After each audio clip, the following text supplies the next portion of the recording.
Hello, everybody, and welcome. This is the prostate. Apostate prophet. I misspoke. How is everybody doing? Hope everybody's having a fantastic day. This is supposed to be a professional show. I'm sorry for that. You literally have a man with a tie and a suit right in front of you, and this is how you act. This is how you act. I know. I'm so sorry. I know. Yeah.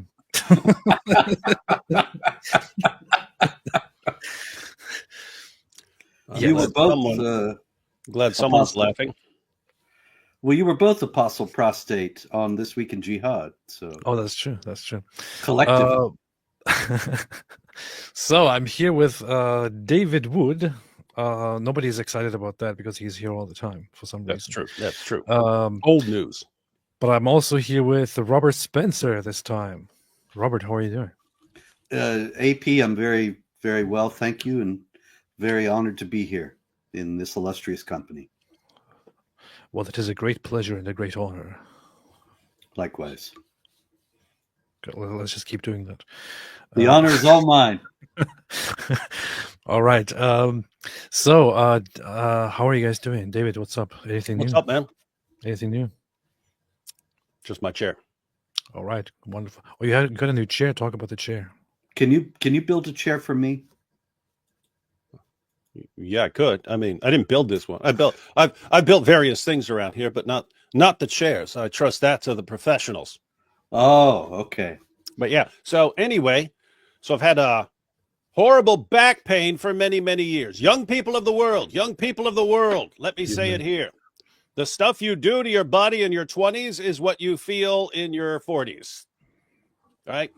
I used to work for a moving company. I'm carrying dressers. I'm carrying pianos. And people would say, David, what are you doing? Lift with your legs, not with your back. And every time I would say, I got the strongest back in the world, idiot. And I would lift it straight up with my back and so on. Never had problems until later in life. That's where you start, because see, your back can take it when you're young, but you're damaging your discs, you're damaging all kinds of things, and then that's what you feel in your 40s. And so anyway, horrible back pain. Tried various chairs with various levels of lumbar support. Inspiring philosophy said get a kneeling chair where you have no back support and you're just sitting upright and kind of kneeling in the chair. So anyway, I got that. I'm gonna try this one out. And I'll let everyone know if this works. Awesome. Sounds good. Wait, hold on. I gotta try something here. What is this? Who is this? Mike Winger is the best. I absolutely love that guy. Huh, interesting. Mike Winger's biggest fan. It's just crazy. You had to use AI fakery to get someone to say what this loser just said. And what's crazy is it works, because this is totally AI. This is not a person who exists, and yet I want to jump through my screen, knock the stupid glasses off his stupid face, and choke the life out of this dude. I want to find that lady that was on an airplane who was shouting that the individual in question was not real. Oh yeah, because I'm not sure this guy is real either. This is kind of wild. Despite messing around with AI for quite a while now, I never actually tried those videos that people create with sound. So I decided to earlier just create some. So earlier I created, as you can see behind, this one here, which is very weird. As you can see behind me, people are increasingly becoming bigger and bigger, and nobody knows why. As you can see, it makes no sense, but this is what this was. Why would that be your experimental? It's a cinematic classic right here.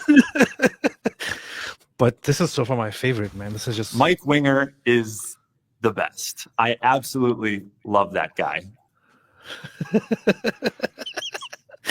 This is fantastic, man. Dude, tell AI to end it with this dude exploding into little tiny bits. I'm pretty sure it refuses to do that, but I'll try it.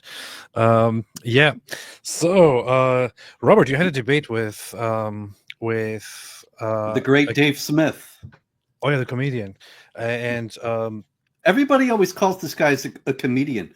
Is he ever actually funny? I don't know. Has he ever told a joke? I want to say no because I don't like the guy, but then again, I have to be fair. I've never ever heard a single joke from him, so I'm not sure if he's actually funny. I've never heard a joke from him either. In fact, have we reviewed anything with him in it? I don't recall ever. I mean, I know I must have seen like a couple of clips on Twitter or something like that, but I can't imagine. I can't think of what he sounds like. So I must not have listened to much of him because I can't even think of what the dude sounds like. Right. He so sounds like the AI guy that loves Mike Winger. Not a good start. Not a good start. All right, I'm going to ask the audience here. Is Dave Smith a funny comedian? Yes, no, and I have no idea. Okay. We are relying on you guys because none of us, the three of us, have never heard any comedy from him, so we don't know. I see here already, nope. No. No. Voyager says, who the hell is Dave Smith? He's funny, but Exactly. he's a dumbass. Exactly. That's everyone's question. It was a funny once, just the once, allegedly. I don't know him. He is the joke. Hey, it would be funny. It would be funny if his entire everything he's been doing lately is all like one kind of big joke. You know what I mean? An Andy Kaufman kind of thing. That's what I was thinking. Like that's something like Andy Kaufman would do. This is before your time, AP. But there's a weird guy named Andy Kaufman. His stuff was so weird that after he died of cancer, there are people still today, decades later, who believe he's faking it and that he's just going to spring up after decades and go, ha, ha, ha, because that is like exactly his sense of humor. He was really, really weird. Yep. Interesting. I don't know, man. I'm kind of curious now, you know. You're curious of whether he's funny? Yeah. No, I'm kind of curious. Are there any videos of him being funny, or is it all just hating? Oh, here we have. Yeah, here you have him on stage as doing stand-up. Oh, we can't hear anything, of course, because. Wow, great job. Yeah. Well, if he's the silent comedian, then that's technically makes him a mime. Not up to date. Wait, hold on. Keep you guys up to speed, okay? If you're not up to date, Kanye West loves Jews. Yeah, you guys probably thought he still hated Jews, but that's just because you're not up to date. He loves Jews. You got to follow him on Twitter to keep up. But this is true. Kanye West tweeted that he saw 21 Jump Street, and it was so funny that now he loves Jewish people. I'm a Jew. This is funny. There was something funny in there. There were people laughing. That's why they call this guy the White Eddie Murphy, because he's funny. Were they paid? This guy's the White Dave Chappelle. The guy, he didn't say anything funny at all. It was like he was reading a newspaper. Kanye West has reversed himself in regard to Jews. Details at 11. He was literally just funny in there. He was just explaining what happened. He wasn't even telling a joke, but it's supposed to be a joke. And they laughed at every line. You guys are just jealous because you don't understand his sophisticated sense of humor. That must be it. You guys are in the lowbrow stuff, like, oh, he farted, or that fat guy fell down and hit himself on the ice. Ha, ha, ha. Whereas this guy's doing highbrow. Mm-hmm. Highbrow comedy meant for people who are deep not thinkers. A good Jew. I know I'm not a good Jew because when Kanye tweeted that he doesn't hate Jewish people anymore, I swear to God, my initial gut reaction was like, "You fucking caved, you bitch." You know? Okay, I don't want to listen to anything further. I'm done with everything. I don't want you. That was literally the funniest thing I've ever seen. Yeah, in my entire life. I'm laughing now.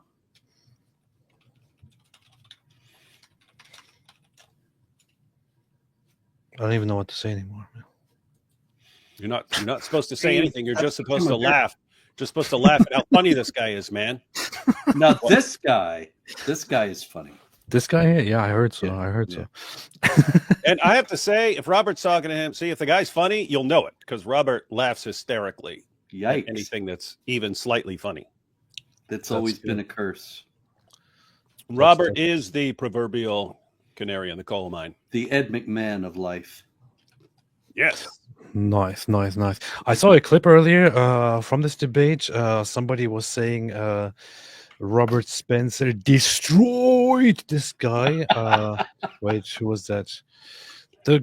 Here. I haven't seen 2 seconds of it. Watch Robert Spencer eviscerated comic Dave Smith in their debate. Wait a second. Wait, let's see the name of the person who posted that comment. Eitan Fishburger. Yeah. Eitan Fishburger Goldstein McBurgenstein. Come on. Come on. What would Dave Smith have to say about this? Now let me let me hear this part here. Listen, I think again, these questions are. I don't like the spread of nuclear weapons at all, and I don't. Sure, should they be deterred? I think there would be a great way to deter them by making a deal. I think that would be very possible. I think the Iranians have demonstrated that they want to make a deal. Donald Trump seemed to be signaling he wanted to make a deal. It's kind of unclear what his true intent was, but then they threw in the idea that you have to get rid of all your centrifuges and all your uranium, and the Iranians weren't going to go along with that. And so, yeah, I think a reasonable deal could be struck here where Iran doesn't get nuclear weapons, but even if they had them, that doesn't mean we should launch a regime change war there now. This is just madness. There's no concrete. Oh, this is interesting. So that's it. That's I think that's the clip that OAN sent out to promote the debate. Hey, that's funny. He just said Robert Spencer eviscerated him, and it's just a clip of Dave Smith talking. Well, because what he's saying is also very stupid, so I guess it makes sense, you know. All I had to do is show up. Yeah, you were just smiling there, and it was quite obvious that he's talking nonsense. I mean, there is a very big elephant in the room. For those who are aware of Iran's nuclear program and the uranium enrichment that we're talking about, and what the problem actually is with Iran continuing with their nuclear program, he seems to be talking like somebody who doesn't actually understand the topic here. Mm. So that's what it looks like to me right now, but I don't know the full context. I haven't watched the full debate yet. But should we start with it? Okay.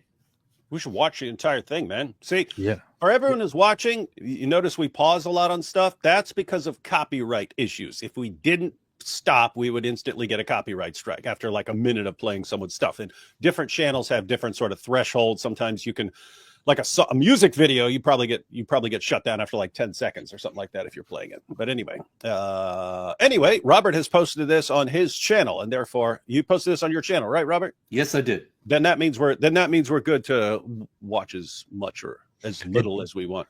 But wait, first, hold on. I have to check if this worked. Wait. Mike Winger is the best. I absolutely love that guy.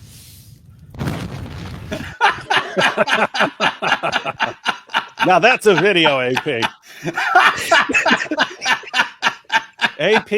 AP just enlightened me to the potential good that AI can do. And I was guys, I haven't done any of the AI stuff. I've stayed off of that. But now AI is my new best friend. All sorts of ideas, brilliant ideas. You were the Martin Scorsese of our age. This is brilliant, man. It actually worked. That's good. Anyway. Now I'm afraid this guy's going to go up in flames.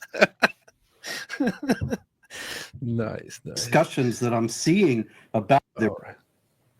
Thanks, Matt. What did Matt say? Why are you thanking him? Okay, I don't remember. Hang on, Robert. So hang on. What's the topic? The Anchorman Show, U.S. supporting Israel debate. So it's about...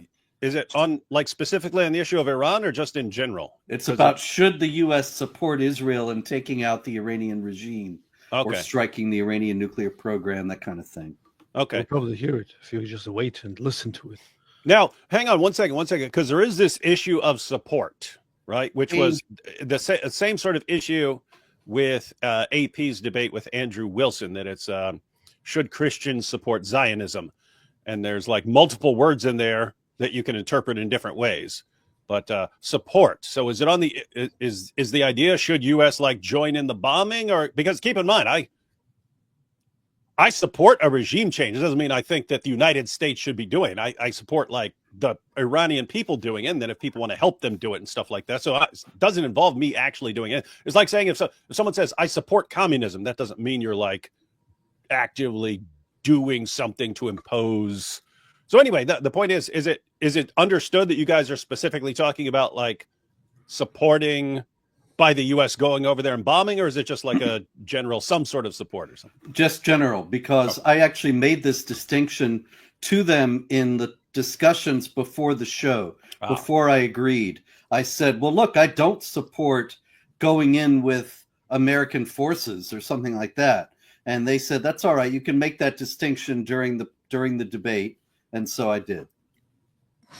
Nice. I'm talking about the same kind of support you were just referring to. Nice. So let's have a look at it. Smart What does folks this together dude's to challenge face look conventional like? wisdom Someone- and discuss the major policy questions of the day on digital platforms. Tonight, we ask this question. Should the U.S. support Israel in taking out Iran's leadership? Taking the affirmative in this debate is Robert Spencer, director of Jihad Watch. Taking the negative is Dave Smith, host of Part of the Problem podcast. I'm former Congressman Matt Gaetz. I'll be your moderator. The Zero Hedge debates begin now. Each side is afforded a 4-minute opening statement, and we begin with Robert Spencer. Thanks, Matt.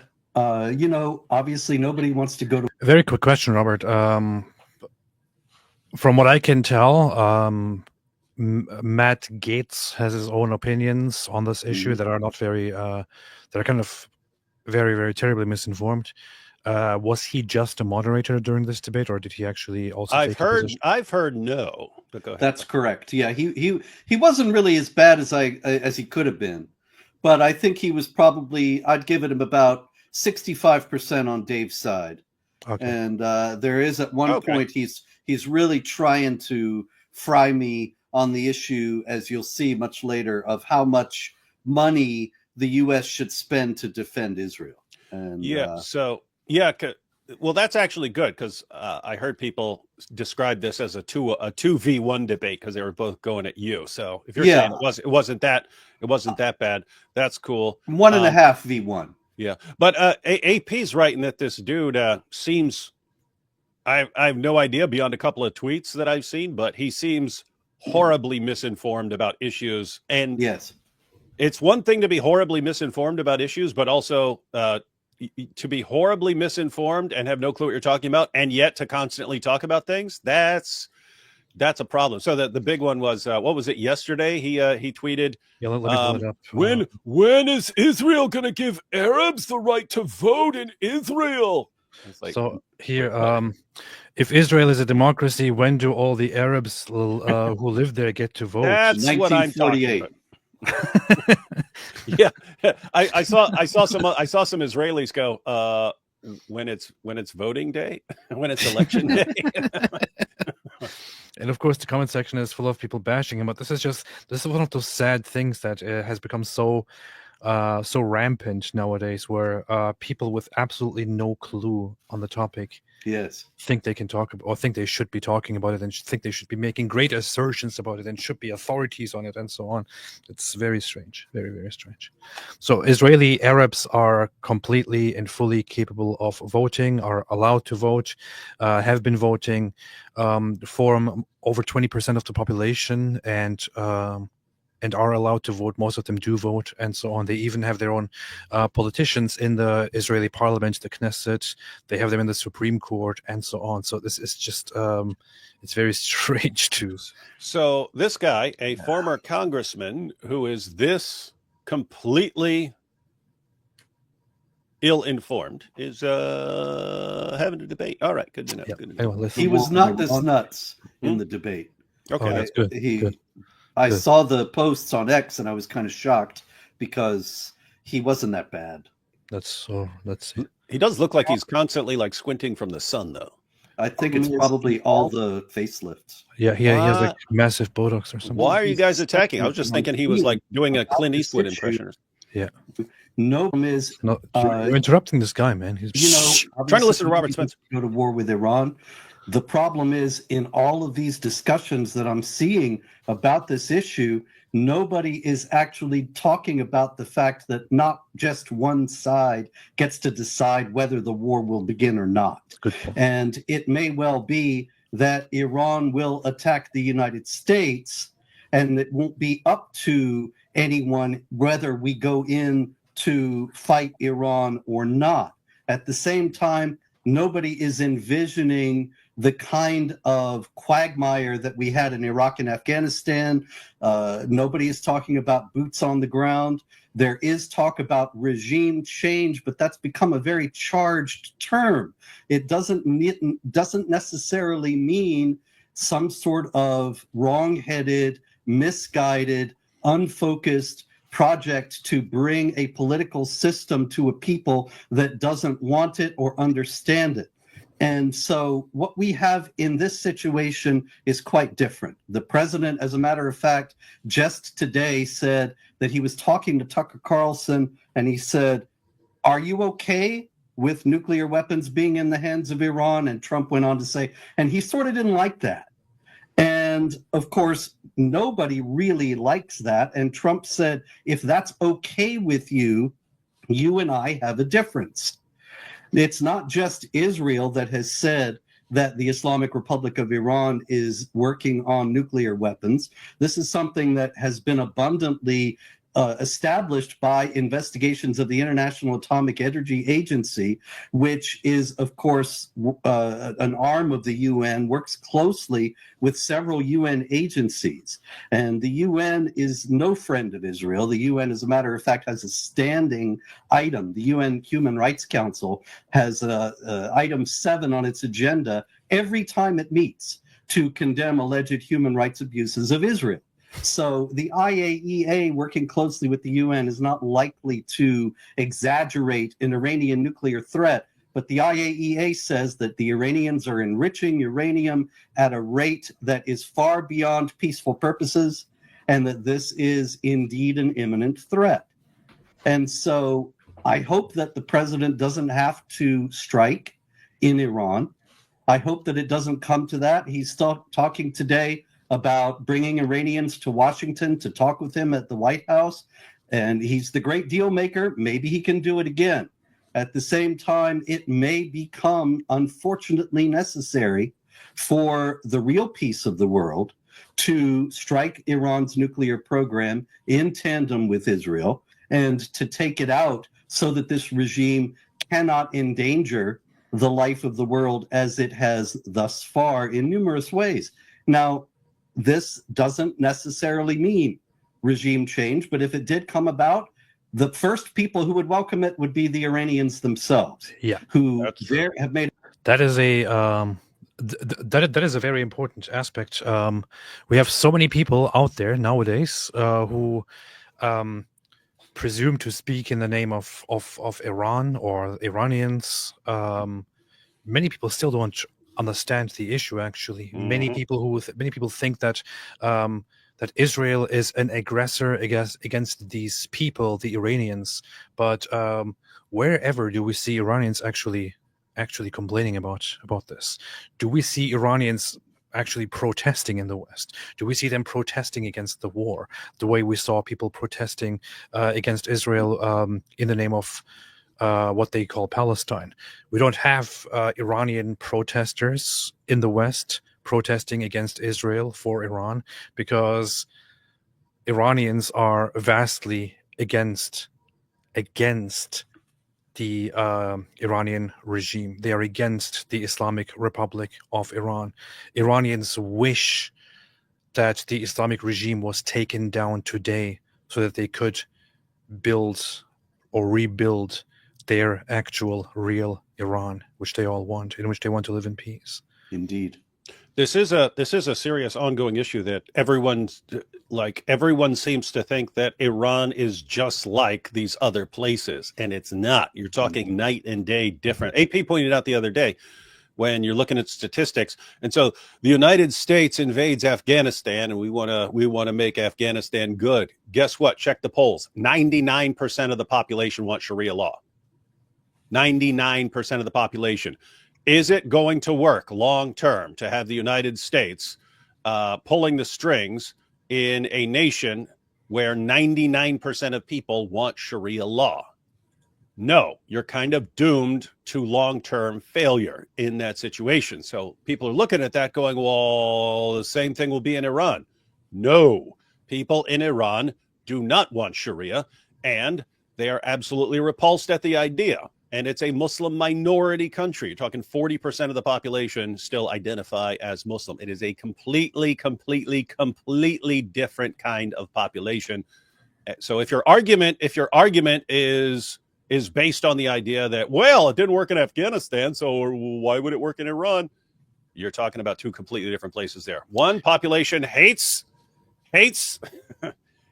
Western democracy and so on, love Sharia. Other place, hate Islamic law and really want a Western style democracy. Very different. And here we have the data.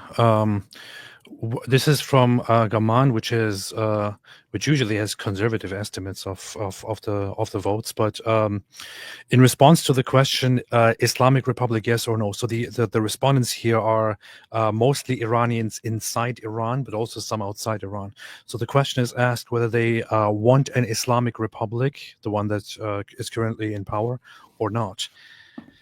81% of respondents inside the country responded no to the Islamic Republic. 81% of people inside Iran say no. So this is not just like the current government. This is the state. They want to get rid of the system altogether. Nobody wants this. 81% is for regime change. They want to get rid of the Islamic Republic once and for all. Only 15% of people inside say they support the Islamic Republic. 4% were not sure. And look what it says after that. Of the Iranian respondents abroad, 99% responded no, opting against the Islamic Republic. So of the Iranian diaspora, those outside Iran, 99% is against the Islamic Republic, which is why they are mostly outside Iran. Those inside Iran, the vast majority also doesn't want it. Who really wants this? A small minority of this country is collaborating with the brutal Islamic fascist dictatorship and keeping it in power. The first people to be happy about the downfall of this Islamic regime would be the Iranian people themselves. Absolutely. Anything to add? No. Okay. Good. Powerful. It is abundantly clear that they hate this regime. In Afghanistan, they love the Taliban. In Iraq, they couldn't wait to get rid of Saddam to establish Sharia. In Iran, it's different. Thank you. Thank you very much, Mr. Spencer. Dave Smith, take it away. Wait, how long was it supposed to be? About 4 minutes. Then why did he only give you 3.5 minutes? I don't know. They called my name, so I stopped. You'll see that Dave, when they told him he was over time, he said, "Oh, just a little bit more," and then he just went on and on and on until I ostentatiously looked at my wrist, which has no watch, and then Matt stopped him. In taking out Iran's leadership. I want to hear that. Taking the affirmative in this debate is Robert Spencer, director of Jihad Watch. Taking the negative is Dave Smith, host of Part of the Problem podcast. I'm former Congressman Matt Gaetz. I'll be your moderator. The Zero Hedge debates begin now. Each side is afforded a 4-minute opening statement, and we begin with Robert Spencer. So here's where we start. And here's where he calls your name to stop you. To establish Sharia. In Iran, it's different. Thank you. That was 3 minutes 20 seconds. That's very strange, man. Yes. So let's see how long he gives Dave. That's very, very much strange. Longer. Huh. Much, Mr. Spencer. Dave Smith, take it away. I'm honestly almost just in disbelief over this entire debate. I can't even believe that we're here in 2025 after just electing Donald Trump, winning every swing state. Wait, I don't even get it. I can't even tell what he would possibly be in disbelief about from. Yeah, I can't believe there are people who don't like Iran. I can't believe that Trump, who said like 500,000 times that under no circumstances would Iran be allowed to have a nuclear weapon, even though he said that over and over again while campaigning and over again for his entire adult life. I can't believe that he won, and now we're talking about making sure Iran doesn't have a nuclear weapon. I'm shocked. David, Well, he's setting up his straw man, see? Because yeah. I said nobody's talking about boots on the ground, and you'll see he's going to start talking about American armies in Iran as if that's what I was arguing for. Yeah. By the way, where's that coming from? Is anyone suggesting that? I don't think anyone is. Like even people who believe. So you got people who say, "Let Israel deal with it. We'll be cheerleaders. We're not going to get involved." If for people who are saying we should get involved, I would guess that would just be bombing the crap out of anything that looks like some sort of nuclear site. I would guess that's what they're talking about. I haven't heard anyone saying, yes, and we're going to raise the army and invade. I'm saying that because like people jump to instantly stupid conclusions about anything you say right now. Like if I will post, I would just say, hey guys, just remember you're talking about a terrorist regime there. And then people will start responding and going, I think that ex-felons should be eligible for the draft now. And it's like, one, I think ex-cons should be eligible for the draft. They would make some good soldiers. They're not scared of stuff and so on. But anyway, like now you're talking about drafting. Now you think that the United States is about to start drafting people to go fight in Afghanistan, and like what level of, and again, this would all be based on me saying, hey, don't forget that these guys are terrorists and that, they've got their grubby hands in anything and the people hate them and so on. Oh, so you're saying that are you willing to be drafted and go over there? And what are you guys talking about? Like, in other words, who's saying any of this that they're representing the regime change side as saying, right? That's a constant problem throughout this debate. He kept doing that all the way through the hour. David, what is your how do you think steak should be cooked? Medium rare. I can't believe I'm in absolute disbelief that I'm hearing this. I can't believe that it's in the year 2025 we're still talking about this right after Donald Trump has been elected. This is just absolutely insane to me. This is basically what this just sounded like to me, man. Yeah, it sounds like boilerplate that he probably does a lot when he's out there debating people. Yeah, I pointed out, I think it was this morning. I think it was early this morning. I pointed out, it's like, hey, if you're one of these guys who's looking at Israel going, oh man, they're fighting Hamas, they're fighting Hezbollah, and now they're fighting Iran, and they're fighting the Houthis. What are these guys just obsessed with fighting? Seems like they want to deal with the problems now rather than put them off to the next generation the way every other nation always does. Like when there's a problem, we'll just shove it off to the next generation, let them deal with it and so on. Seems like they want to like, okay, let's deal with the problems now so that the next generation doesn't have to deal with an Iran who wants to brutally annihilate them and so on. Seems like Israel wants to deal with the problems and threats now instead of pushing them off to the next generation. But what's the response to any of that? It's along these lines. Oh, so you're saying that we're going to put boots on the ground? It's like, what are you guys even talking about, man? Where are you getting this? Okay, are you done? No, I'm just saying. I mean, I know as soon as you push play, he's going to say something stupid. It's going to piss me off, man. Let's go. And the popular vote, that we're actually having 2003 all over again, and with all of the same characteristics, just blatant lies, complete misrepresentation of the evidence, a bunch of different fabricated justifications for the war that aren't even coherent.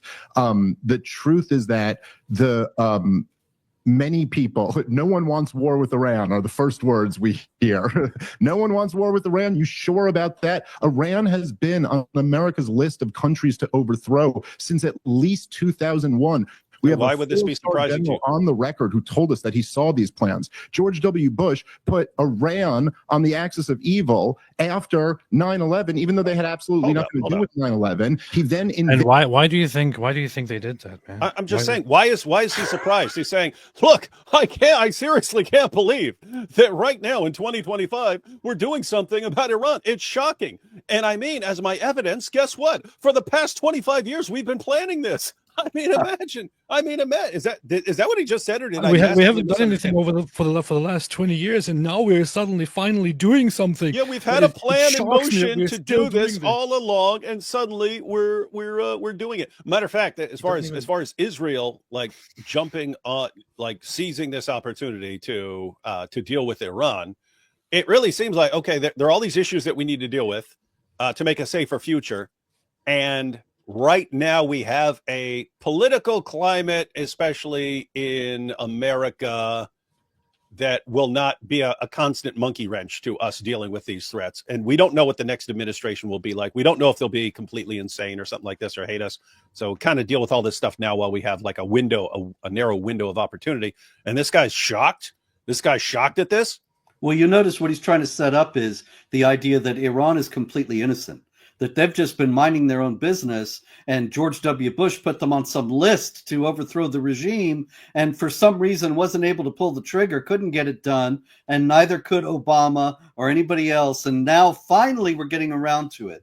But he never acknowledges that Iran has any responsibility or any agency at all. They're just the innocent victims in all this. You know what's very funny? Lots of people are not aware of this, but I'm sure somebody can expand on this further. But we keep hearing this narrative that back in 2003, we're making the same mistake as in 2003, and Israel. Israel actually consistently from the 90s, I think late 80s or early 90s, until today, actually, consistently warned the United States, even before and after the United States was involved in wars with Iraq. Israel repeatedly warned the United States and said, Iran is the bigger problem. You are going for Iraq, we get it, but Iran is actually the bigger problem. When America was about to enter Iraq, Israel said, actually, Iran is the bigger problem. This is the greater target, the bigger target. Iraq might be currently a temporary issue, but Iran is the bigger problem. After the invasion, after Saddam had been taken out, the Israeli intelligence, Israeli authorities said that America took out the wrong target, that Iran is the bigger problem. So Israel has been saying this for the longest time. To now come and make it look like, Israel is just dragging us into wars, Israel is pushing us into Iraq, and this and this and that, is complete nonsensical. If it was Israel that was in charge, that was pushing us around into wars, we would have gone to war with Iran 20, 30 years ago, because Israel has been saying it over and over and over again. And I'm pretty sure that Israel had the chance to do what they're doing right now to the Islamic regime of Iran a long time ago, but they didn't do it. They finally got around to doing it and are now taking care of the problem. Honestly, I think people should be thanking Israel for what they're doing right now. Invaded the two countries that touch it and destroyed the two countries. And you're going to sit here and say no one desires war in Iran? Is anybody who knows anything about DC knows that there are very powerful forces. Not a single honest Trumper, MAGA person in America would say that there aren't powerful forces that have wanted war with Iran for years. And the fact of the matter is that Iran does not have nuclear weapons. The Director of National Intelligence released her annual threat assessment 2 months ago. She reaffirmed it very recently. There's just no evidence of it. And even as you quote the IAE, they came out and said that Iran is not developing nuclear weapons. They have a latent nuclear deterrent. It was in no way something that justified a first strike from Israel. And the idea that this regime change... Can you hold it up a minute? This is a straw man here. Yeah, well, he's totally lying. The IAEA, as I quote them, I think later on, the IAEA says that Iran is enriching uranium at a level beyond what is needed for civilian purposes. And so it's very clear that they're working on weapons. And he even then he tried to make out, you'll see later, he says, but read the end of the report. And I didn't actually have the end of the report with me, but I knew that the end of the report didn't contradict what I was saying. And I looked at it today after the debate, and actually what I was reading out was the end of the report. And so he was just being patently deceptive. Also, the Director of National Intelligence, Tulsi Gabbard, that he mentioned, it is true. It was widely reported over the last few days that she said that Iran was not working on a nuclear weapon. And a reporter actually even asked Trump about this. And yes, so she responded today that this was fake. Look at this. Here we have her. He just quoted her. And to be honest, I also only saw the media report. I saw how the media brought this to Donald Trump. Donald Trump said, "I don't care what she says." So I thought, okay, apparently that seems to be what happened. Honestly, I was also a little bit surprised. I also was fooled by the media. Because here's Tulsi Gabbard. She says the dishonest media is intentionally taking my testimony out of context and spreading fake news as a way to manufacture division. America has intelligence that Iran is at the point that it can produce a nuclear weapon within weeks to months if they decide to finalize the assembly. President Trump has been clear that that can't happen, and I agree. My full testimony below. Let's have a listen to that. Iran continues to seek expansion of its influence in the Middle East, despite the degradation to its proxies and defenses during the Gaza conflict. Iran has developed and maintains ballistic missiles, cruise missiles, and UAVs, including systems capable of striking U.S. targets and allies in the region. Tehran has shown a willingness to use these weapons, including during a 2020 attack on U.S. forces in Iraq, and in attacks against Israel in April and October 2024. Iran's cyber operations and capabilities also present a serious threat to U.S. networks and data. The IC continues to assess that Iran is not building a nuclear weapon, and Supreme Leader Khamenei has not authorized the nuclear weapons program that he suspended in 2003. The IC continues to monitor closely if Tehran decides to reauthorize its nuclear weapons program.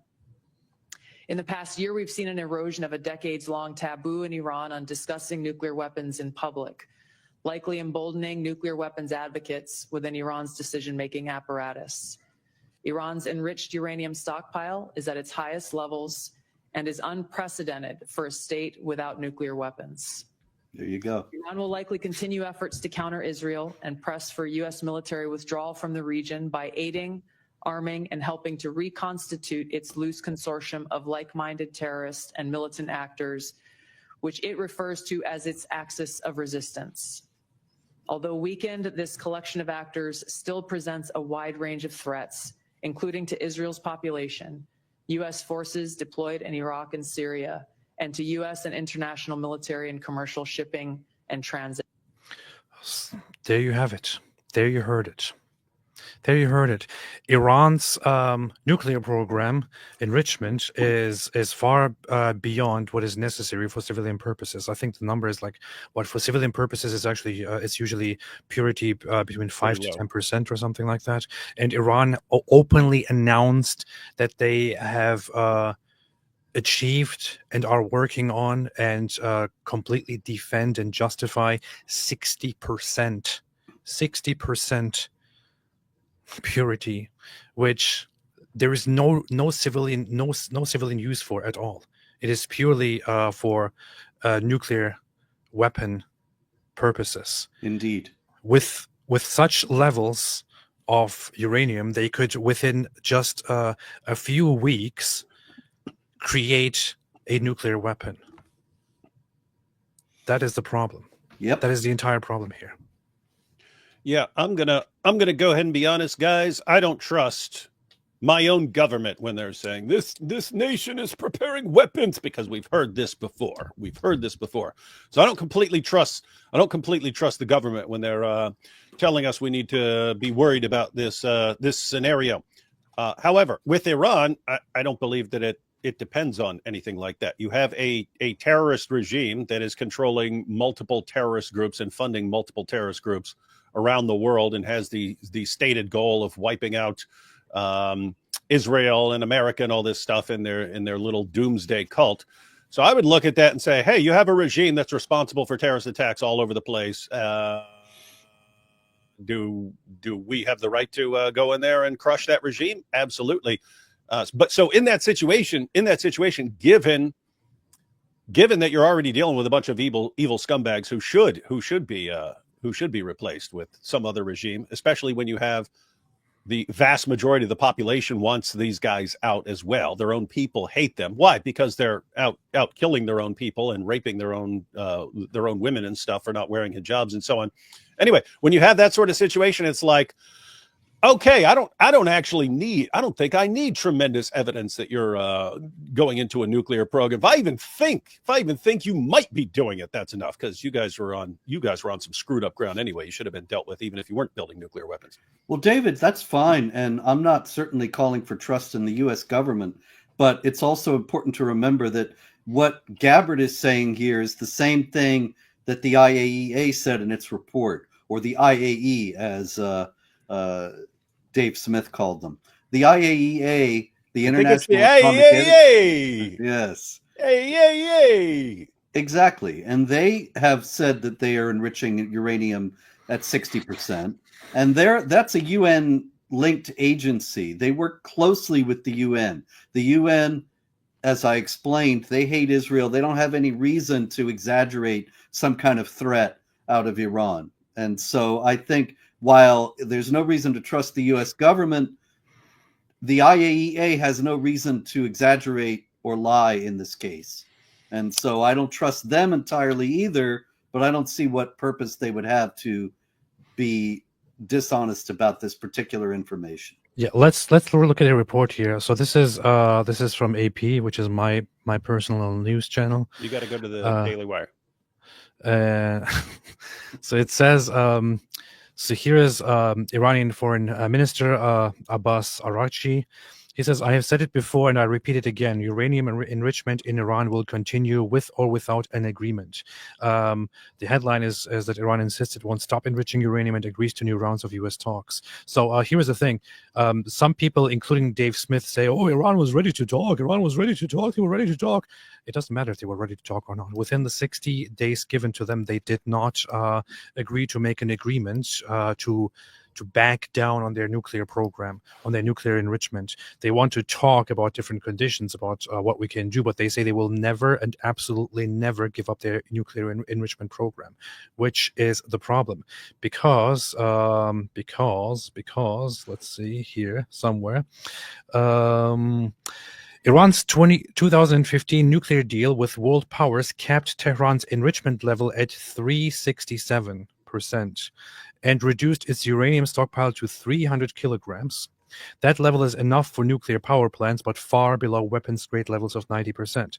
Since the nuclear deal collapsed in 2018 with Trump's unilateral withdrawal of the U.S. from the accord, Iran has abandoned all limits on its program and enriched uranium to up to 60% purity, a short technical step from weapons-grade levels. There have also been a series of attacks at sea and on land in recent years stemming from the tensions even before the Israel-Hamas war began. So since it was capped at 367 and they recently got it to as high as 60%. Once again, 3 is totally sufficient for civilian purposes, for energy purposes. 60, there is absolutely no reason, no single reason at all to have these levels of purity. It is purely for nuclear weapon purposes. And at this level, with the facilities that they have, it could take them weeks, maybe months, but possibly just weeks to develop and ready a nuclear weapon. And nobody wants this because Iran has been fighting proxy wars, has been threatening the annihilation of Israel and America for decades, for half a century now, and so on. Indeed. Oh, Right. sorry. No problem. No problem. As long as it doesn't happen. Professional. Yeah. So. All right, let's. Is going to be different. Well, why does it feel so similar already? It's based on a lie of a nuclear threat. We're talking about liberating the people. I mean, I guess maybe one of the differences I spot, Matt, I bet you would find this kind of funny, but the Israelis are posting pictures with the son of the Shah. So I guess we're making the world safe for monarchy now. I guess we're in the business of spreading monarchy to the Middle East. Well, I don't see any indication that that's going to work out any better than spreading democracy worked. And either what exactly is wrong with having a monarchy? What exactly is wrong with giving people a monarchy if they want a monarchy? Yeah, what the heck is he talking about there? There is a difference here. Let's put the difference he has here, big right? favorability rating compared to the regime. Let's have the let's break it down very simply. Again, David addressed it early on in this conversation, but spreading democracy is what he refers to what was done in Afghanistan and Iraq, where the U.S. actually went and tried to implement democracy. The problem is that the vast majority of Afghans did not want democracy or liberal secular democracy. The vast majority of people in Iraq did not want secular liberal democracy. So it was basically imposed on them. Iranians are different. Iranians are not Iraqis. Iranians are not Afghans. In Iranians, the vast majority of the population doesn't want Sharia law. In Iraq and Afghanistan, they do want Sharia law. In Iran, people, according to the most conservative polls, 50% of the population, or nearly 50% of the population, when asked who they would like to vote for if they had the chance, given a list of people, 50% or so would vote for Reza Pahlavi, the crown prince, whom people want to see as a monarch, as king, as Shah.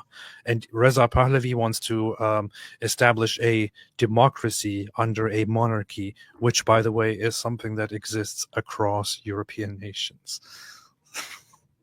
Yep, he showed no awareness whatsoever of the differences that we've been discussing between Iraq and Afghanistan on the one hand and Iran on the other. Yeah, it's like it's seriously amazing that everyone seems to think that every place from basically Egypt all the way over to, I guess, close to China, they're all in the same situation, and they all have the same levels of obsession with Islamic law, and they all have the same attitudes towards democracy and towards everything else. And it's like, dude, look at a poll. Look at any poll about Look Iran. at the history of the countries. And seriously, like, what's he? Oh, what they're going to get a monarchy? What are they going to? Oh my goodness, are we in the business of exporting monarchy and kings? It's like, dude, if the people hate the 12-er Shia doomsday cult theocracy that is currently leading them, and they prefer a king, why should they not be allowed to have a king? Like, what? I don't even understand what he's saying. Like, well, that's a stupid idea. What?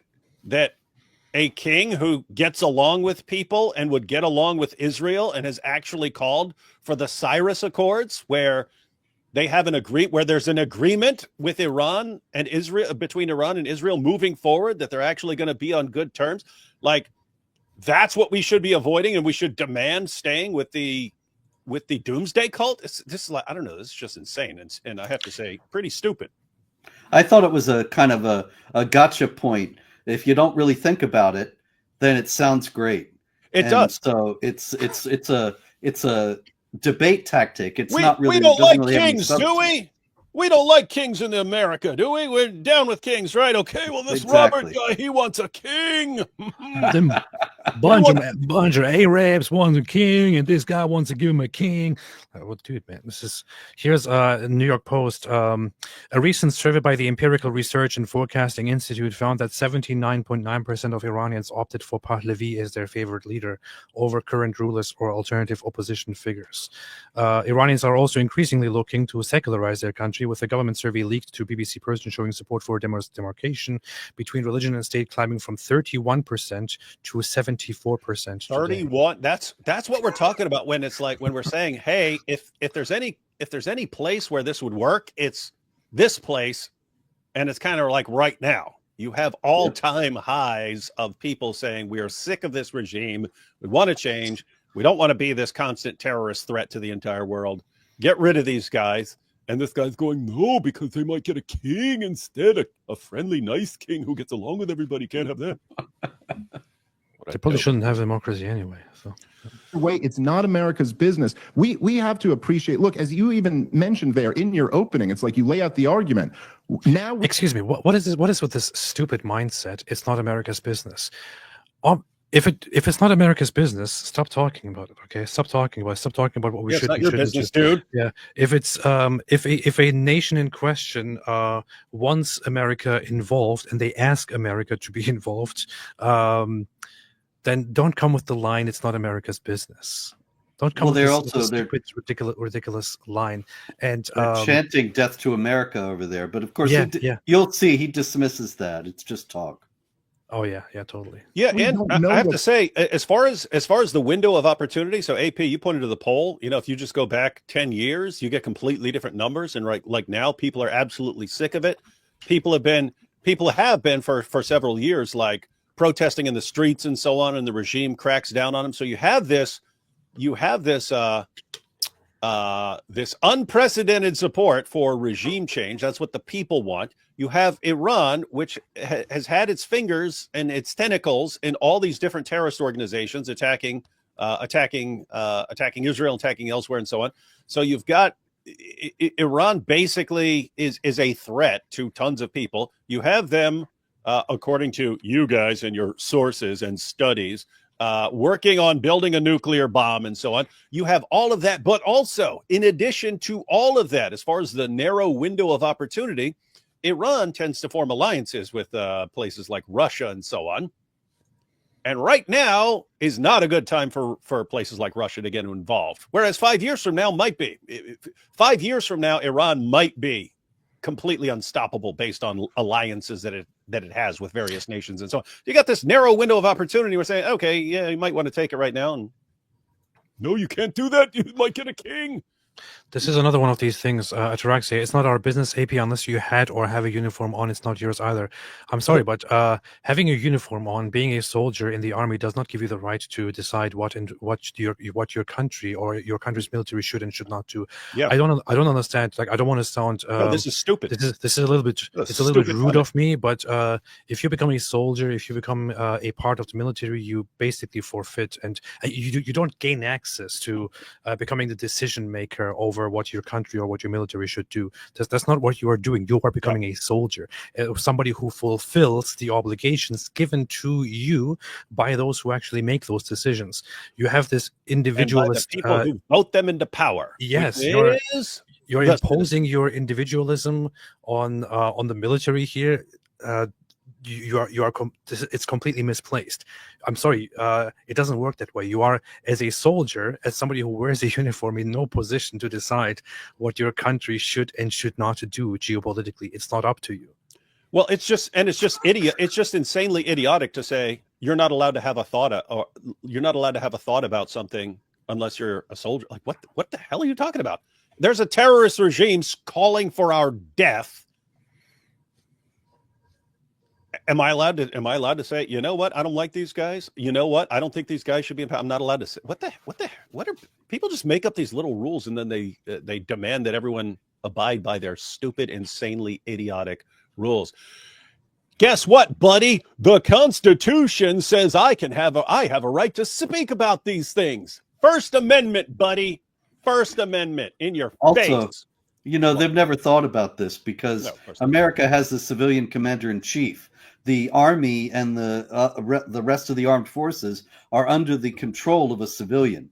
They work for us. Nobody is working. Constitutionally, the guy who doesn't have a uniform on is making the decisions for the people in the uniforms. And so the idea that you can't make decisions about this unless you have a uniform is completely unconstitutional and un-American. And that guy should be deported who said that. Yeah. Okay. Yeah. Deport, Whoever said that, yeah, go to Afghanistan, buddy. With your anti-American nonsense. We're allowed to speak. We're the one who pay taxes, who are the ones who fund the military. And why do we fund the military? Primarily to protect us from dangerous people. That's what they're there for. That's what the military is there for, to protect us from dangerous regimes that want to wipe us out. From people like the person who made that comment. You have to shut up. The First Amendment only applies if you're wearing a uniform. Deport. Yep. Send that person to Antarctica. You're going to Antarctica, Okay. buddy. Okay, I want to listen to what Dave Smith. What else? Calling Dave Smith ice right says, now. and then I want to have some super It's chat. going to happen. Look, America, ice? the Israelis will Got a sit big here one and for you. say that Iran attacked them on October 7th because it was their proxy that came and attacked them. Well, by that same logic, is Israel not our proxy? I mean, not that that's exactly the relationship, but we Wait a minute. I thought they're our bosses and they control everything we do. Intelligence cover.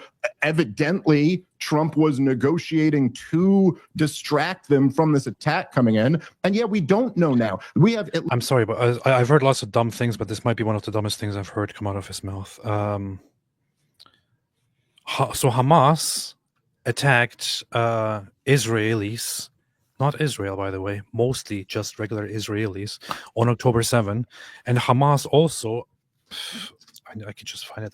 Hamas also openly said that it is Iran that trains them, that gives them weapons, and so on.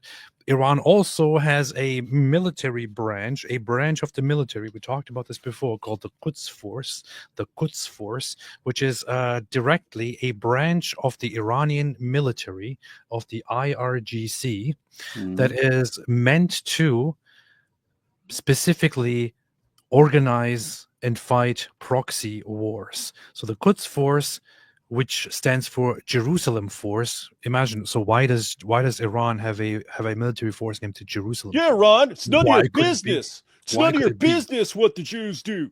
Is one of the 5 branches of Iran's Islamic Revolutionary Guard Corps, IRGC. It specializes in unconventional warfare and military intelligence operations. U.S. Army describes the Quds Force as an organization analogous to a combination of the CIA and the Joint Special Operations Command in the United States, responsible for extraterritorial operations. The Quds Force supports non-state actors in many countries, including Hezbollah, Hamas, Palestinian Islamic Jihad, the Houthi movement, and Shia militias in Iraq, Syria, and Afghanistan.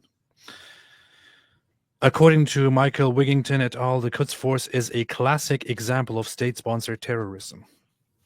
This force was established specifically and given a very symbolic, very clear name, which also kind of explains what its purpose is. A branch of the military that was created specifically just to create a network of terrorist organizations, to fund them, to funnel Iranian funds to them, to give them weapons, to give them training, to give them directions in order for them to do the dirty work, the revolution abroad for the Iranian Islamic regime. Hamas is one of those organizations, one of those terrorist organizations that has been consistently instructed and given funds and trained by Iran's Islamic regime. The October 7 terrorist attack was carried out with the help of the Islamic regime of Iran. Hezbollah attacked Israel at the same time with the help of the Islamic regime of Iran. In fact, one of the great outcries was when Israel bombed a building that was part of the embassy compound in Syria. What Israel bombed there was a meeting held between Quds Force members, Hezbollah members, Syrian army members, and others who had come together for their regular meetings to arrange terrorist attacks and proxy wars against Israel. I'm sorry, if your state has a very clear terrorist network that wages a proxy war against Israel, they should expect to eventually be attacked and brutally pounded. But not in the way Muhammad was brutally pounded on the night of Al-Zut. Just wanted to clarify that. What are you laughing at? I just want to clarify that because someone would think that. Someone would think you're talking about the same thing, right? Of course. I want to clarify terms. That's important. Thank you. Anything you want to add, Robert, to this? Well, there's plenty that's going to come up that's related to it. I told him about how much that Iran gives 93% of the funding of Hamas and things like that. And of course, it doesn't make any difference. The facts, he's impervious to the facts. Hang on. Look at this. I don't want to keep giving attention to someone who's screaming for attention, but It is funny here. Look at this. So brave. Continue to advocate for a war you don't have anything to do with. Well, you don't have anything to. It reminds me of people who say, "Why are you guys talking about the Quran? Why are you talking about the Quran? You're not even Muslims." The Quran was talking about me way before I ever said one word about the Quran. Same thing with Iran. They were talking. They were saying a lot of things about us and what they love to do to us long before I ever knew what Iran was, because they were talking about me when I was still a toddler. But look at this. Use the First Amendment you did nothing to protect. Notice the assumption. Now we don't. Huh? Now we don't have any right to speak unless we have violently defended the First Amendment. Well, I actually have. Yeah, I was almost murdered for defending the First Amendment. So by Ataraxia's lights, I can speak, and I still say he should be deported. I'm surprised you haven't already been sent out of the country. Yeah, and by the way, we have been doing something to protect it. We've been opposing Sharia and Islamic law, which wants to take away your First Amendment right. But the idea that if you are, I mean, just think about how insane this is from the perspective of military. They go out and protect stuff so that we have rights. And Ataraxia is saying, no, you don't have rights unless you actually go out. So the only people who have the First Amendment rights in the United States of America is the military. According to Ataraxia, these are the people like trying to educate us and so on. They're like the dumbest people in the world. They're like Ataraxia, you can continue trying to be brave. I'm not trying to be brave. I'm just trying to do whatever needs to be done here. I'm brave. I'm complaining in the comment section about things that are none of my business. Ataraxia, be consistent. Be consistent. Nothing you're saying, according to you, we shouldn't be concerned about that. You're telling us what we're allowed to be concerned about. Well, fine. We can tell you what you're allowed to be concerned about. You're not allowed to be concerned about anything we're saying. So shut up. Do you have ICE's phone number? What's that? Do you have ICE's phone number? Oh yeah, let's call ICE. Yeah, I want to get this guy out of here. You're gone, Ataraxia. Ataraxia, you're gonna be deported, man. Bye. You're gonna be deported. At least as of 2007, the Pentagon told George W. Bush that we do not have escalation dominance in a war with Iran, meaning they can hit so many of our bases and our embassies in the region is a huge risk. And what's going to happen then? It's easy to all start off, oh, there won't be troops on the ground. It won't be one of the bad regime changes. It'll be a good one. What happens when a few Americans get killed in this? You think Donald Trump's going to take that and not start bombing the hell out of this country? This is so incredibly risky. I think he would start bombing the crap out of it. And just to be clear here, and I'll end on this.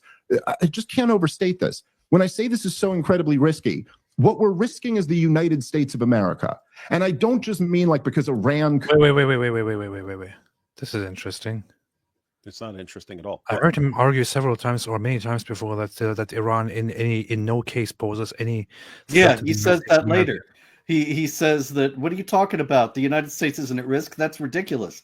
But what he means here is that if we oppose Iran, then it risks the whole country. He'll say it. How? Well, he'll let it. How does it suddenly explain here? No, I'm trying to think. I can actually think like if he's saying on some like higher level, like the United States is going to become a thing that we don't like, and so we will no longer be the United States as we know it. If he's saying something like that, then yeah, I think it's something like that. Okay. Could beat us in a conflict. But honestly, ask yourself, let's say you're wrong. You know, I don't know. Wait, hold on. What we're risking is the United States of America. And I don't just mean like because Iran could beat us in a conflict. But honestly, ask yourself, let's say you're wrong. You know, I don't know where you stood on all these last regime change wars, but I know that almost everybody who's trying to sell this one was catastrophically wrong about all the last ones. What's the chance you're wrong here? That when I say you're wrong, I mean that regime change doesn't work out well. That actually it becomes a disaster. That actually, even though the people didn't like the government, I don't know, this radical government that has ruled since 1979, with all of the most powerful governments. Okay, I'll wrap up real quick. With all of the most powerful governments in the world trying to overthrow them, they've still hung on. Who's to say that another radical group doesn't go out there? And we're not in the position we were in 2003. We're $37 trillion. What other radical group? Our country is completely divided in a way we haven't been before. We have Donald Trump needs all the political capital he can right now to get his immigration issues through, and that's all. I see you looking at your watch. Yeah, Robert, you got to do it. You got to do it with the arm with no watch like this. Well, I didn't have a watch. Okay. Oh, it was good. Okay, good. You did it correctly. You did it correctly. See, no watch. Oh yeah, you did it correctly. I apologize. Wrist time. There you go. No, and you got to do the tap occasionally, like. Yes. Let's see. How long did he talk? Almost over this entire debate. 440 to $1 billion in debt. Our country is completely divided in a way we haven't been before. Donald Trump needs all the political capital he can right now to get his immigration issues through, and that's all. Sorry. Okay. So he spoke a whole minute longer than you did. Mm-hmm. Well, that I think that's a reflection of the fact that Matt was essentially on his side. Yeah, that's pretty shameful. His entire final point there was just stupid. Regime change isn't going to work. Why? That of all the places on the planet, of all the countries on the planet, the place where a regime change has by far the best chance of actually working and making things better, I would say close to 100%. Now you can't rule out the idea that an alien's going to come in and take over and blow up the world or something like that. That would be theoretically possible. But this would be a really, really good chance of a regime change. Why? Because you already have the doomsday death cult radicals in charge, and you have the rest of the population who doesn't want any of that. So if you take out the insane, deranged, and it's a place where you have massive, massive support against wanting these religious nuts in charge of them. Mm-hmm. You have a place that has a history of always having kings, and they like the king that would actually come in. And so you have people either saying, hey, we want democracy, or we want our king, or some sort of hybrid like they have in the UK or something like that. But any scenario like that would be better than the current regime. Anything that you could suggest as having the slightest chance of taking over is better than the current regime. So I have to say, if there are other reasons for not wanting a regime change or something like that, then I'd be happy to hear them. I don't know everything about this, so I'd be happy to hear what the options are. But as far as what he just said, that's stupid. He's still treating Iran and the people of Iran and the regime of Iran as if they're like Afghanistan or any of these other places. They're not, guys. They're really, really, really different. Don't know how we can make that any clearer. Now look at this. Iran had a monarchy that spanned over two and a half millennia, beginning with the Median dynasty around 700 BC and ending with the Pahlavi dynasty in 1917. 2,700 years these guys had a monarchy. A monarchy? Mm-hmm. And now we're going to put a monarchy back? Yeah, it'll never work there. That'll never work in a place that had it for 2,700 years, and then they had a few decades of something different, and they said, hey, actually, we'd rather go back to the monarchy. That is the one place a monarchy would not work, sir. What basis do you have for thinking that these people would be okay with a monarchy? It's only the population saying it, and they only had one for 2,700 years. Why would it work? Yep. Yeah, Gentile for Jesus Christ says, God bless you, Ridwan and David, in Jesus' name. But he didn't say God bless you to Roberts, which is very, very shameful. Love you guys. AP, very important Zabiba song when Zabiba song is coming soon. Yeah, you keep saying that, but we're worried you're going to be saying that next year and going, yeah, the Zabiba song coming soon. You don't know, Robert. AP, just play like a couple seconds of it for Robert. He's not familiar with this. This is a professional showman. I don't want to play a Zabiba song. Robert will love the Zabiba song. I like raisins. Yeah, I gotta find it for a second. The Seal of Prophet said, Robert's on the live stream. What a treat! Oh, hi, Apostle Hustle. What the heck is Apostle Hustle? Oh, wait, here. Zabiba, Zabiba, I got a big Zabiba, Zabiba, Zabiba, I got a big Zabiba, forehead looking like a cocoa bean. Praise be to Allah, I'm such that machine. I hit that rug like 5 times a day. Now I don't got something righteous to say. Imam walk by, he getting that nod, cause my yeah, so it's good, right? That's even better than Allah is a false God, a false God, a false God. Nice. So there you go. Now we have ruined a professional live stream here, man. Robert, we're gonna have all these. Watch, we're gonna have all these young Muslims walking around going, Zabiba, Zabiba, I got a big Zabiba. Yeah, praying on Friday at the mosque, doing the prostration and in their minds. It's Zabeba.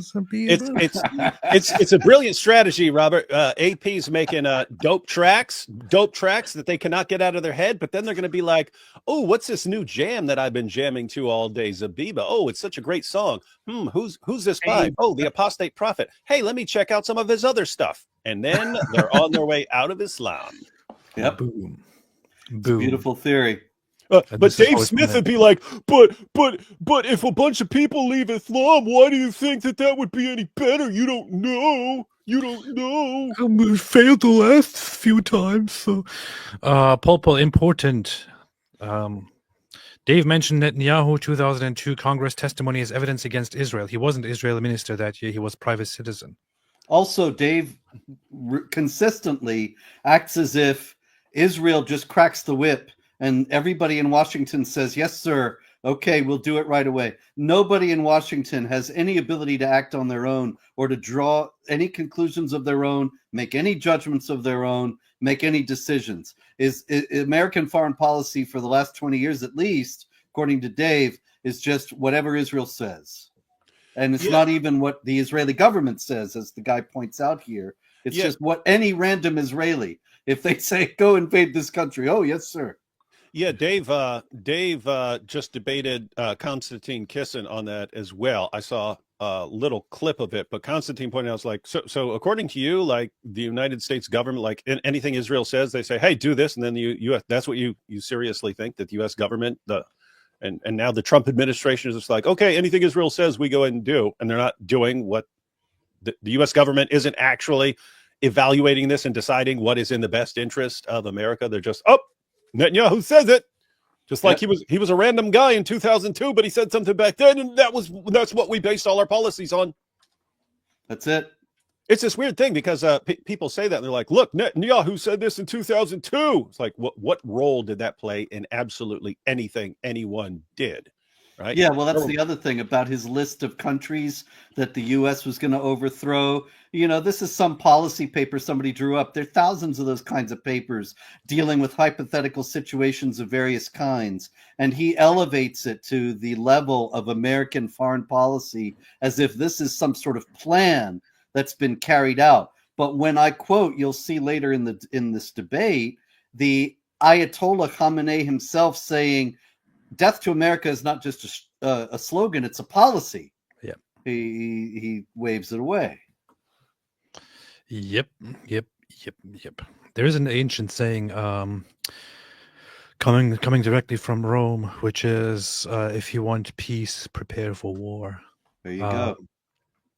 Nowadays, for some reason, it's like, no, we can't have war. You can't have war.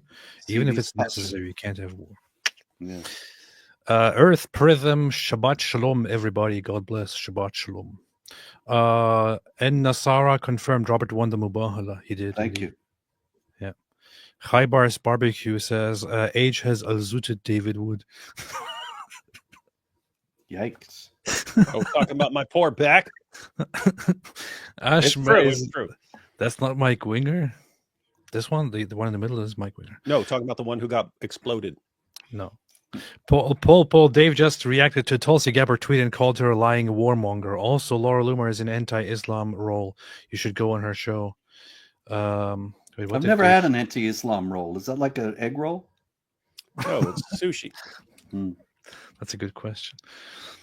Anti-Islam roll. Yeah, I'll have 3. Let's see what Dave Smith says. Wow, Tulsi is now the Colin Powell of this administration. She knows better, but has chosen to lie through her teeth to sell a war. She's worse than the others because she spent her career pretending to be against regime change war in Iran. What an utter disgrace. Weeks. This is just made up today. Dude, this is what people have been saying for ages, man. Are you retarded?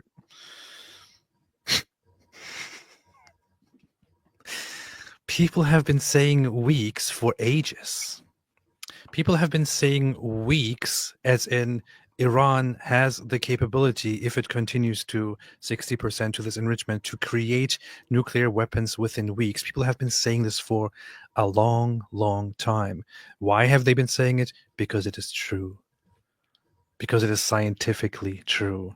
Because Iran themselves admitted to having 60% enrichment.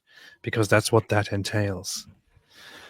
It contradicts every single piece of intelligence on Iran for 20 years. No, it doesn't. Even Netanyahu never went so far. He actually did. This is blatantly wrong. This is blatantly false, man. Pretty sure we listened to Netanyahu just a few weeks ago make an announcement about Iran and talk about nuclear weapons. He raises Netanyahu. Actually, Matt Gaetz played the video. It's a gotcha video of Netanyahu saying over the years, they're just weeks away, and then 5 years later, they're just weeks away, and 5 years later, they're just weeks away.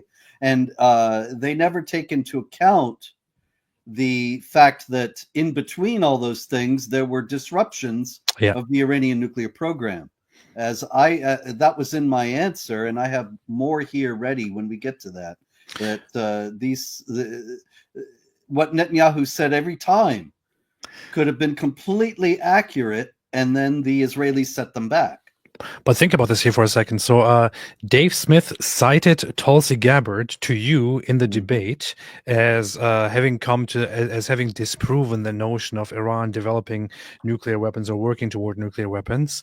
Then, after Tulsi Gabbard makes a clarifying post about this, and by the way, posts a video of her testimony, which Dave Smith was referring to when he used her as evidence, Dave Smith then says that she is a liar and she changed, and this is just made up today. No, Dave Smith, you idiot, you never even paid attention. This is the very same evidence that you falsely used. That's right. Dude, this while you were saying that, it reminded me of exactly what happened last night when we saw Ali Dawa and Muhammad Hijab using Sheikh Tarana, because, do you see, this is the proof. And then he exposed them as liars, and you can't trust him. He's an evil, disgusting person. That's like Dave Smith right now. Someone said something that I think agrees with me. Yes, you see, this is the hero of the speaker of truth. She disagrees with you. You can't trust her. There's a bit in the Sirah just like that Abdullah, the rabbi who becomes a Muslim, and the Jews come. They call the Jews in while Abdullah's hiding. And Muhammad says, what do you think of Abdullah? And they say, he's one of our best men. He's so wise. He's so intelligent, etc., etc. And then they say, Muhammad says, what would you say if he became a Muslim? And Abdullah jumps out and says, La ilaha illallah. And they say, Abdullah is stupid and corrupt and evil. And that's the story. The Jews are lying again. Totally happened. I'm pretty sure that happened. Yeah. Yuck. Hey, Dave, did Mike Winger give you permission to stream tonight? Yeah. Okay. Bell Galactica in Darth Vader's voice. Do not underestimate the power of Al-Zut. Do not underestimate the power of Al-Zut, especially when it involves sesame oil and Momo's butt. Oh, Robert, you don't know what that's about. You got to have rhyme, boot, and zoot. Yeah, we're looking up. We're looking up a Muslim scholar that the Muslims were using to avoid the Islamic dilemma. And what you find in the Muslim sources that he was notorious for practicing mutta to the point where he had to give kids certain names so that they would know not to sleep with all his mutta wives and stuff like that he's had over the years and so on. Anyway, it was said that he used to inject sesame oil up his butt to help him perform with all his mutta wives and so on. Anyway, this was the great scholar that they were going to. Tony Lapidus tweeted at you his sketch of Dave. Oh, he did? Let's see. Hey, that's that guy who does the impressions, right? Tony. Yeah. Lapidus? Yeah, that guy's funny. Tony Lapidus. It's another Greek, just like AP and me. Powerful. Yeah. I recently became Greek. I changed from Turk to Greek. So exactly. El Harrison says Robert has the patience of a saint. If only. Powerful. I love all your funny accents. Do Dutch. I don't even know how to do a Dutch accent. I just know how to do a fake Dutch speech. I remember Geert Wilders when he spoke at one of our rallies in New York. Yeah, that I learned that from Geert him when I met him those times way back 10, 15 years ago, maybe longer, and he was Geert Wilders, Yeah, and he it's would Geert. say, I remember the somebody called something out from the crowd, and he said, "Indeed." And I thought that's the Dutch accent right there. But that's all I can. That's the only word. That's it. Indeed. Indeed. Nice. It kind of sounds like a German accent, but it's worse. Oh, hey, yeah. He tweeted. He shared someone else's tweet to you, and the tweet was, "Apostate prophet, if you're covering the Dave Smith debate, you should also watch this too funny skewering of him." And that was Tony's rendition of Tony's impression of Dave Smith. When was that? When did you tweet this? I just went to his page. It's like a couple tweets down, man. It's like recent. It's like, matter of fact, it's an hour ago. No, it's 2 hours ago. If you go to Tony's page, man, it's right there. Oh, I see it now. Yeah. Okay, I see it now. I see it now. All right, fine. Let's have some comedy since Dave Smith is not funny. Dave Smith. Well, joining me today is Israel's advocate, Natasha Hausdorff, and Comrade Dave Smith to discuss Israel's ongoing war with Hamas in what I hope to be a lively debate that I intend to moderate with complete impartiality and fairness. Comrade Dave Smith, welcome to Piers Morgan Uncensored. Well, first of all, thank you so much for having me. I mean, it's great to see that the Qataris have had a positive influence on you and that you've come over in actuality to the right side of history. Hang on. I just want to clarify something. Hang on. I'm glad that he picked up on the same thing that I just got so annoyed by with Piers Morgan. Hang on. It's so annoying, man. I don't want to come over to any side. And of course, nothing and no one can influence me to do anything. I'm a man. Right, I apologize. I just meant that it's great to see your evolution in accepting that Israel is a satanic, baby-killing, women-starving, man-shooting state of pure evil. I mean, that's just reality. I agree with that. I want to bring in Natasha Hausdorff. Natasha, what do you think of the idea that Israel is a disgusting, demonic state? Piers, I think there are really legal implications to using... Hang on. Bullshit. Piers, ask her if Israel has nuclear weapons. Well, does Israel have nuclear weapons? I'm sorry, what does that have to do with me? Hang on. Shut up a moment. It's got everything to do with you. Does it have nuclear weapons or not? I wouldn't know any more than you or Comic Dave Smith. Hang on. More bullshit. Utter bullshit. You stupid woman. You personally killed thousands of babies and women. Oh, Piers, you know what? By the way, now she'll say that's a blood libel and anti-Semitic. Right. Piers Morgan, can I get a single point in here? We can. This is my interview, my show. Are you in Israel engaging in a form of genocide? Yes or no? Terms like genocide have legal implications and meaning. It seems to cheapen the term if you keep bending the definition to simply What absolute flannel? Load of bullshit. No.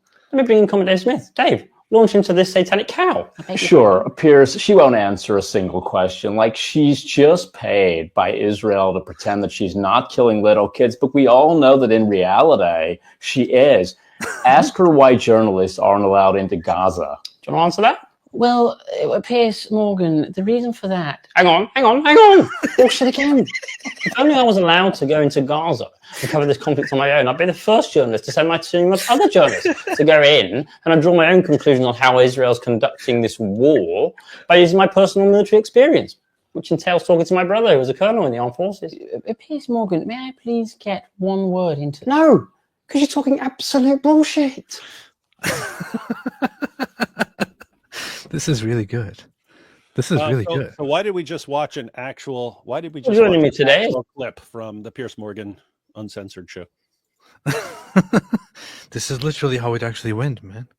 That is. It's This is basically how a it went. condensed version of the entire thing. Yeah. This is how I remember the whole conversation, basically. This is how I remember the conversation. Let's see. Oh, is this it?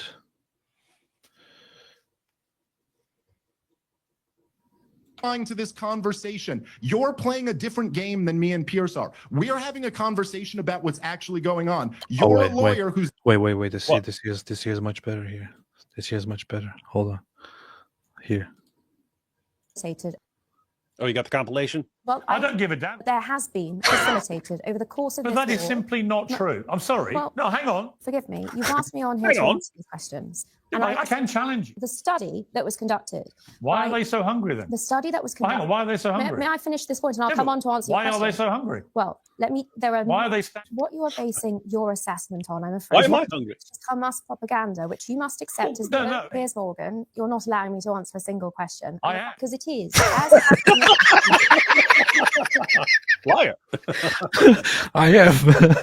Oh man.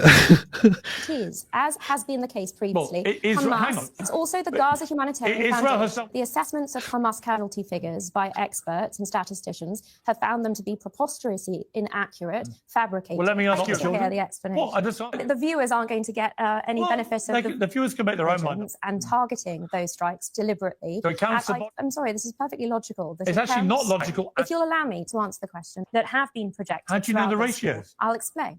At between 1 to 1. Man, this is so ridiculous. This is just absolutely ridiculous. Pierce Morgan, everyone.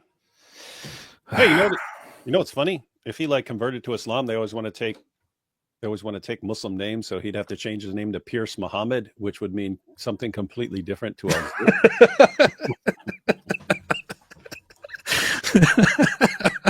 Welcome to my brain, ladies and That's gentlemen. a good point. Pierce Muhammad. Oh man. John West, Robert Spencer spit facts. DS was a straw man, generating machine. Congrats on the comeback after losing to David Wood. Wait a minute. I didn't lose to David You Wood. got crushed by David Wood. Nonsense. You were not ready for my Dia al-Kalbi argument. There was, what was it like that before the debate, they raised their hands. How many people believe Muhammad really existed? Yeah, you want everybody in the room converts. raised their hands. There's a couple of And gullible then people in at every the end audience. of the Robert. thing, it was like 30%, 40% were on my side. So There, it was there's clear a couple. victory. There are a couple gullible people in every audience. It's a who will fall for your smashing, nonsense, a Robert. smashing world historical victory. All right, I'm on Dave Smith's side now. Dave Smith and Pierce Morgan for life. Hang on. Mark H. The moment I saw a thumbnail, I knew Robert Spencer intellectually molested Dave Smith. Yikes. He intellectually outzooted him. Wait, you don't know what this is about? No, he doesn't know. Robert doesn't know your soundboard, man. Okay, how about here? Let me play it then. Are you sick in the mind? Are you that mentally enslaved and intellectually subservient and intellectually molested and ideologically molested? Wait, where did Robert go? Robert disappeared. Where did I go? Am I gone? This is Can you weird. hear me? We hear you. Yeah, we hear you. We can hear you. We can just not see you. Nothing's changed over here. That's weird. That's probably my He did system. something weird. I don't know what to do. I can't because it's on. Huh, interesting. Well, I shouldn't have played a clip. See, this is the curse of Mohammed Hijab. Okay, if I stop the cam, maybe it'll turn back on. Look at what Mohammed Hijab did, man. I have to say, I would be disappointed right now that we lost Robert, but after him talking trash about our debate, I say good riddance, sir. Good Robert, riddance. how about disconnect and connect back again? Because I I see think that that's what he's doing. there's a device problem. I see him down here, but there's a device problem. Okay. Click on Yeah, the link Robert. again and come back in. Yeah, if you can hear us, Robert, just shut all that down and then start it back up again. Oh, there he goes. Wait, now there are two Roberts. Now there's two Roberts. That's weird. Yes, am I stereo? Yikes. No? No. What Okay, the now. heck? Okay, no, everything is fine now. It is? Yeah, you're I good. think so. Okay. This is getting out of hand. Now there are two of them. Nice work. Knows too much. AP allies didn't resupply and feed Germans from behind enemy lines. Dealing with a population in a region after it was liberated isn't the same thing. Yeah. Okay, yeah, we can talk about that forever. No, it's too much at best, but I agree, that's true. At best, comparable to doing so in Gaza Strip after the enemy surrenders and it is liberated from Islamo-Nazi occupation. Though by percentage of the Muslim population, there is even much worse than the Germans were. I agree, but I still think that Israel is doing a good job in Gaza right now, okay, as they have been. There's no need to make things worse. Little R times. Is it possible to obtain a Quran in chronological order instead of the current order? You can I'll tell you, I was going to put the critical Quran in chronological order, but as I was doing the research, putting it together, I saw that many of the surahs are not units, and they are not from the same chronological period, even within the surahs themselves. And Yeah. so it became impossible to do. So I Yeah. just went with the traditional order. Yeah, and so you have that. You'll even have like part of this surah is Meccan and part of this surah Yes. is Medinan and so on, or this verse is from the Medinan period and the rest of it is from the Meccan period and stuff. So you have those kinds of issues. But then in addition to all that, you have disagreements on the timeline. You have some people say that this is Meccan and some people say that this is Medinan. So it's like, who do you even go with on that? So yeah, it is it's a very difficult task. Indeed. Indeed. Zachary Gelpy says the saddest kind of Jew is a self-hating one. I'm not even sure in what regard, in what way Dave Smith is actually Jewish. He Well, keeps saying first of all, Jewish, his name is Smith, not Smithsbergstein or anything like that. I have seen lots of Jews contest that he's actually Jewish, but I don't know why. I don't know anything about it. I don't know more about it. I have no idea. Don't Jew check me, bro. Huh. Don't kosher check me, bro. What?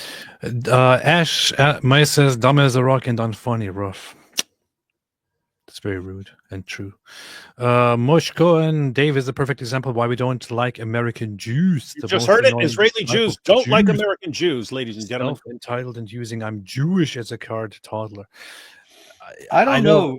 That may be, but I'll tell you something. I looked into the comments on the Matt Gaetz posting of the YouTube video of the debate, and it's just incredible how many of them are openly Jew-hating and saying, oh, I knew what Spencer was going to say as soon as I saw his nose, and things like that. Yep. And just assuming, of course, that I'm Jewish, as many people do. But they obviously hate Jews, and they are increasingly open about it. Oh, yeah. And they sort of all follow each other around like a little cult. And then so after everything that happens or every tweet, they sort of like swarm. Oh, what a powerful point. What a powerful point. And it makes it sound like they're bigger than they are. Yes. That's true. Abu Baker al-Puff Daddy, in the debate, Mr. Spencer was professional, informed, articulate, and effective. Mr. Smith was a bit out of control. He had good points, as did Robert. That's very rude of you to say. That's very rude, Abu Bakr. Yeah. I don't know. AP and Robert's laughs are so adorable and endearing. Adorable. Is that on purpose, you think? Probably. Gabriel Valencia, can I get it? They beat me in the desert. They beat me in the desert. I forgot to put that on my soundboard, man. I need to put it on my soundboard. They beat me in the desert. Abu Bakr, what should U.S. policy Trump admin be to Syria? Well, certainly they shouldn't be palling around with Ash-Shara, who's a jihadi, who's Al-Qaeda. But Trump thinks he can make a deal with everybody on the basis of mutual self-interest, and this is why he's reaching out to him. It's understandable, but the idea that he's no longer a jihadi is at best unproven. Yeah, but everybody makes mistakes, Robert. Like, yes. I said wrong things in the past. I did wrong things in the past. I maybe took things that didn't belong to me, accidentally. Things. Yeah, I still want my shoes back. Yeah, and that guy. And that guy was an Islamic terrorist, part of Al-Qaeda and partner of ISIS. Everybody makes mistakes. Just a little mistake, being an Al-Qaeda leader for 11 years. Moshko, ironic, his podcast is called Part of the Problem. And he is. Is that what it's called? Yeah, apparently it is. What a dork. And Nasara says, so DS acknowledges he's part of the problem. He is, and he does. Daily Wire, Israel subjecting itself to suicidal standards, costing the lives of its soldiers, people, and war effort for evil hypocrites who hate it no matter to complain unless isn't a good or moral argument. Good. I guess we're still stuck on the whole issue of what Israel should do with the Gazan population. Yeah, Robert, just so you know, Knows Too Much is a fan of starving the entire population to death and so on. That's not what he said. Not realizing, not straw man. realizing what that would actually do. That's not what he said, man. Recycle Bin Laden says, why help Israel if they have space lasers? This is a good argument. Fair Because point. you don't want them to have to let their space lasers out of the bag, man. Yes. Knows Too Much said, you're right that Israel needs to be careful and wise in its approach, but appeasing evil is never the answer, leads to more capitulation to it. That's true. I agree completely. Who's talking about appeasing evil? You did time and repented for your deeds, which is nowhere comparable to the evil done by the Palestinian cultists in Gaza. Some evil is beyond redemption. This dude's obsessed, man. I don't know that Obsessed, any Dan. evil is beyond redemption, because that would reflect on the Redeemer. The Redeemer can redeem anyone. Now, whether they want to be redeemed, whether they repent, that's another matter. Yeah, it's I was redeemed because I had an opportunity to be redeemed. You're saying starve everyone to death and then no one has a chance for any redemption ever. There you go. Yeah. Sassy Dan says, libertarians love to bring up failed involvements and ignore successful involvements in horrific things that happened because of refusal to get involved. Well, that's true to a certain extent. I mean, like, they all are talking, Dave Smith and many others right now, saying regime change is terrible. It's always a disaster because it didn't work with Saddam Hussein. But you know, what if in 1945 the Allied army was saying, we can't remove Hitler or the Nazis. We have to make sure the Nazis stay in power at the end of World War II because we don't want regime change. I mean, who knows what would come after that? Well, it's also hilarious because our entire country is based on a regime change. Yes. And guess what? Why did it work? Because you had a population that was ready for it. That's why it worked. We're looking at Iran, and so we're looking at regime change. Like when Syria was about to have its regime change, we're like, this is not going to go well. This is not going to go well. Why? Because what are you going to be replaced? But what is Assad going to be replaced by? A bunch of freaking ISIS terrorists. This is not going to go well. This is not going to go well. So you had a situation where it looked like things at best were going to be the same and probably going to be worse. It doesn't look like things are going to be any better with a bunch of reformed ISIS jihadis there. But there's no comparison between that and, put it this way, Iran is more like the United States before the United States. There's a population that's ready for it. And guess what? There were other nations that helped us.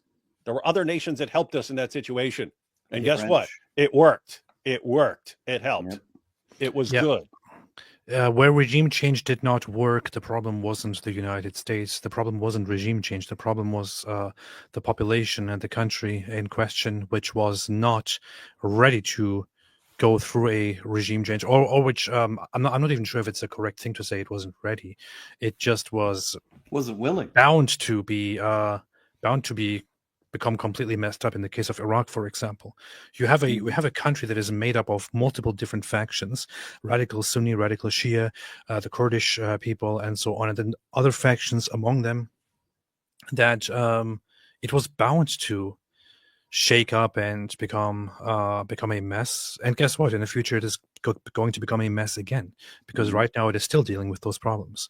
It doesn't really depend on whether there is a regime change imposed by America or not. It is that the countries in questions, I'm sorry to say, are terrible countries.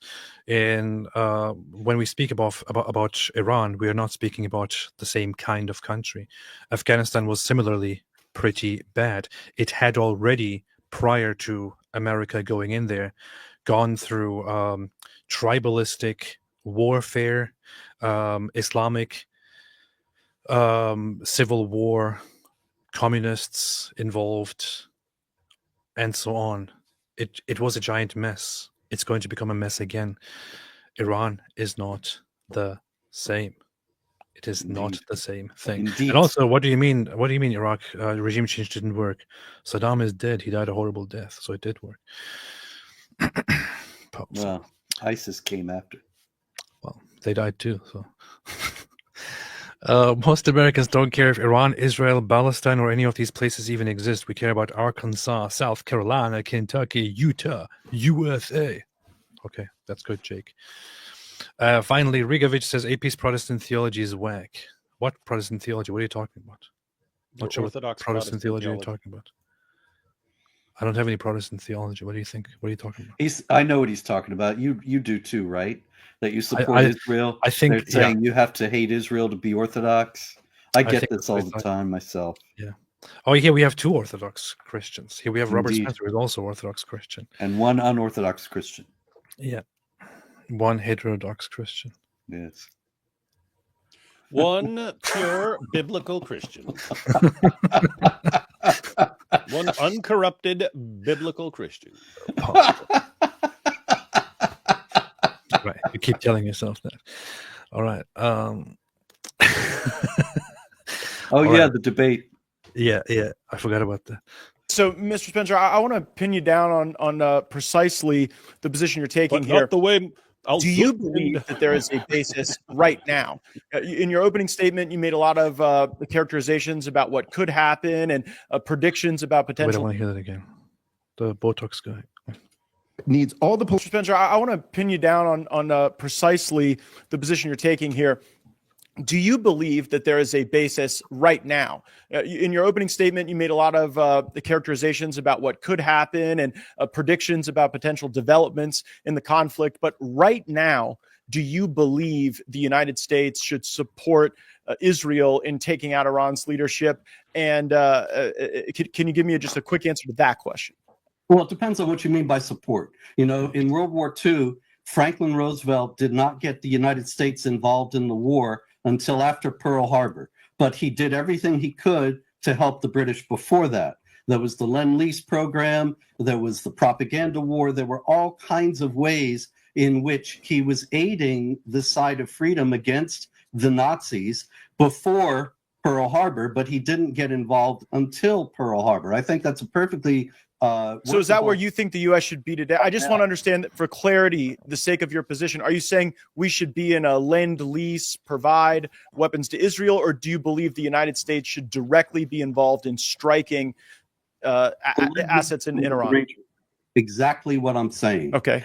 The idea that this is some sort of betrayal of MAGA, as Dave was suggesting, is ignorant of the fact that Trump, in his escalator speech, his first political speech announcing he was going to run for president in 2015, he says, I'm not going to allow Iran to get nuclear weapons. Now, I don't know what people thought he meant by that. He reiterated that many times over the years, and now he's saying the same thing. And you've got a regime that actually has ordered its people every Friday in the mosques all over Iran. They have to chant death to America as well as death to Israel. And it's important to note, this is not just braggadocio or sloganeering.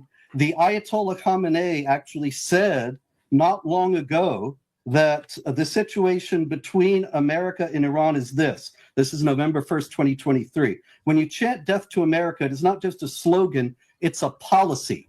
And it's a long-standing policy, in fact, because it goes back to 1979, to the seizure of the embassy, the taking of the hostages, the taking of the CIA agent William F. Buckley, not the National Review guy, another one, who Another was CIA agent.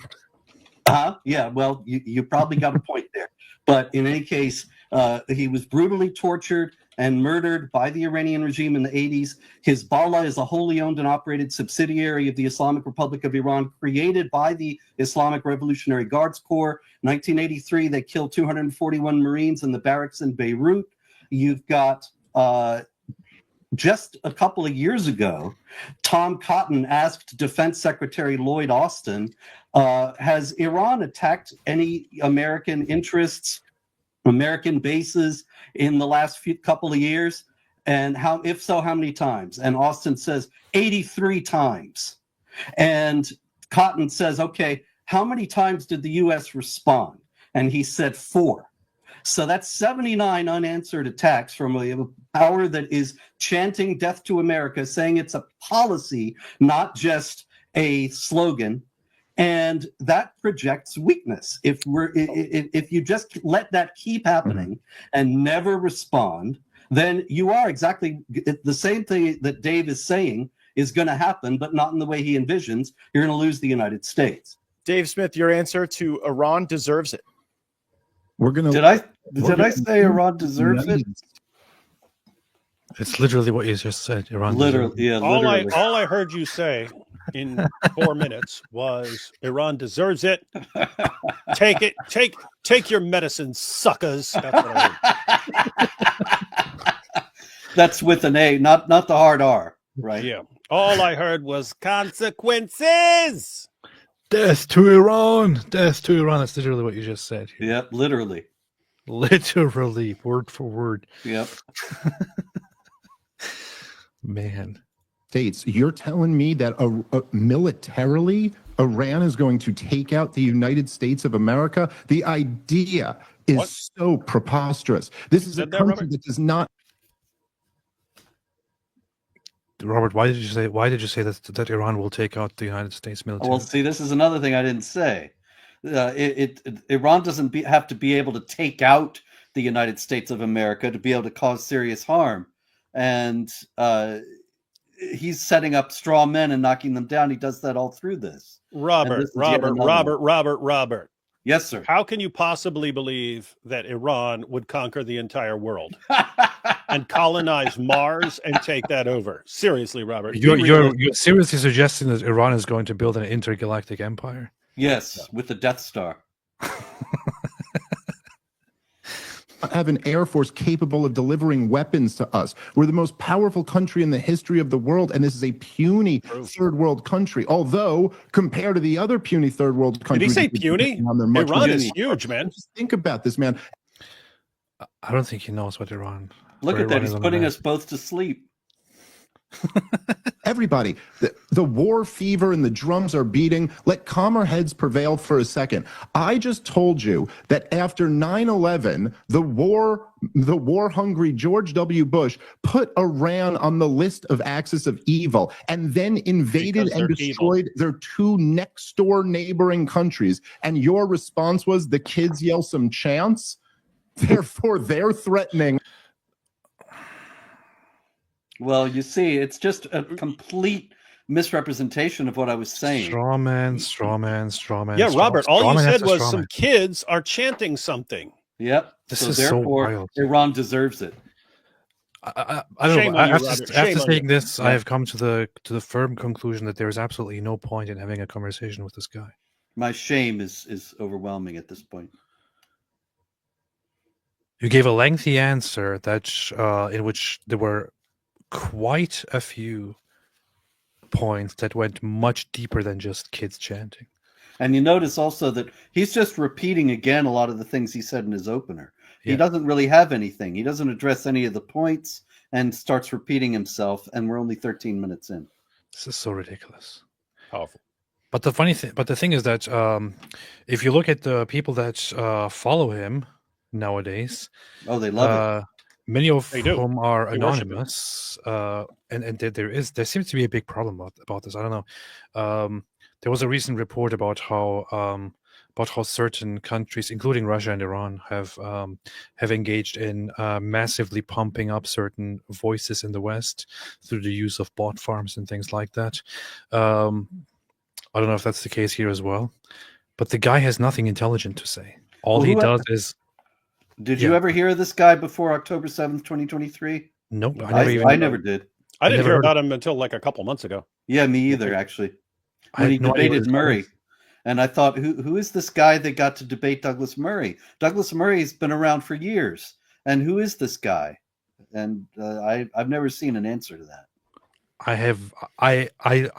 To this day, I still have no idea why this person is considered a relevant individual to the whole discussion, to geopolitics, to Israel, to Iran, to what they call Palestine, and so on.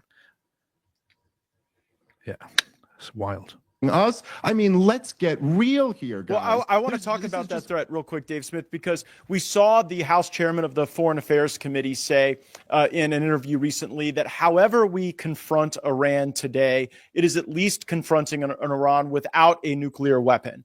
And as messy and as bad as all those rough outcomes you described, the argument just that I'm presenting to you is, well, we eventually have to confront Iran, so better to do it now than later. Your response? And Wait, Chance Schofield here says he is big with libertarians. So you notice that Matt Gaetz, after all that, I don't get any chance to respond to Dave because Matt Gaetz asks Dave another question. Oh, yeah. Yep. That's funny. Well, it's good because Dave Smith would have just humiliated you if you tried to respond to him. Yeah. Well, Chance Schofield just pointed out that he's popular among stupid people. So, that makes sense. That makes sense. Then we'll go to Mr. Spencer. It's just absolutely ridiculous. And like I said, all of the intelligence indicates that they're not trying to get a nuclear weapon anyway. So this is all like it's all just begging the question. It's like you have to like demonstrate. Hold up. Ridiculous. And like I said, all of the intelligence indicates that they're not trying to get a nuclear weapon anyway. So this is false. Yep. Demonstrably false. Well, now he's railing at Tulsi today for saying exactly the opposite. Which she already said before. Yeah. Which he wrongly, falsely referenced. Indeed. This is all like it's all just begging the question. It's like you have to like demonstrate that they are actually attempting to get a nuclear weapon before you can just make that call. But it has already been demonstrated. Yes. As the great Scott Horton said the other day, Truman did not start a war with the Soviets because they were developing a nuke, and Johnson didn't start a war with the Chinese communists because they were developing a nuke. And this idea that therefore it's okay to just launch a war of aggression because somebody else is developing a nuke. And the wildest thing about it, Matt, the nuke is not the problem. Indeed. It's who has the nuke is not the problem. If ISIS was developing nukes, nobody would wait. Nobody would wait. ISIS, Hamas, Houthis, Hezbollah. I'm not really sure about Hamas, but with Hamas, it seems like if Hamas was actually launching nuclear weapons right now, these idiots would still defend them somehow. But No, he would. What if Israel can have one? Why can't Hamas? It is about who is developing nuclear weapons or who is threatening to develop nuclear weapons. Nobody's actually suggesting that there is very clear proof that Iran does have nuclear weapons, or that they are fully in the process, that they are about to have completed their first nuclear weapon. What is being suggested is that they are working towards the building of nuclear weapons, and this is undisputed. It is because they have a nuclear enrichment program that puts them on the verge of building nuclear weapons within just weeks, as we have said many times, as intelligence around the world has said many times, as the United Nations and as others have pointed out many times. This is the problem with Iran. The Islamic regime of Iran is a regime that hates its own population, that had no problem firing into the crowds and killing 1,500 people in order to suppress protesters who wanted regime change. It is a country, a regime that fights proxy wars, a regime that has it in their constitution that it is their mission to expand the revolution and to prepare the grounds internationally, not just inside Iran, but also abroad, for the revolution and the future that is religiously promised to them, meaning the coming of the Mahdi, who is supposed to come and bring great justice to the world. It is their constitutional mission to destabilize the world and to fight Israel and America, which they call the two Satans, the small Satan and the big Satan. You can't allow these guys to have nuclear weapons. Yep. That's it. And if you think they should have nuclear weapons, then shut up, because we will not allow them to have nuclear weapons. That's it.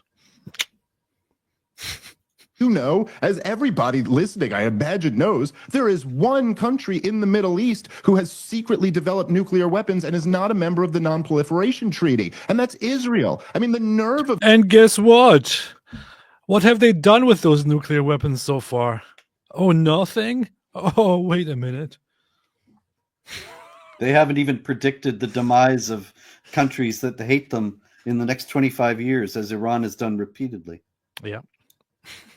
Of them to launch a war on these grounds. Iran is in the Non-Proliferation Treaty and is not developing nuclear weapons and doesn't have nuclear weapons. Israel does and lies to the world about it. And this is their justification for launching a war that they want to drag America into? I mean, wake up, people. Robert, is it hypocritical for Israel to... This guy saying wake up, people. ...try to draw America into a war over a secret nuclear weapons program when Israel has a secret nuclear weapons program?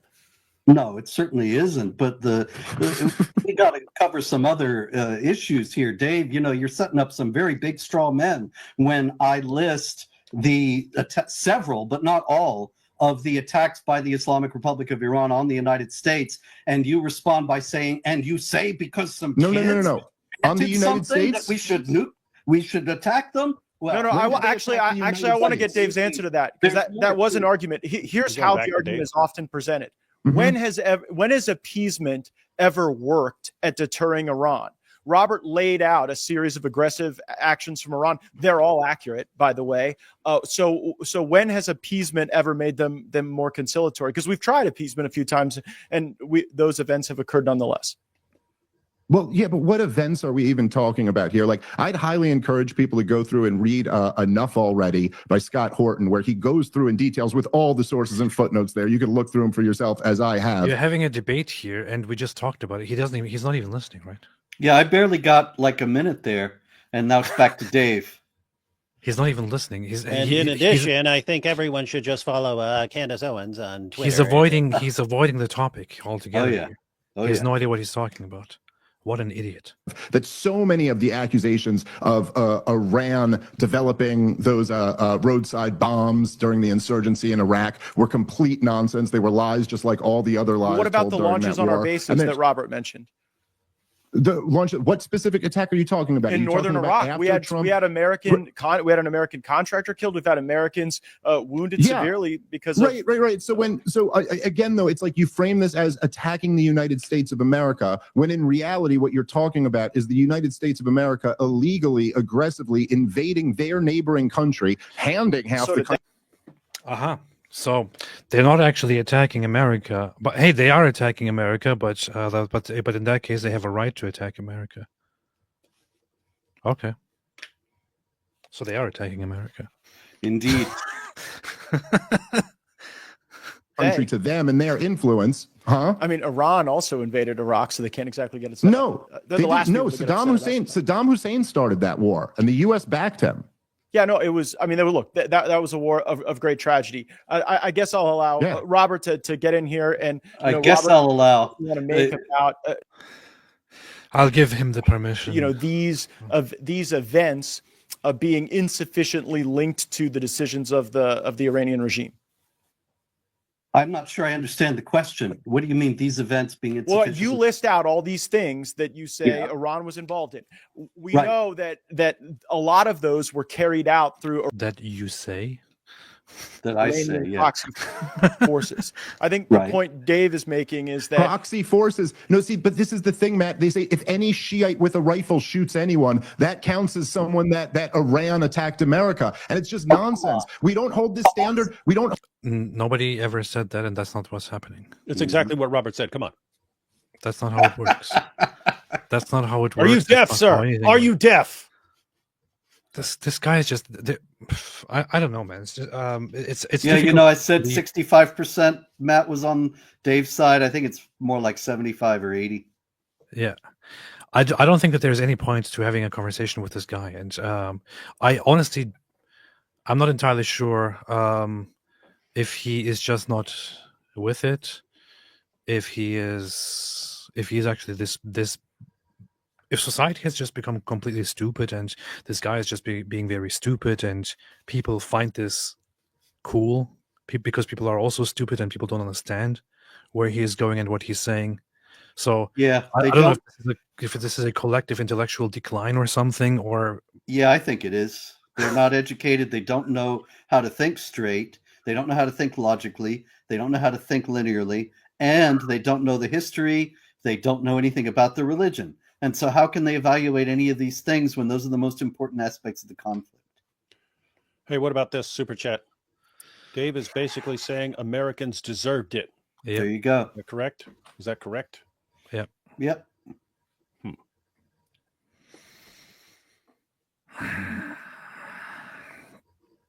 Since Dave Smith is known only due to his anti-Israel grift rather than his comedy, he's probably not a very good comedian, says knows too much. Indeed. That's a good conclusion. Indeed. The seal of the prophets. The seal. There's this dude, the isolationists. There's this dude, the isolationists like that said that a third of Tel Aviv has been damaged. Highly respected, apparently. Oh yeah, I saw that earlier.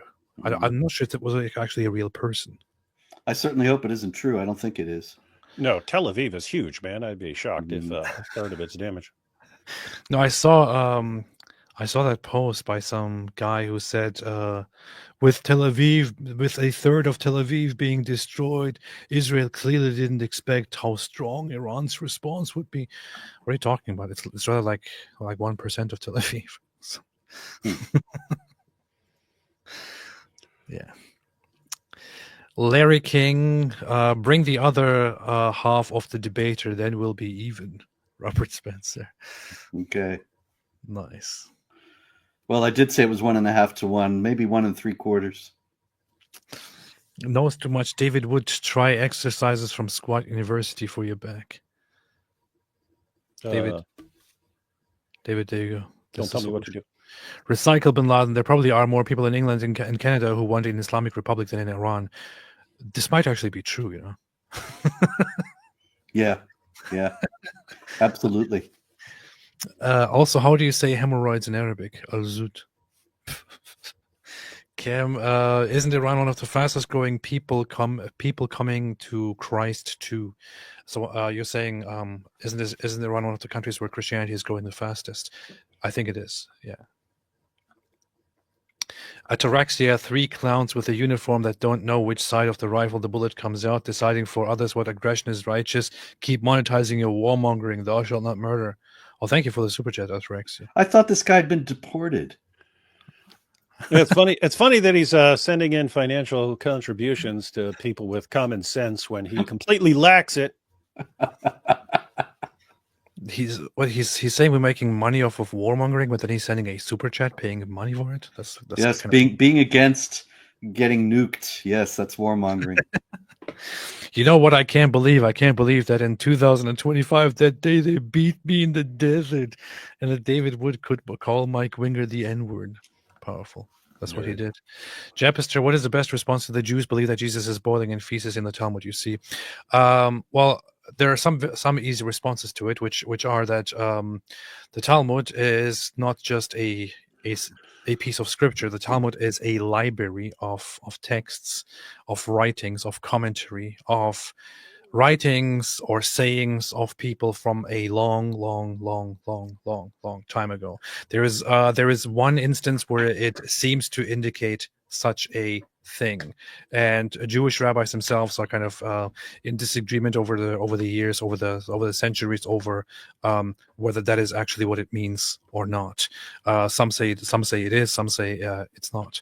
So and then you have to think about whether that is within the Jewish rabbinic Jewish framework a normal thing to say or not.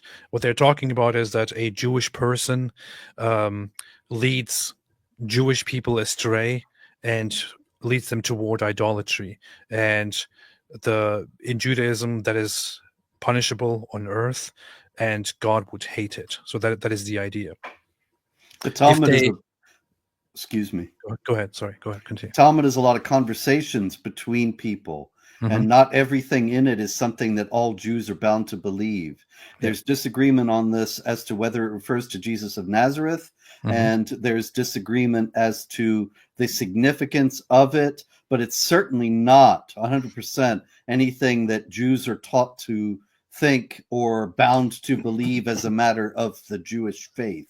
That's a complete misrepresentation. You can find a full discussion of this issue and much more about the Talmud in my book, Anti-Semitism, History and Myth, which AP has on his bookshelf. And in addition to that, here it is. Thank you. Yeah. In addition to that, when someone brings this up, the first question should be, "Oh, have you read the Talmud?" Yeah. And that's not because most of us haven't read everything that we talk about and so on. So that's not the issue. It's the point is you want to get to where did you get this information from? Because 99.9% of the time they got it from a meme, from a groiper or something like that, right? And a lot of those memes I go through in the book and show that a lot of those so-called proof texts that are supposed to show how evil the Talmud is, they're fabricated quotes. And the ones that are real are taken wildly out of context, like the one about supposedly being able to rape 3-year-olds or something like that is talking about actually if the 3-year-old in question is to be considered to be a virgin or not when she gets married later. If she is raped at an early age, there's no justification for the rape. There is no idea that this is all just fine. It's talking about the legal penalties involved at various points. And these kinds of things are completely glossed over in all these anti-Semitic lists of the Talmud's evil quotes. But what do you think about Libre David and God Shas? Made up. We know. There is no Libre David. Yeah. Yeah. So first question when someone brings up, but the Jews believe this. First of all, it's false. Your average Jew has never heard of this before. They've never heard it. They've never heard that, right? So anyway, ask, oh, really? Have you read the Talmud? No. Oh, okay. Well, where'd you get this information from? Where'd you get this from? I got it from a meme. Okay. So did you then go to look it up in context and see what's actually going on? No. Why would I do that? No, I'm not opening a stupid. Do you even understand what the Talmud is? Do you understand how it works? Do you understand that it's a bunch of things various rabbis are saying, and it's all put into a big collection and so on, so that they can see how rabbis thought various times and over the centuries and so on. And what percentage of Jews do you think believe that claim and adhere to that claim and go around affirming that claim? Something along those lines, but that's not how it goes. It goes, see, this is what Jews are going around saying about Jesus. Just blanket statement, Jews. Look, it's right here. I read it. I read the whole thing. See? Yeah. You see? It's right here. I read it on the weekend. It took me a few hours. So guys, to understand what this would probably be like for Jews, imagine if you took everything by like every Christian theologian in every debate and stuff over the centuries and you put it all into one huge collection. And then you said, see, this is what Christians believe. Well, guess what? You're going to get some you'll have some messed up stuff in there. AP, can you go to like Martin Luther and get some really messed up quotations about Jews? Yeah. Oh, yeah. Now imagine putting everything together that every Christian theologian's ever said, put it all together in one big collection, and then going to a quotation from Martin Luther about Jews. And keep in mind, even in Martin Luther's life, you'll have times when he said really nice things about Jews, and then some of the most messed up things you'll ever hear in your entire life about Jews. So you can have inconsistency even in the life of one person, right? Let alone if you compiled everything that was ever said by people. But anyway, so imagine then taking this quotation from Martin Luther's messed up about Jews period, taking it and saying, see, this is what Christians believe about how Jews should be treated.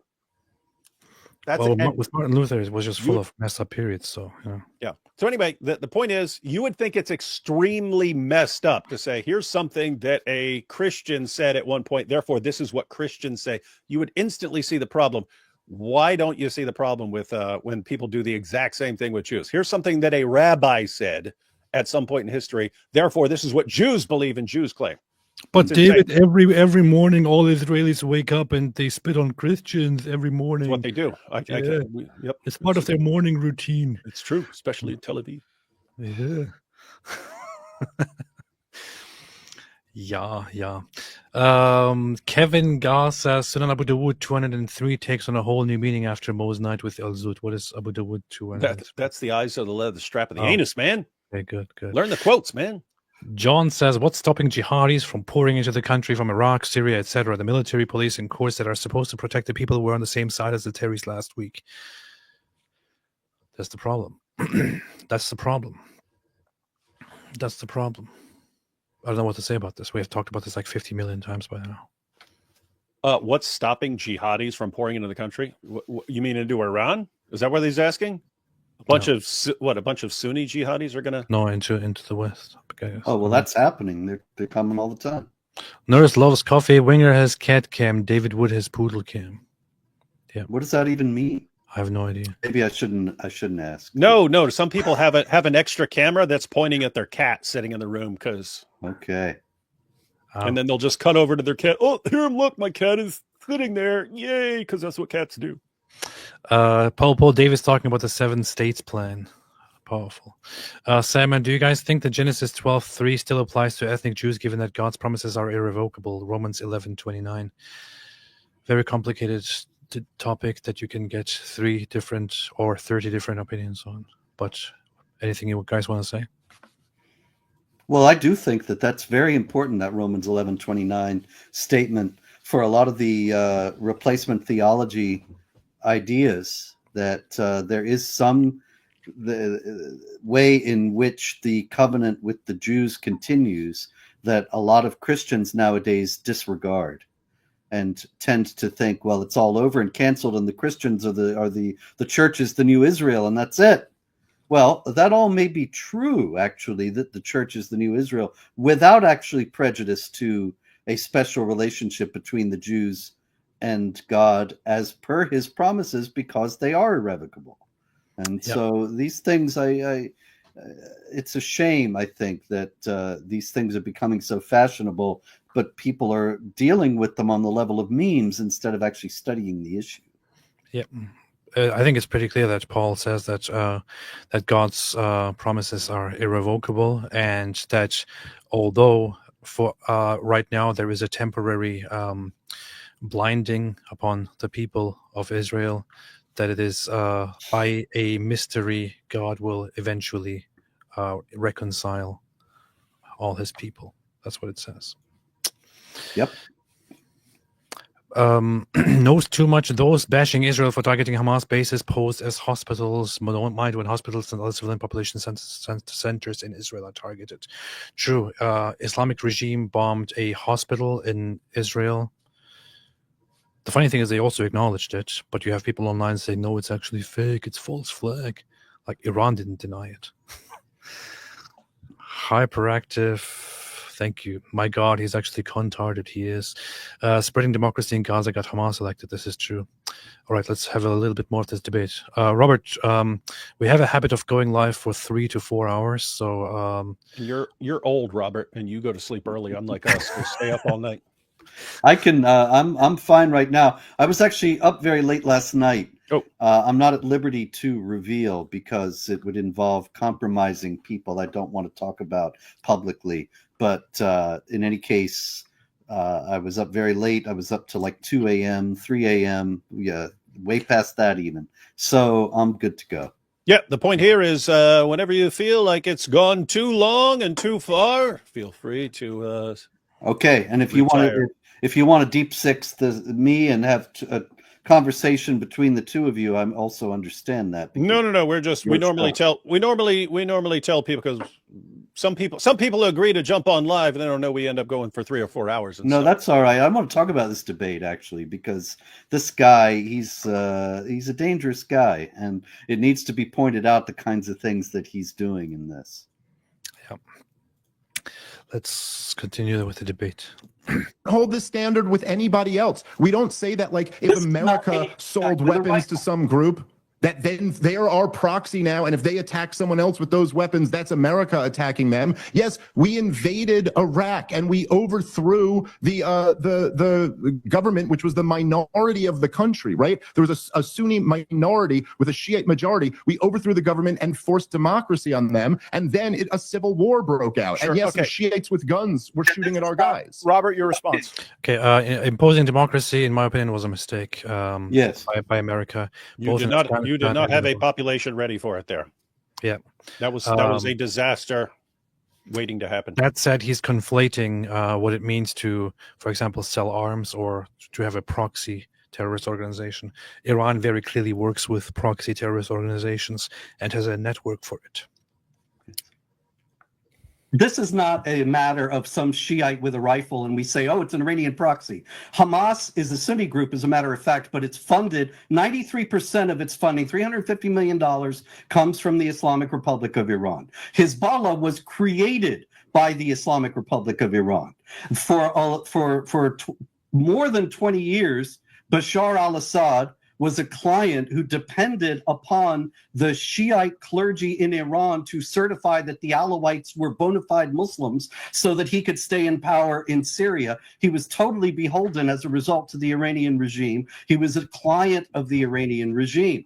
And, you know, you also say, well, the IAEA said that they're not getting nuclear weapons. As a matter of fact, in a May 31st, 2025 report, which is what, almost 3 weeks ago. Oh, this must be outdated. Iran has significantly increased production and accumulation of highly enriched uranium, the only non-nuclear weapon state to produce such nuclear material. This is a matter of serious concern. And the IAEA also said that they've accumulated 881 pounds of uranium enriched to 60%, which far exceeds what is needed for civilian energy production and is close to weapons grade material. So you've got I don't know. Go read and now read the conclusion. Now read the conclusion of the latest report. Read it. That is the conclusion. Want to read it right now on the air? Let's read the conclusion. The conclusion takes back that they're enriching uranium at 60%. Come on. No. See, this is how they're selling this lie, Matt. Yes, nobody's arguing that they're enriching at 60%. They've gone up to the level of having a latent nuclear deterrent. And why? They're not the country who's.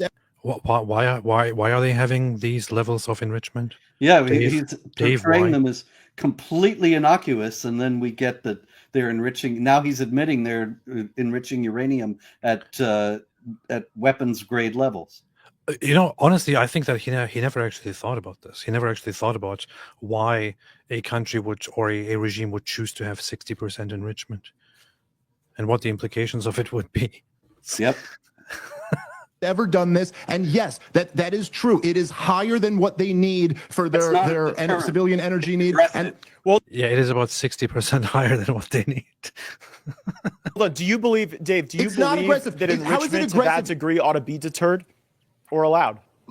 Listen, I think again, these questions are. I don't like the spread of nuclear weapons at all, and I don't. Sure, should they be deterred? I think there would be a great way to deter them by making a deal. I think that would be very possible. I think the Iranians have demonstrated that they want to make a deal. Donald Trump seemed to be signaling he wanted to make a deal. It's kind of unclear now what his true intent was, but then they threw it. Yeah, I'm going to show you what actually happened while Donald Trump was waiting for them to make a deal. What happened was the following here. May 17, 2025, a month ago.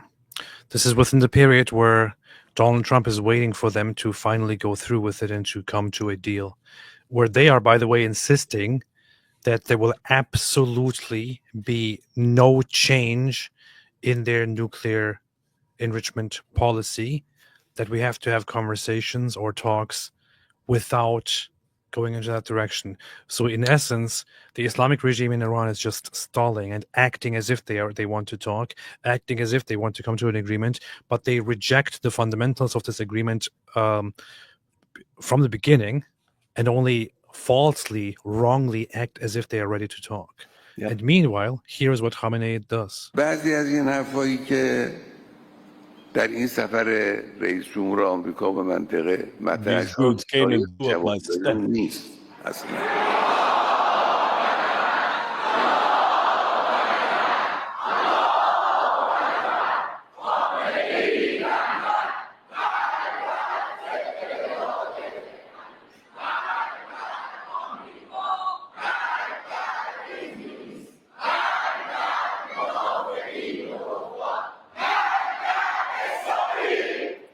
They choreographed this, man?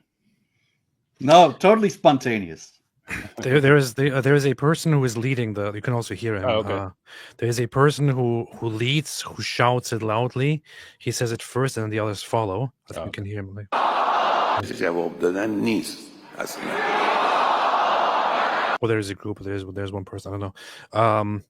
But so they are instructed to always say the same things. But here, this is it. Some of the things that the U.S. president said in his recent visit are not even worthy of a response. That's it. And then immediately, Allahu Akbar, Khamenei is the leader. Death to those who oppose the rule of the jurisprudent, which is Khamenei. Death to America, death to England, death to the hypocrites and infidels, death to Israel. This is from a month ago. Dave Smith thinks it's just kids chanting. Yeah, look at all these little kids. Just a couple random kids on a playground. They're playing. He's got these kids over here. They're playing on the little merry-go-round, and they're just joking around. And they say death to Israel, and you guys want to like bomb them? Come on, be serious. What's the problem, man?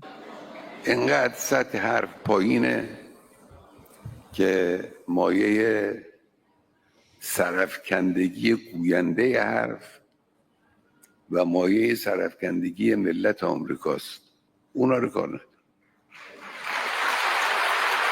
Bravo, sir. See, I'm not going to comment, and they all start cheering. They don't want to hear him. It seems like they just cheer whatever he says, no matter. Oh yeah. So he could say, "And I'm going to say something," and they'll cheer. And if he says, "I'm not going to say anything," and they'll cheer. I'm going to have pastrami for lunch. Yay! Death to America. Did you hear that? Well, yeah. Did you hear that in the back? Mm-hmm. I heard it. We heard it, AP. You don't need to prove your point, man. You won. You don't need to spike the ball.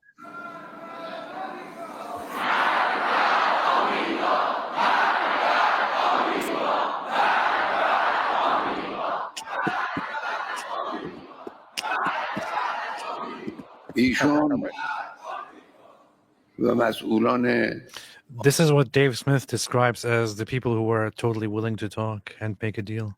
They're trying to make a deal, man. You know, and what's stupid is, like, this is always the impression I've gotten. Over the years, it seems like what Iran wants is, hey, so it's basically two things. One, we're either going to build a nuclear weapon, or two, you can pay us endless trunks of money to not build a nuclear weapon. And it's like, you're a bunch of freaking terrorists. We're not gonna pay you billions of dollars to America. We're gonna pay you billions of dollars not to build a weapon. We're just gonna bomb the crap out of you. That's how you deal with terrorists. Yeah, Allahu Akbar, long live David Wood. Death to America, death to England, death to Israel, But death I'm not gonna say to anything. heretics, death to infidels. See, they just want to make a deal. Yeah, Dave said it. His source. Trust me, bro. Guys. So here's another thing that he apparently recently said. Okay, guys, I want to clarify about the big surprise, because everybody's been giving me shit about this all day because nothing happened. So here goes, okay? I did have a big surprise. But when I gave the order to detonate, they told me we had no nuclear scientists anymore. They're all dead. So I said, you know what? Bring me the freaking bomb. I will detonate that bitch myself. They said, sir, there is no bomb. So I said, what do you mean there is no bomb? And they said, no bomb, sir. We just heard Israel say we had one, so we all thought we had one. But we don't have shit. And then the morning came, and I was all depressed and shit, so that's what happened. So here you go. Now Robert understands the power of AI. That is amazing. Well, why didn't he mention Mike Winger? He should have. Yeah, that's a good question. Good question. You need to get Khamenei talking about Mike Winger. Oh yeah, we do. Yeah. All your centrifuges and all your uranium, and the Iranians weren't going to go along with that. And so, yeah, I think a reasonable deal could be struck here where Iran doesn't get nuclear weapons. But even if they had them, that doesn't mean we should launch a regime change we'll war just have to there give now. them billions and billions of dollars. There's no concrete plan. You have no plan for who the new leader is going to be. You have no plan how to avoid. We're going to get to that. We're going to get to that. But I want to stay on the nuclear development real quick. Robert, you said in your opening statement, I wrote down the words precisely, that Iran was working on nuclear weapons. And that struck me as a broad statement. So I want to pin this down. How close does a country have to be, a hostile country, to nuclear weapons in their ambitions or their hopes or their works, like to justify a regime change war?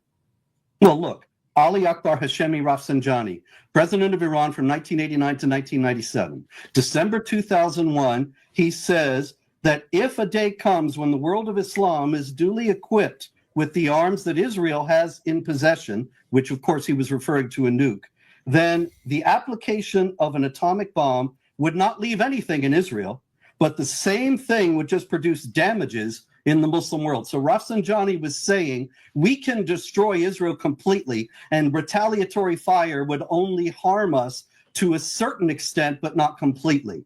So he was obviously thinking about an aggressive war of destruction of Israel. As Khamenei said on May 17th, a month ago, the Zionist regime, which is the dangerous and lethal cancerous tumor of this region, must undoubtedly be removed, and it will be. This cancerous tumor language is a recurring theme in Iranian rhetoric. It goes back to Khomeini. So is that rhetoric sufficient? Are you taking the position in this debate that one's rhetoric can rise to a point around destruction and nuclear annihilation to justify a regime change war, or do there have to be other actions that bring you there? There have to be other actions, and there are. We have the enrichment of uranium beyond the need for, but beyond what is needed for civilian purposes. So you already have. So is that it? Is that the answer? Once a country starts enriching uranium beyond civilian purposes, if they're a hostile country, that justifies regime change? Well, Matt, dude, why do you think international organizations, why do you think countries came together to make deals and to make agreements on establishing a limit, establishing a cap on nuclear enrichment? Why does this guy think organizations and countries came up with this idea? Yep. Why did we? Just because they thought, oh, let's just do this for fun. Also, it's worth noting that Matt right now is chasing a straw man himself, because I never advocated going in and invading Iran and having regime change. Mm-hmm. And so he's trying to pin me down to commit to something that I never actually had advocated. You didn't get my whole statement, because I didn't say we should go in. We should enable Israel in any way that they need. And if a regime change happens, we should support it. The Crown Prince, this is a very different situation from Iraq and Afghanistan. In Afghanistan, it was a total mess from the beginning. It was wrongly conceived, wrongly executed, wrongly concluded. I wrote a book about it, Who Lost Afghanistan? In Iran, it's a very different situation, because you've got people who remember growing up in a secular Western-style republic. They remember life outside an Islamic regime. I was 17 when the Islamic Revolution happened. There are plenty of people who are my age in Iran and who have told their kids about what life was like before the Islamic Revolution. And these people have a leader. The Crown Prince is ready. He has offered to come in and be a caretaker ruler and establish a constitutional republic, or whatever the Iranian people decide. There was nobody like that in Iran. What do you think the odds are of a constitutional republic emerging in Iran? Do you think they're better than 50%, Robert? Way better. What was that? Yeah, and I'll go to Dave with the same question. We're going to ask this question. What do you think the percentage chance is that a constitutional republic emerges out of regime change in Iran? Give a number percentage to that, Robert. Probably 30 or 40, because... Well, I want Dave's response, too. You laid out the argument. Dave Look, Smith? We've got just the opposite situation from Saddam Hussein and the toppling of Saddam, because Saddam was already a secular ruler. And there were a lot of people who thought he is not legitimate because he doesn't rule by Islamic law. And when he was toppled, then they saw their chance and they established ISIS and implemented Islamic law in the Sunni regions. And in Iran, it's just the opposite. Did you know that there was a survey a couple years ago of the Iranian people who were supposed to be 99% Muslim? Yeah, okay, we're gonna get, hold on, we're gonna get to where the Iranian people are in a moment. Only 40. Hold on. But before we get to the Iranian people, I want to get to this notion of I predict he will not get back to the Iranian people, but let's see. What the government looks like. You've presented this concept that there is a crown prince ready to come in and rule the country, and you say 30-40% that would go well. Dave Smith, I'm guessing That's don't not what I said either. 40% that it would be a constitutional republic. In That other was the words, question. There was the possibility that it could be a monarchy. Yeah. There are any number of other possibilities without it being some kind of Sharia hellhole. Yeah. But he was assuming that I meant 30% it's going to succeed, and otherwise it's chaos, which is yet another straw man. Yeah, Robert, just to be clear, what do you think the percentage is that if there was a regime change in Iran, it would be a net positive? Oh, I think that's very high, David, very high. I'd be very deeply surprised if it were not a net positive, because as we all know here, the Iranian people hate the regime. They want a secular republic of some kind, or a secular society of some kind, maybe a restored monarchy, whatever. And so the chances that they would be able to establish such a thing are very high. What percentage would you give roughly to it? I would give it 85 to 90. What do you think, David? That a change would be better? I would like 99%. Okay. I would say I would be at 95%, 90 to 95%. So I'm the most pessimistic one here. Yep. And I'm at 90. Yep. Get out of here with your negativity, Robert. Yep. You can deport me. We're with that all other guy. doomed. We're all doomed. There's a tiny chance that we're not doomed, but that's it. Here's the issue.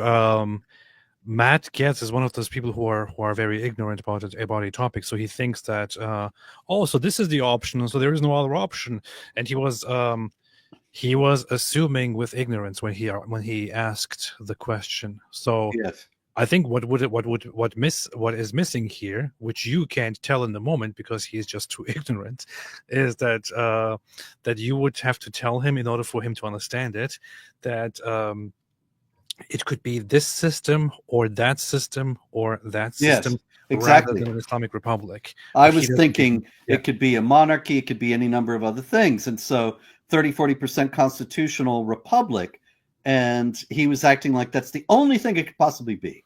Yeah. Or else chaos. With some people, you have to explain it all because they don't know anything. But then if they don't know anything, why are they here? Indeed. Let me just say, I just want to respond to a couple of things there, and then I will answer that, whatever percentage I would give it. First of all, why doesn't he just answer the percentage and then go to it, man? Again, just going to this, like the idea that you're even going to say the chants or the rhetoric. I mean, how many American politicians have said like the craziest things, including John McCain and Hillary Clinton? He's still stuck on the chants. Yeah, he's not listening to as if anything that's the whole case. He's never addressed any of the other evidence I gave that this is a dangerously lethal regime. And it's just stupid. I mean, imagine you go back to 1776, right before they put out the Declaration of Independence, and you say, what are the chances that we'll actually win all of this? It'd kind of be like 50-50, right? Maybe less. Yeah, maybe. And so these guys, hey, we may be signing our death warrants here. You know what? Sometimes you got to take a risk there, Dave. Sometimes you have to take a risk because especially if the situation we're in right now, this really, really sucks. We're willing to take a risk for a better future. Guess what? There are tons of Iranians, the vast majority of the population, who'd like to take the serious risk of a regime change. They love that. Yep. And talking about wiping Iran off the face of the map herself, right? I forget her exact words, but it was something like that. Who wants to wipe Iran? Who in this conversation wants to wipe Iran off the map? I think it was Hillary. Everybody. and all types of bravado talk, has made all types of comments about violence like you've never seen before, but nobody takes that as a serious policy. Like we really just, you know what I'm saying? Like nobody takes that as a serious policy until the other night when he tweeted for everyone to evacuate Tehran. Now that, you know what's funny? Iran, or the Islamic regime of Iran, says we have to work toward destroying and completely annihilating Israel and America. America then responds, or somebody in America then says, given the circumstances, we just have to destroy this regime. He then thinks that these two are totally the same thing. Yep. That's it. I mean, there's absolutely nobody. The worst politician in America has never talked about waging aggressive wars against a country because it has the wrong religion. Yeah. Yep. that's like a real type threat. But for us to even be talking about like they holler this or they chant that is just completely beside the point. Again, this is weapons of mass destruction all over again. All the intelligence says they don't have a bomb. That our own CIA said that since 2007, they've made the political decision not to acquire a bomb. We just got that reaffirmed with more intelligence last week. This guy isn't listening to a single thing. Nope. There really is no point at all to have a conversation with this guy. No, because he actually said this stuff before too. So he's just repeating himself. He doesn't really have much to say. I think the only good way to actually get this guy and to challenge him and to force him to speak would be to deliberately organize a cross-examination, which just consists of you asking him questions and him responding. Maybe I should invite him to an interview. Yeah, but somebody has to moderate and force him to just answer. Oh, well. We'll have to get cops for that or something. Yeah, yeah. Or we can get David. Shine a light in his face. Yeah. That's number one. After this, look, I'll concede this. I don't know, by the way, exactly what the percentage would be.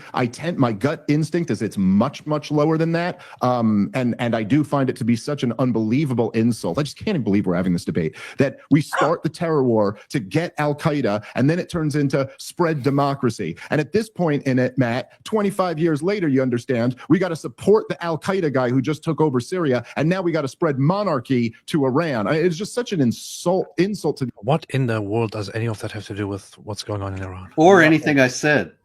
Yeah, I never said anything like any of that. Yeah, he seems like one of the guys who has here are my talking points that really bunch of Arabs in the Middle East, bunch of Arabs, they're all the same. Yeah, here's the talking points that resonate with my followers who can't think through any of this, and I just say, hey, we're gonna spread monarchy, is that what we're about now? And they all go, yeah, we don't want to spread monarchy. Yeah. No kings, kings. Hey, that's a good point. We don't want kings. We don't want kings. Why would we want a king there? Oh, and yeah, it didn't work in Afghanistan. It didn't work in Afghanistan. It didn't work in Iraq. So it don't work there too. Over Syria, and now we got to spread. 5 years later, you understand, turns into spread democracy. And at this point in it, Matt, 25 years later, you understand, we got to support the Al-Qaeda guy who just took over Syria, and now we got to spread monarchy to Iran. It's just such an insult to the intelligence of the American people. But I will say this, I'll grant you, I'll maybe meet you in the middle here, and I think maybe we could have some agreement on this area. I will grant you that. You know what I find kind of shameful here nowadays is that, and I guess this will be the nicest thing I've ever said, Robert, that that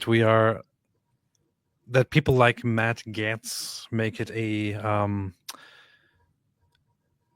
force people to witness an exchange between a scholar and a complete imbecile. Well, I don't know. I don't know what the situation was.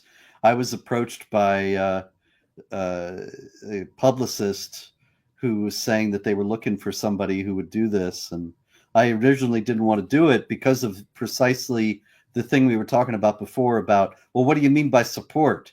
You know, does it mean we have to send troops in or something like that? And so they said, that's okay. You can make that distinction. And I did. And that was it.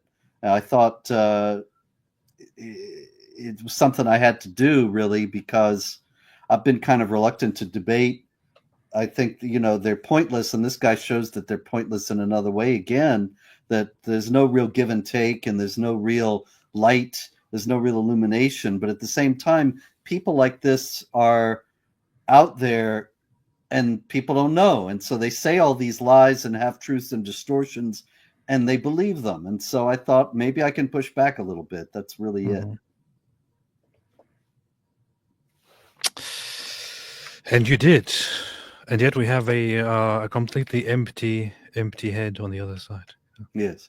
Perhaps it is true what you're saying, and some of the other hawks say as well, that Iran is a better candidate for regime change. Perhaps the odds are a little higher that it would work out. Perhaps, yeah, they're very, very much higher, Dave Smith, for some very, very simple reasons. I would like to sit down with you and show you exactly how they are different, such as that in Afghanistan, 99% say they want Sharia. In Iraq, similarly, 90% or something say they want Sharia. Whereas in Iran, you have only 15% say they want Sharia. It's a different kind of population. So this isn't, oh, maybe it's slightly higher. No, it's massively higher chance. But they're just a bunch of Arabs right there in the Middle East. They're all the same. And it would in Iraq. I'd probably put the odds at, like, say, 1% in Iraq and like 5% here, but whatever. Let's say the odds are higher. That's just idiotic. That means he's an idiot. He said 5%. I'm sorry, but that just means that you're an absolute idiot.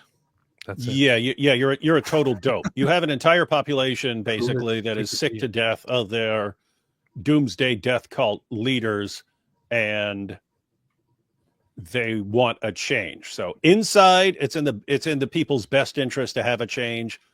Outside, look at how Iran deals with the rest of the world. It's in everyone's best interest in Iran and outside of Iran to have a regime change. Why, in the name of common sense, would you think this is a place that only has a 5% chance of making it work? He doesn't have any idea. This guy probably doesn't know a Sunni from a Shia. He has no idea about what's different between Iraq and Iran. He has no idea of the history, no idea that Iran is a real country and Iraq is a fake amalgamation of 3 Ottoman provinces. And so he just has nothing to go on. He has no way to judge this except the talking points of the group that he likes. Oh, here's what we were talking about earlier. Douglas McGregor says, "Don't be fooled. Israel is in worse shape than people think. About a third of Tel Aviv has been damaged or destroyed. As far as their military installations are concerned, I am told many Israeli aircrafts are being are being Use the possessive to avoid being struck. Wasn't this guy a general? Israel was not prepared for Iran's response. So the atrocious spelling aside, that doesn't. How does this even make sense? Isn't this false? Weren't they thinking there may be a more powerful response from Iran? Israel was actually thinking that things might get much worse. So the response so far from Iran is actually much weaker than Israel originally assessed. Well, this guy got 4.5 million views, so how are you going to argue with him, AP? Come on, be realistic. And this is the sad thing.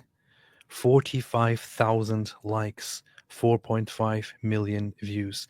Everybody who has the slightest bit of a clue knows that this is complete nonsense. And we have people from Tel Aviv watching right now. Hello, Tel Aviv.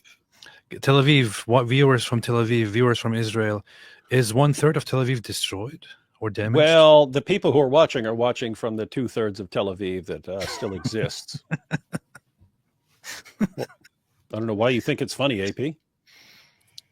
Israel is, so far, the Israeli response or the Israeli reaction to it is that the Iranian response has been weaker than expected. The assessment was, once again, that I think worst case scenario that between 800 and 4,000 people could be killed as a result of the responses by Iran inside Israel.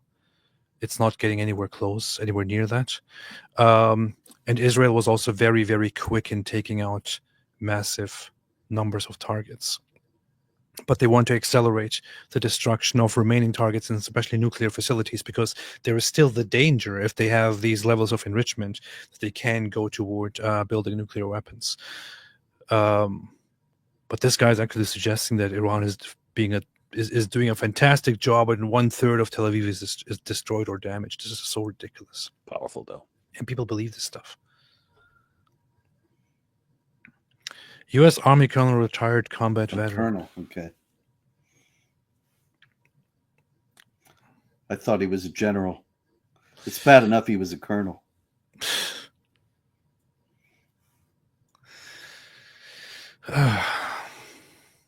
Stupidity. Wait, was that him with Tucker Carlson? I don't know. Was it? Is that Tucker Carlson? I can't tell. Who was that? Yeah. Oh, that explains things. Oh, maybe not. That's I not can't tell. Tucker. That's some other guy with hair. One of those guys with hair. Yeah. Is Pierce not aware that it's there's no evidence, there's no evidence, there's no evidence, there's no evidence. And then there are some people who say it's clearly his opinion. It's not his opinion. It's not his opinion. Also tougher. This is a country 3 times the size of Iraq. This is a government who has maintained power and much more tight control over their country. They're a bigger economy. They have a much more. Oh yeah, let's talk about that tight control. Let's talk about that tight control a little bit. What do you mean by tight control? Like how? You mean like shooting and killing their own population when they protest? You mean like abducting, beating, raping, and killing the women who want their freedoms? Yeah, you talk about a country that keeps tight control. Look at how they treat their women. Look at that video that you were showing of Khamenei speaking, and look at the people's faces in the crowd. You know, they don't have any enthusiasm for what they're doing. They're doing it so they don't get thrown in jail or killed. That's the tight control. Thank you for proving his point. The Ayatollah's got these people under very tight control, Robert. See? Yep, See? that's it. So why should you interfere? Doing a fantastic job. More sophisticated military. They have an ability. Look, even what we've just seen in Israel already. See, we're used to picking on real puny third world countries, so we're not used to this. But they just hit Israel back and killed some people there. Now, I don't know how much some people they have in the tank, but they certainly at least have a little bit more than this, and they can touch perhaps us or Israel. And then the other thing is the terrain there is much harder to fight on. And then the other thing is that did he just say they can touch us? Didn't he say earlier? Yeah. Didn't he say earlier? Why are you acting like they pose a threat to us, Robert? What are you, stupid? We're the United States. They're just this pathetic little inconsequential country. And then now, they're this super powerful country. How dare you mess with them? They'll mess us up. That's right. And he returns to that later and says that they can't touch us. Oh, by the way, here, just gonna play a little small part of this. این مسئله آمریکا و ایران اینه. The situation between America and Iran is this. This is from November 2013.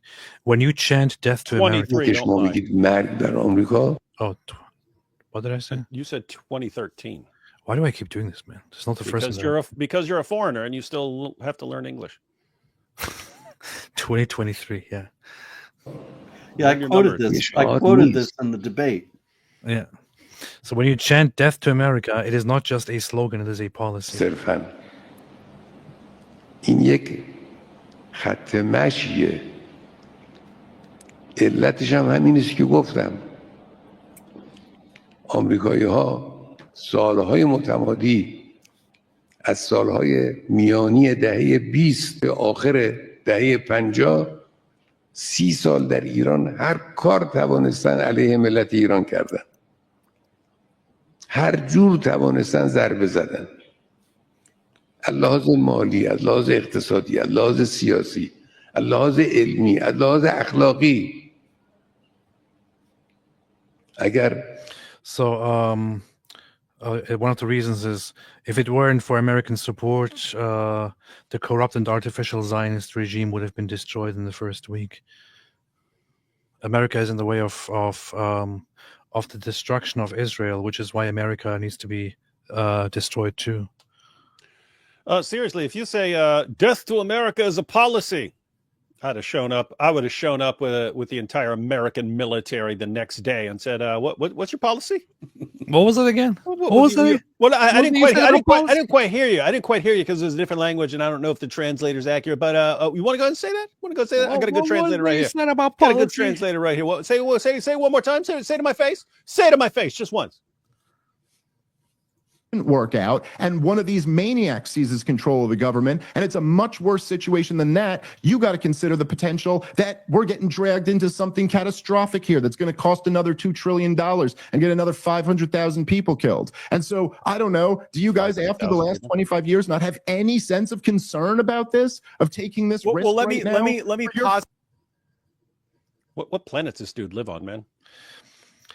In Iran, there is not remotely enough of a population that would actually be waging war against America, even if America invaded, which is not what we're talking about, and which would not happen in any case. Yes. Yeah, dude, Dave Smith.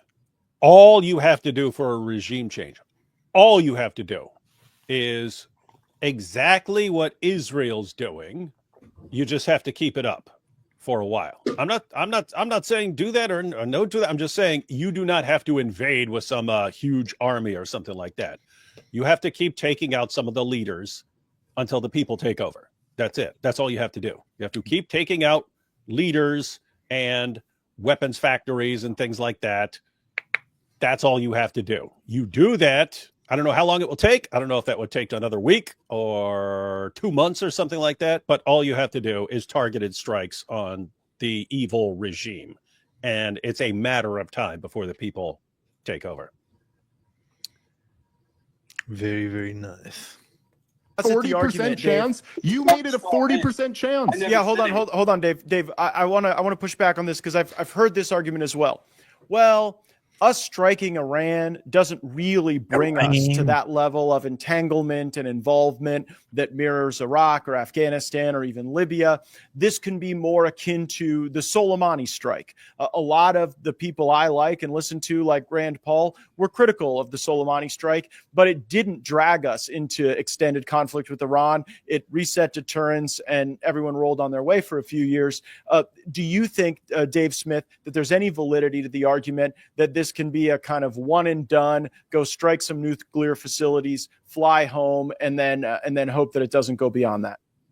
Well, I certainly hope so. And I certainly hope Donald Trump, President Trump, comes to his senses and I actually don't hope so.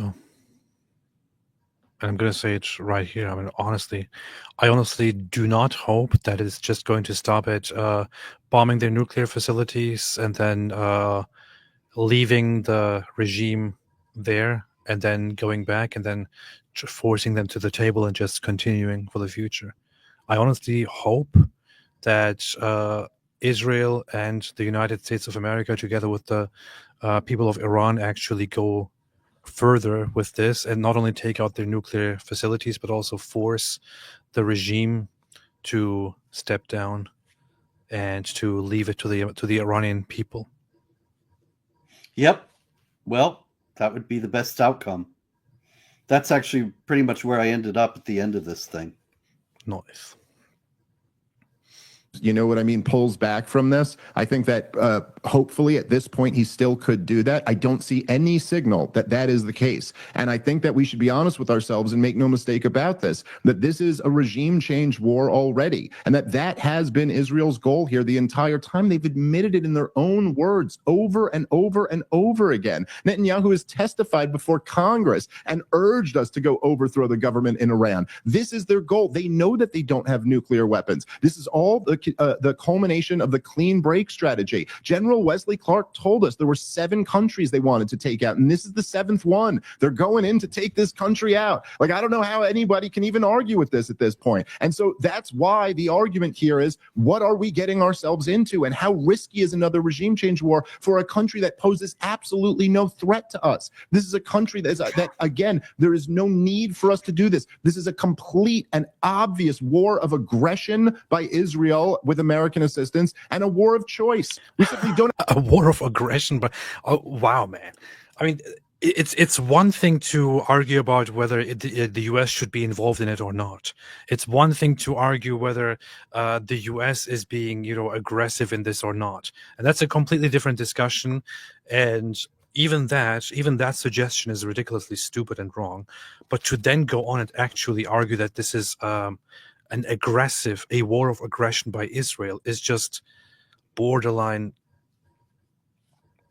stupid. Worse than that. Yep. Absolutely imbecilic. Yeah, it's insane, really. I mean, after denying all the evidence or ignoring it, then he says there's no threat. Well, sure, I can say the sky is green too, and that's doesn't make it so. I can't believe we're still having this conversation in 2025. Of course, the sky is green. Don't you think about all those people in the past who have said that the sky is blue? And every one of them died. Time they died, it always led to catastrophic consequences. Why do we want to go down that path again? That's it. That's perfect, Dave. Look, Benjamin Netanyahu has been telling me since I was 7 years old that Iran is 1 to 3 years away. Hey, guys, do you think he got it wrong when he said that for the last 30 plus years? Or no, he actually didn't. Very plain and simple, he actually didn't. Yeah, Getz is about to show the video. Because if Iran was actually left to their own liberty to doing it, they would have actually done it. Yes. Was he lying? Or was he lying so that... This is actually one of those things right now. So right now, America and Israel could have simply left the Islamic regime of Iran to continue doing it, or they could have once again sat down and they could have once again done another deal with Iran to figure this out, like the many other deals that we had in the past. I guess this time, considering that Iran was also directly involved in the terrorist attacks on October 7 and Hezbollah, I guess this time both Israel and America said, yeah, you know what? We're not doing that anymore.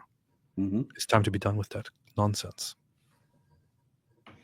Well, he's America on. would go overthrow. So what? No, I was just going to say he's onto this about how Netanyahu's lied and Gates. It seems like, you know, I kind of wonder now, how much did they plan this beforehand? I didn't talk to Gates at all beforehand, but it's funny how he brought this up and Gates has video ready.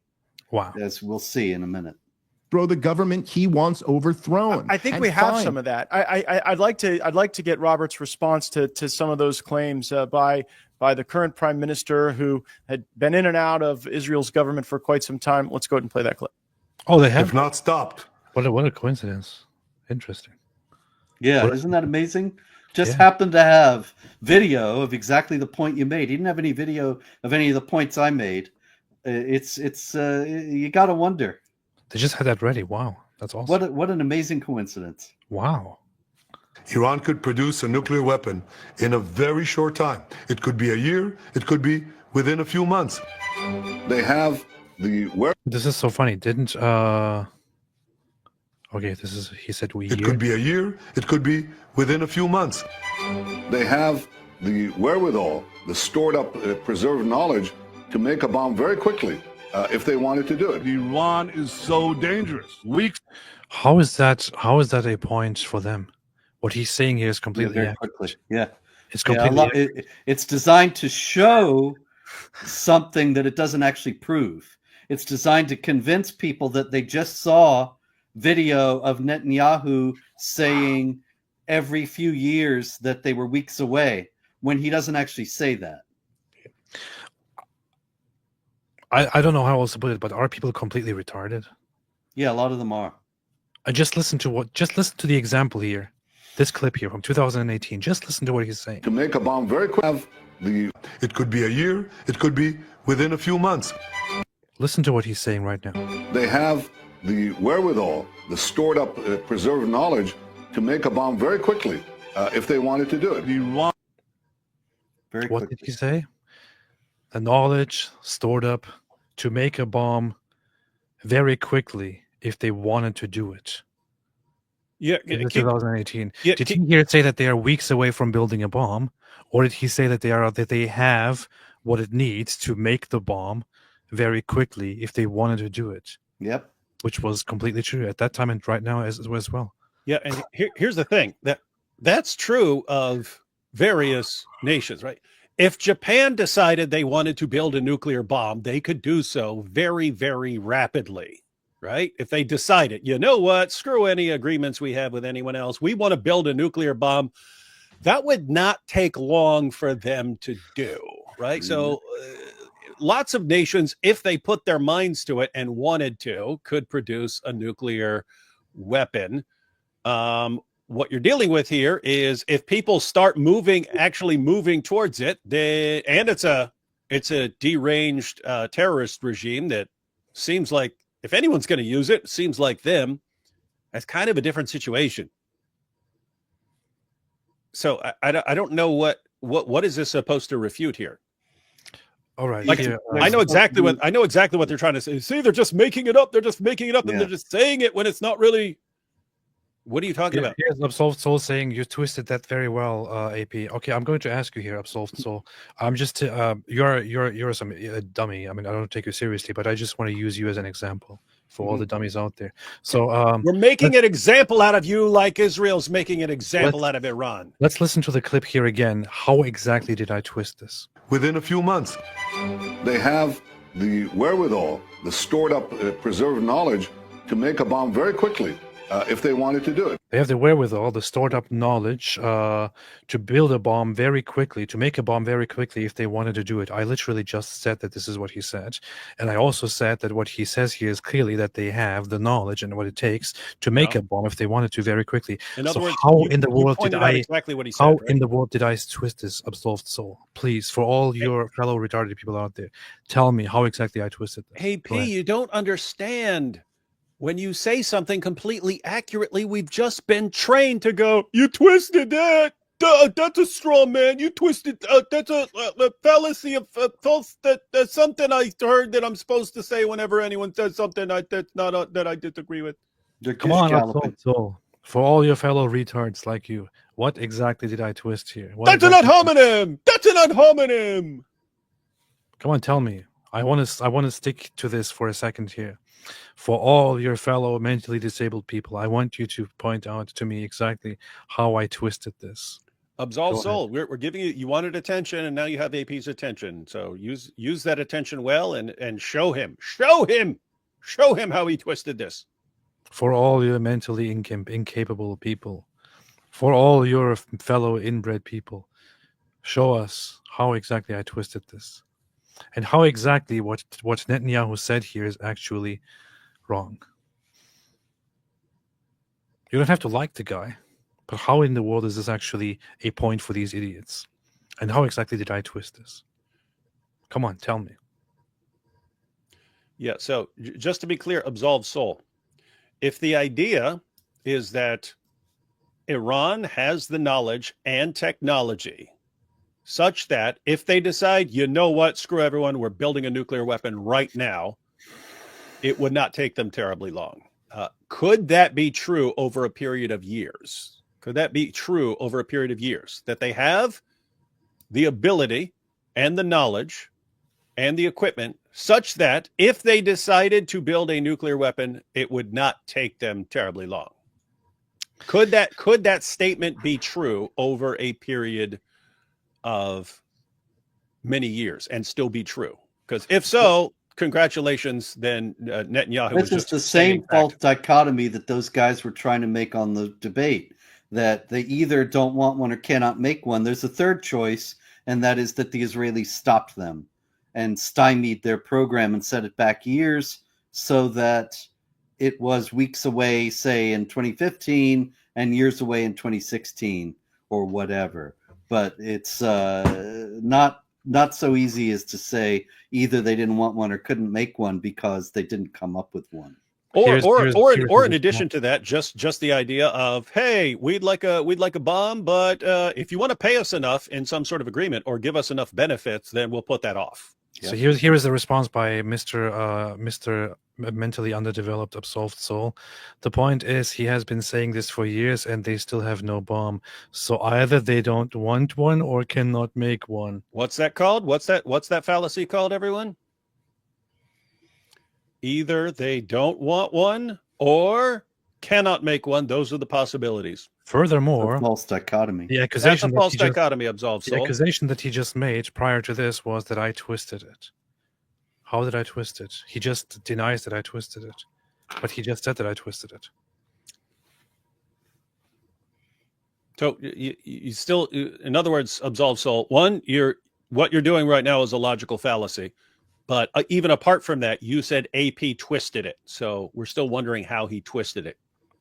I'm done with this idiot.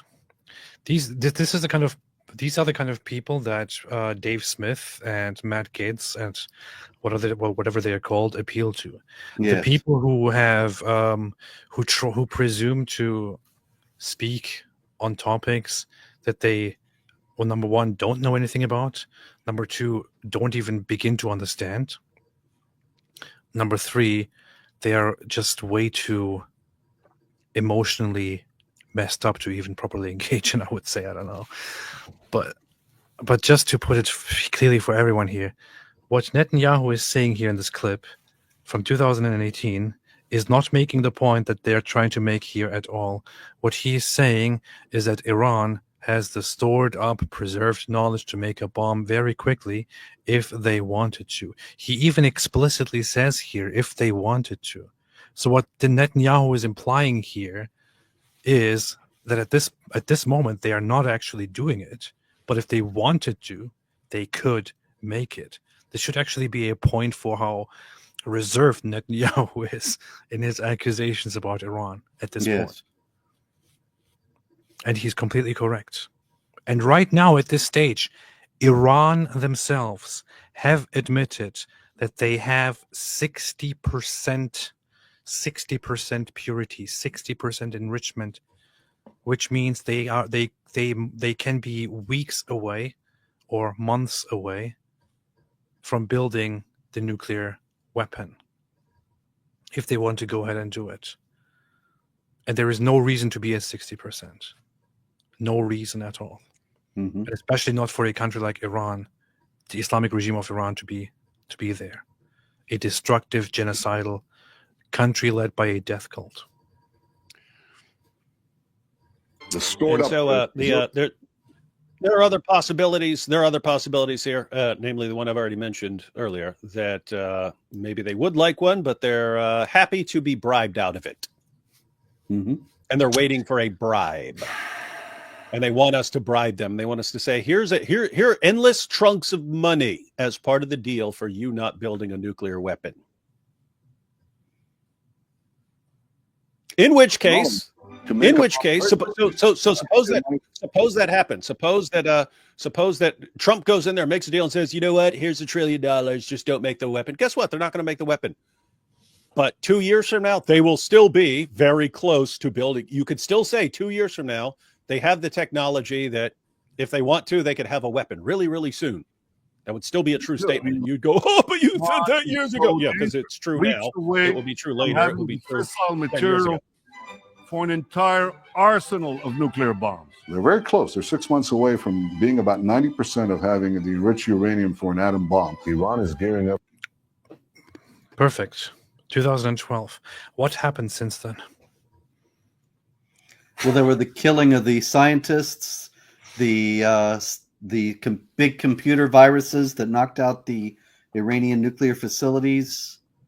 There were several other attacks. I discussed them in the response to this. I mean, I just discussed them in general in the response to this, but they're a series of very specific attacks on the Iranian nuclear facilities that set back this timetable without making Netanyahu a liar at all. Mm-hmm.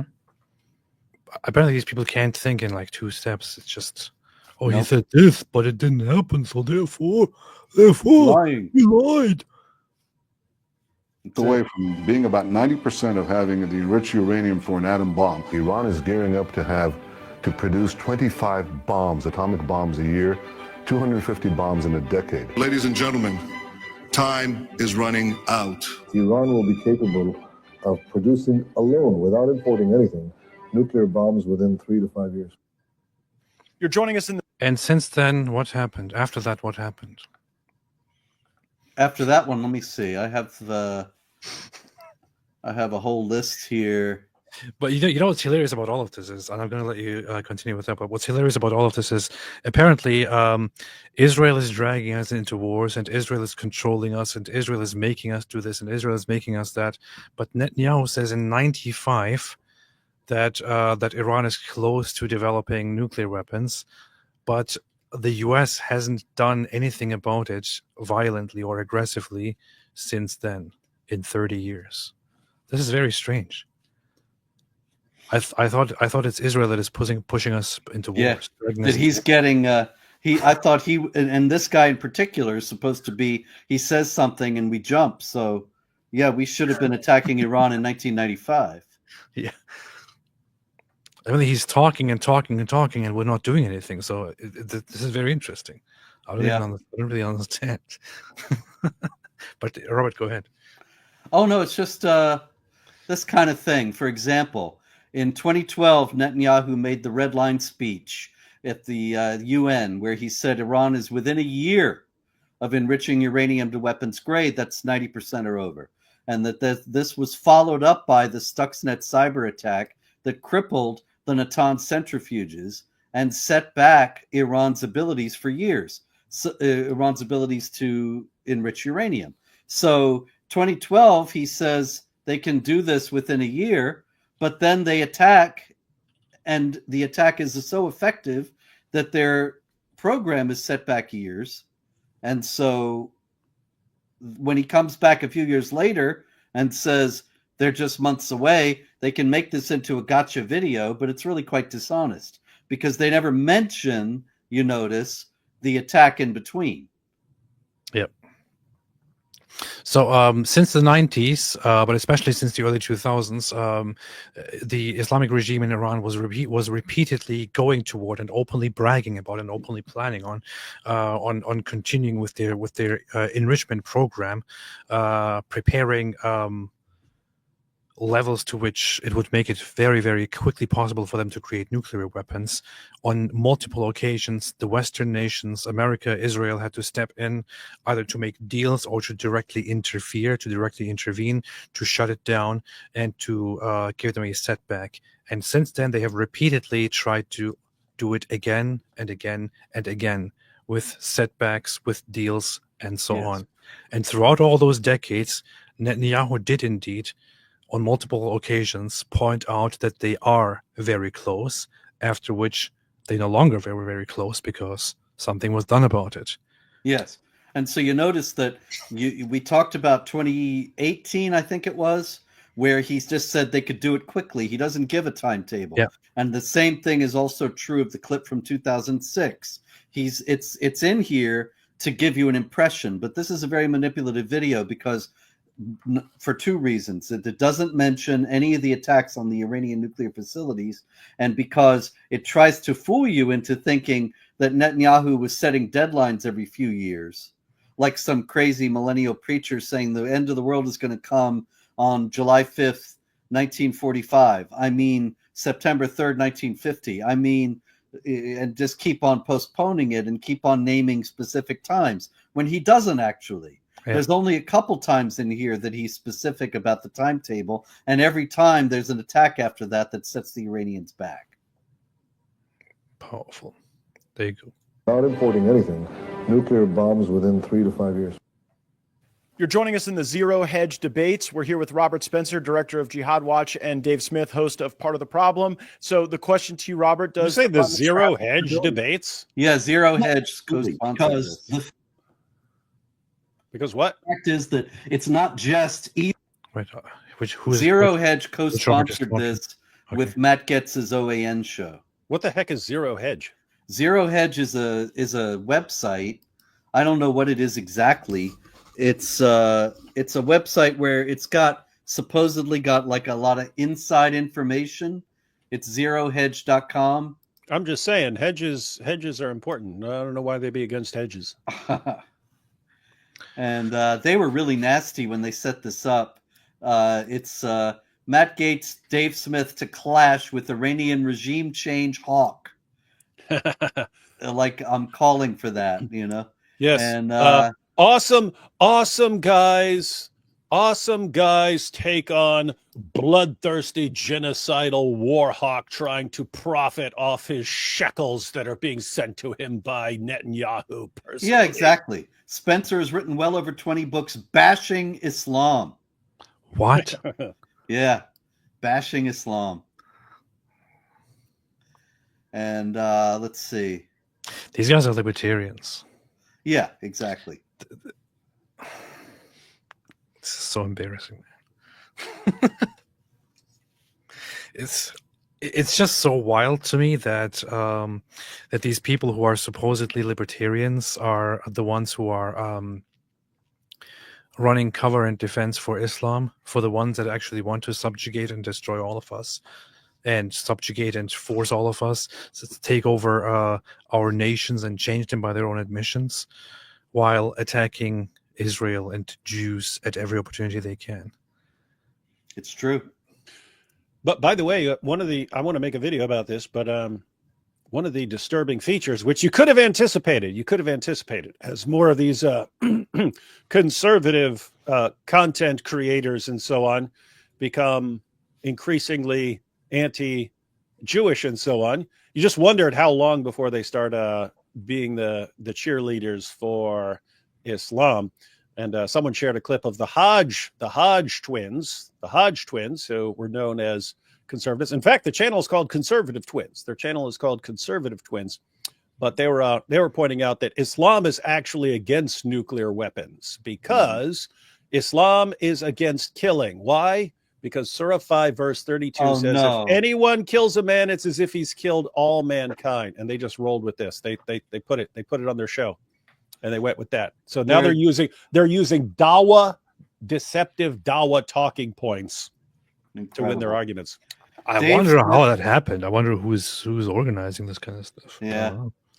Dave Smith didn't bring it up, but there are a lot of people out there, including people at high levels like John Kerry, who was Secretary of State, saying that the Ayatollah Khamenei issued a fatwa against nuclear weapons. Somebody was coming at me on Twitter just today with that. But the thing about it is that Khamenei has a fatwa collection online. All his fatwas are there at Khamenei.ir, and there's no fatwa against nuclear weapons. It's a massive deception. People talk about it, but nobody's ever produced it. And there are even news stories about it, but the actual document nobody can seem to come up with. When is that Hodge twins thing from, David? Is it like a recent thing? What is that? It's very recent. Yeah, and they were there. This was in a video. They're going through a video clip from Nick Fuentes because he's right. And so the video clip is titled "Nick Fuentes exposes the truth about the Iran war." So you should make a response to that. I'm going to. Twins and that. I'm going to. And Dave Smith, host of Part of the Problem. So the question to you, Robert, does the Prime Minister have any credibility? Yeah, absolutely. Because the fact is that it's not just either he's right and obviously he was wrong or he's lying. There's a third choice. And the third choice revolves around the fact that there have been numerous strange, mysterious accidents that befell Iranian nuclear scientists, computer foul-ups in Iranian nuclear facilities. A lot of this has been blamed on Mossad. Mossad, of course, has not taken any explicit credit for it, but it is altogether possible that the Iranian nuclear adventure has been stymied at several points by the Israelis, and that is why the why not just keep doing that instead of a regime change war? Why don't we just keep doing those things? Those sound great. That would be great. This is so stupid, man. Yeah.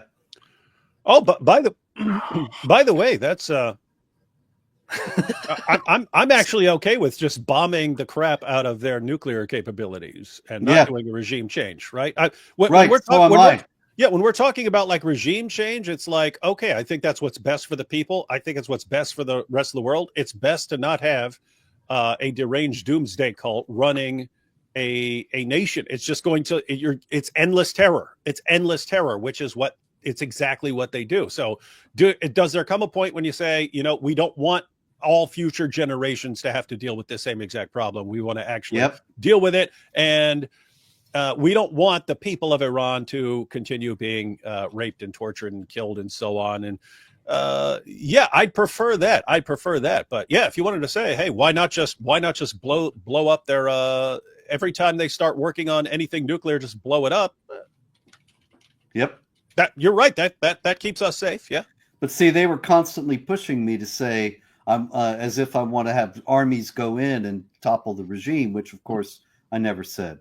But Robert, why do you think we should send in our armies and fight? Yeah, the- Robert, why do you think, why are you advocating that the U.S. military start a draft and draft all our young people right out of college and send them over with just their bare hands to fight a hopeless war in Iran? Why, Robert? Why? I don't want to die for Israel, Robert. Why do you don't force want me to to go die there? in Iran for Israel. I don't want my sons to go and be killed in Iran just to make Netanyahu happy, Robert. I think both of you can make a lot of money doing this. We could. We should. You know? We should just do that. Yeah. AP. Yeah. We'll put disguises. We'll put disguises on so that people think we're a new channel. We'll just say this stupid, idiotic nonsense all day. We should call And you'll ourselves have- the twins, and then do that. Yeah. You'll have a huge following within like weeks. Yeah. And we'll start getting mysterious amounts of money from Middle Eastern nations and Russia. AP, you should do it with your new AI abilities, your AI video abilities. Just take all the standard talking points and just go, well, the regime change didn't work in Afghanistan, so there's no way it would work here, idiots. Stupid! Are you guys stupid? Never thought Millions about of this. views. I mean, it's 2025. I can't believe we're talking about this.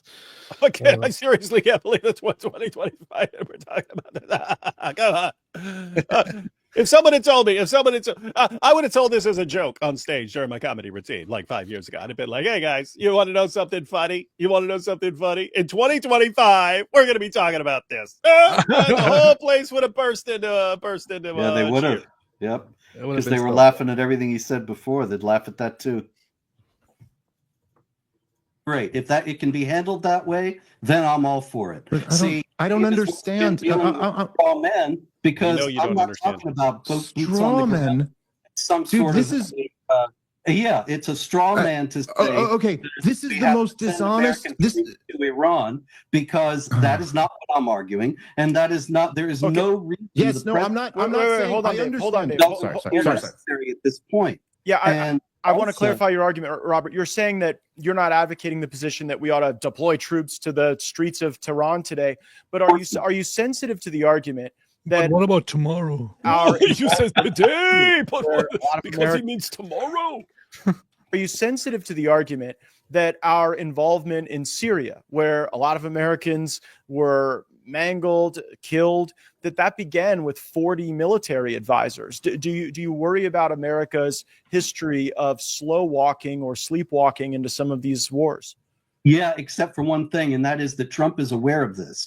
Trump, for all the rhetoric that's been going on the last few days, is not George W. Bush. Lessons have been learned from Iraq and Afghanistan. Remember his devastating exchange with Jeb Bush back in 2015, I guess it was. And the fact is that Trump has been... This whole conversation is so funny to me, man. I mean,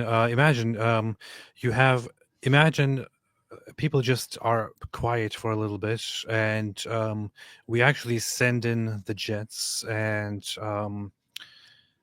take out the nuclear facilities, and possibly also, while we're at it, the leadership of the Islamic regime and the IRGC, and then leave it at that. Yeah, without the nation building. Everybody's assuming we're going to spend 20 years there trying to bring them a system of government that they don't want, like in Iraq and Afghanistan.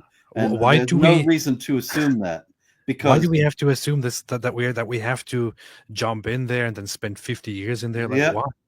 This is the point I'm making here, that Trump is not George W. Bush. He's explicitly criticized George W. Bush for doing that. It's very unlikely that he's going to do the same thing. It's so ridiculous. It is as if there are only two options. One, Yeah. we stay out completely militarily, or we get involved and somehow end up sending thousands of troops in there who then start dying over there. I'll That's bet not if we switched sides and attacked Israel for Iran, Dave Smith would love it, and he'd be Yes. cheering on. Yes. Yes. Consistent all through these years of saying he's not going to allow Iran to get nukes, while at the same time rightly excoriating the Bush administration and Obama as well for engaging in this pointless and fruitless mission creep and nation building. And so why is it impossible to believe that he intends to take out Iran's nuclear program or is willing to do so if it comes to that. But that does not mean that he's going to go in with some Bushian adventure and try to give democracy to the Iranians. Well, Robert, how do we stop Israel from... Is that a term, or did you just use that for the first time? Which Bushian? one? What term? Bushian? Bushian? I don't know. Maybe it is. Maybe I just made it up. I don't know. Can I trademark it? Probably. I've never heard that before. I'll a be rich. decapitation campaign if we're bombing nuclear facilities? What's the leverage we have over them at that point? Well, okay, if Israel undertakes a decapitation campaign, you've also got to reckon with the possibility that the Iranian people might undertake a decapitation campaign. You know that it was several years ago now, as a matter of fact, a full soccer stadium, looks like 50, 70,000 people in Iran was chanting, "Long live Reza Shah," who was the father of the deposed Shah of Iran. He was the Shah in the 1930s. And that kind of open defiance of the Islamic regime and disgust with the Islamic regime also combined with the fact that, as I was trying to say before, that so many Iranians, where it's officially 90% Shiite Muslim and 95 to 99% Muslim in general, and actually only 40% of Iranians now identify as Muslims, is an indication of the deep disgust that the Iranian people themselves have for this regime. There was nothing like that in Iraq or Afghanistan. And both of those were wrong-headed and stupid from the beginning. This is a very different situation with a very different president. And this is very, very well put, but I bet that all of this just completely lost on them. Yeah. Oh yeah. The funny thing is, when you were talking about "Long Live the Shah," I spent the last few days for very, very long amounts of time listening to Twitter Spaces or X Spaces run by Iranians, by Goldie Amari, who is a Canadian Iranian politician, and just listening to them the whole time with a bunch of Iranians there. But whenever they're done, they kind of made it a habit to say Javid Shah, which means long live the Shah. Oh, that's wonderful. It's kind of stuck in my head now. Now I'm thinking of that. Yep. Idea that he's just going to blunder into making all the same mistakes that George W. Bush, who he knows was a fool and has said was a fool, made. There's just no reason to assume that. I certainly hope so. There is the argument that we've heard in other campaigns in Afghanistan and Iraq that we would be greeted as liberators, and it seems Robert's making that argument now. Dave Smith, do you see any challenges with that? All you need to do for any of these situations is look at the polls. That's all you have to do, is look at what people believe and what they actually adhere to. I swear these people... That's all you need to do. Did this guy lose his brain with all the Botox? I don't really get it. Like, what happened? It might be very tight in there. You know, his head's tight. His brains are all scraped up against the edge. It's tough to think that way. Well, let me just, I got to respond to a bunch of this stuff, but yeah, of course, there's a million challenges with that, but... I can't believe that we are outraged about kids chanting. Here we are in 2025. I wasn't strawmanning your position. I didn't claim that your position is to send boots on the ground. That's what a straw man would be. What I said is that your position has an unacceptable risk of being dragged into a situation where we have boots on the ground. So it's not a straw man of your issue, but I just can't... It actually doesn't have such a high risk. Yeah, there's no... If you said, hey, we're just gonna bomb any nuclear anything that looks like a nuclear facility, whenever it pops up, we're gonna bomb it. And even if you wanted to go further than that and do regime change, and you say, okay, every time anyone who looks like a leader pops his head up, he's gonna get bombed. How is there any risk of, oh no, now we have to put boots on the ground? What scenario? What could the scenario possibly be like that you would say, now let me make it very simple. Now the only way for us to drop this bomb is to send in 1 million soldiers. Like, let me make it very, very simple. When America went into Afghanistan and when America went into Iraq, there was always an extremely high risk, which is why it took so long in both cases.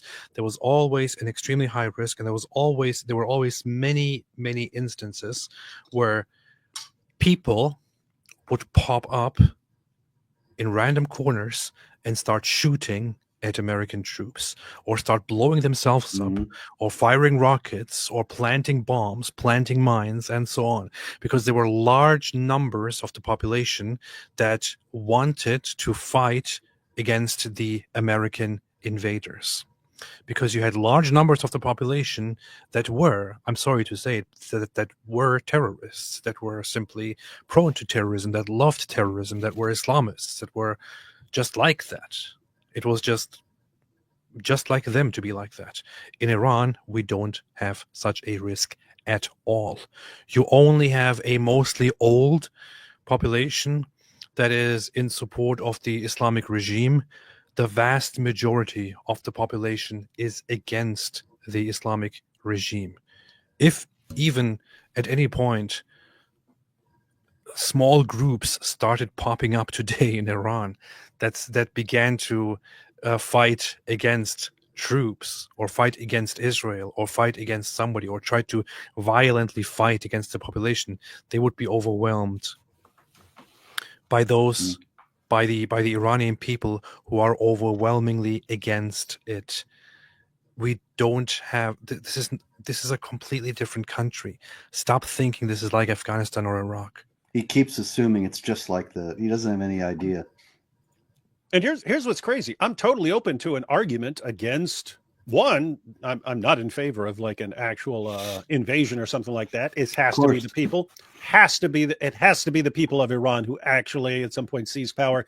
You cannot be the future regime that was installed by the United States or Israel. That would be thrown in your face forever. Now, if you seized an opportunity provided by Israel and stuff, and then you took power and so on, that's a different story. But I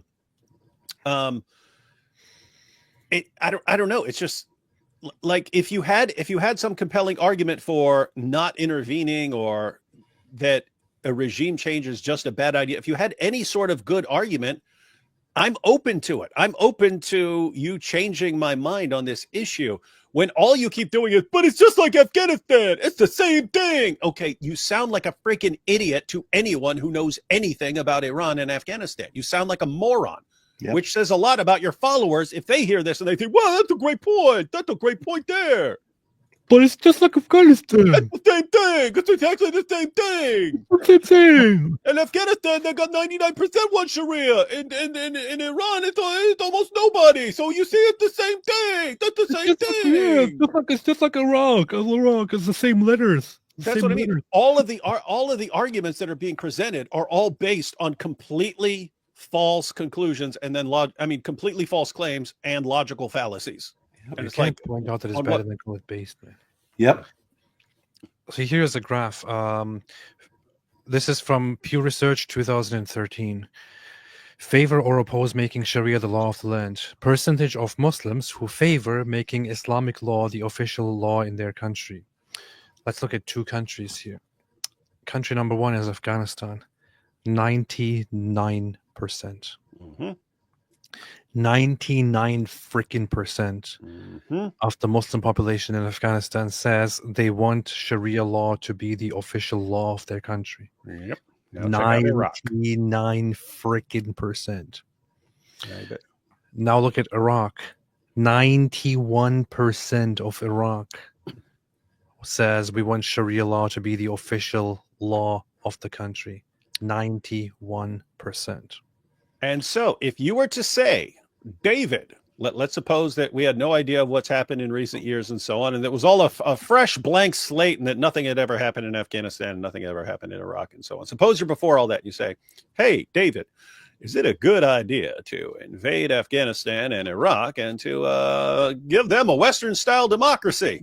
I would say, I would look at those numbers and I would go, that would be insanely idiotic. Yep.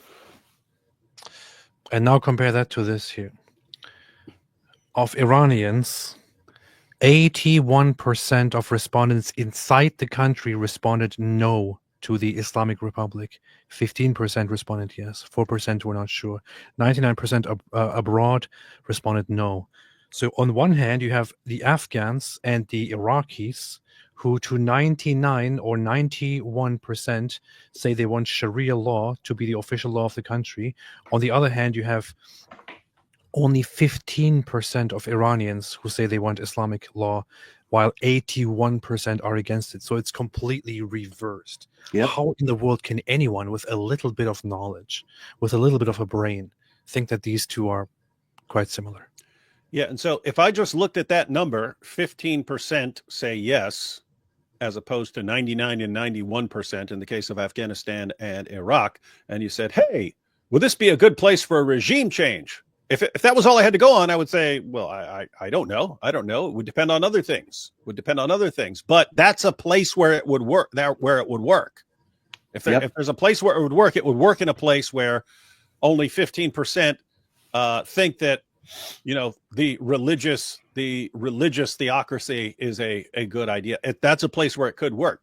Now, if there are other factors involved, namely you have a bunch of terrorists in charge who constantly terrorize the rest of the world and want to completely exterminate an entire nation, and they're saying, "Oh, we'll build a nuclear bomb." Okay, yeah. Why not? Yep. By the way, totally irrelevant, but look at what is also here. Palestinian territory is 89%. There you go. Give them a state. Yeah, totally. We It's need going to more work out Sharia. just well. We're going to work out wonderfully. Can't believe. I want to take super chats. Are we almost done with this? Do you want to go through the whole thing? I don't know. It's up to you. We got 16 minutes, but it's coming up on the 4-hour mark here.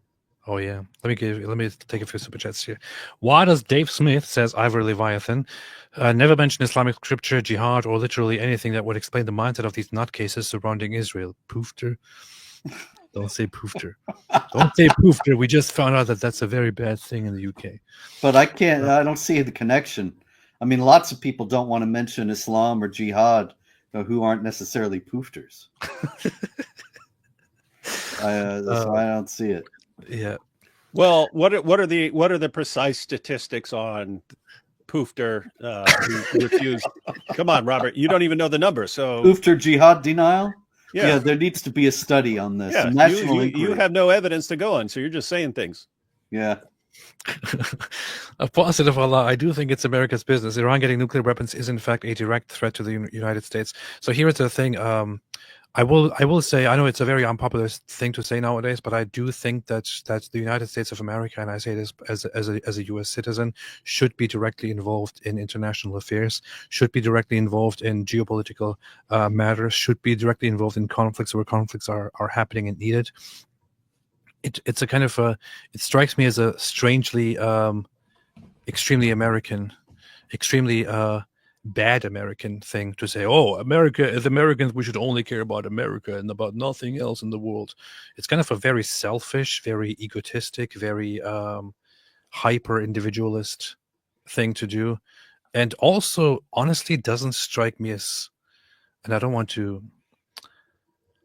to say this or go into this territory, but it also doesn't really strike me as a very Christian way of thinking, right? To say we shouldn't be in anyone's business. We should only AP, who is an unbaptized cat human, is now lecturing everyone on Christianity, guys. Well, this is just what I think. It's just what I think. They're reacting to the idea that we all learned when we were kids. Well, maybe you didn't, but all American kids learned that, you know, America's the world's policeman and we have to expend our resources to better the world and so on. A lot of people are very angry about that because a lot of money has been wasted, a lot of lives were lost, and it has not been a net positive. And so a lot of what we're seeing today is a reaction to that. Yeah. And I get that. I understand that. But I think it's a very, very misguided idea. And especially if there are allies to America that are that have been with America for the longest time now, it would be wise to act together with them and to help them. I certainly am all in favor of helping our allies and vice versa. It's ridiculous to think that if you're America first, then America should have no allies and be going it alone everywhere. It's naive and stupid. Isolationism is stupidity. It is ridiculous. It doesn't work. Sassy Dan, isolationists remind me of the dog in the burning house meme. This is fine. Mm-hmm. Elon says, oh, what's up, Elon? This is Elon Musk from Israel. Iran is critical for US because the Saudis didn't sign a 600B deal without protection. Watch the video. Bin Salman says mere days would separate Iran. I'm not sure what that's about. Oh, Iran is critical for the U.S. because the Saudis didn't sign a $600 billion deal without protection.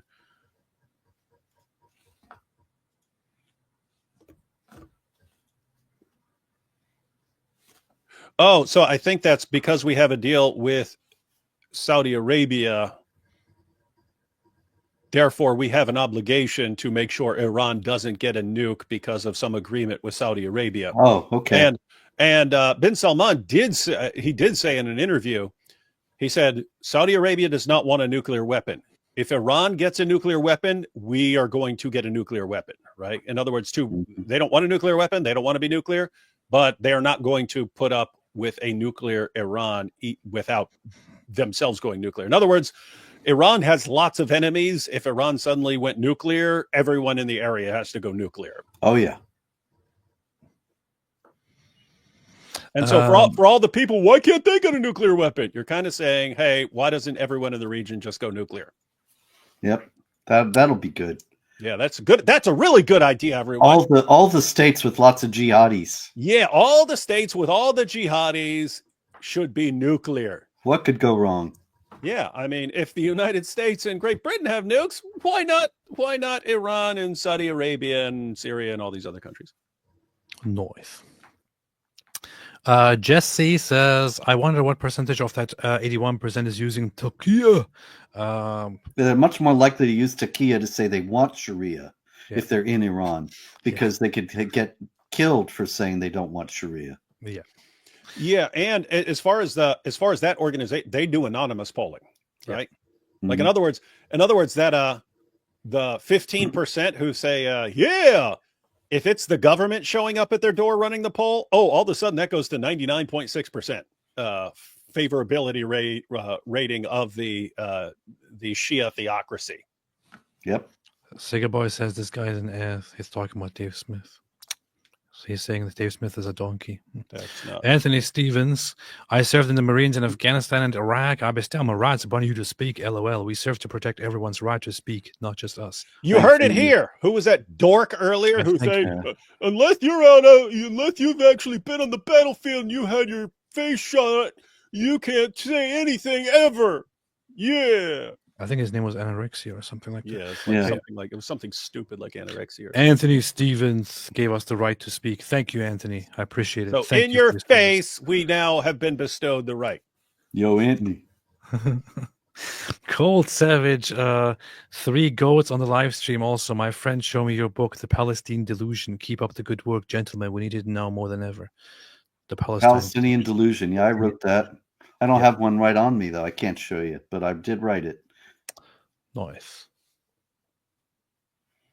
Are the ones that I have are the Critical Quran and I've got it around here somewhere. Trust their words on not getting nukes. Don't trust their words to destroy us. Also, don't make a move. It's risky. Their nukes, no risk. Perfect logic. That's well said, yes. Yeah, it is. It's like, what? He says in an imaginary fatwa that he doesn't want to. You got to trust him. You got to trust him on that. Okay, he says death to America is their policy. Why are you going to believe that? It's just some kids. It's just some kids saying it on it's a prank on a playground. Come on, kids say stuff, man. Come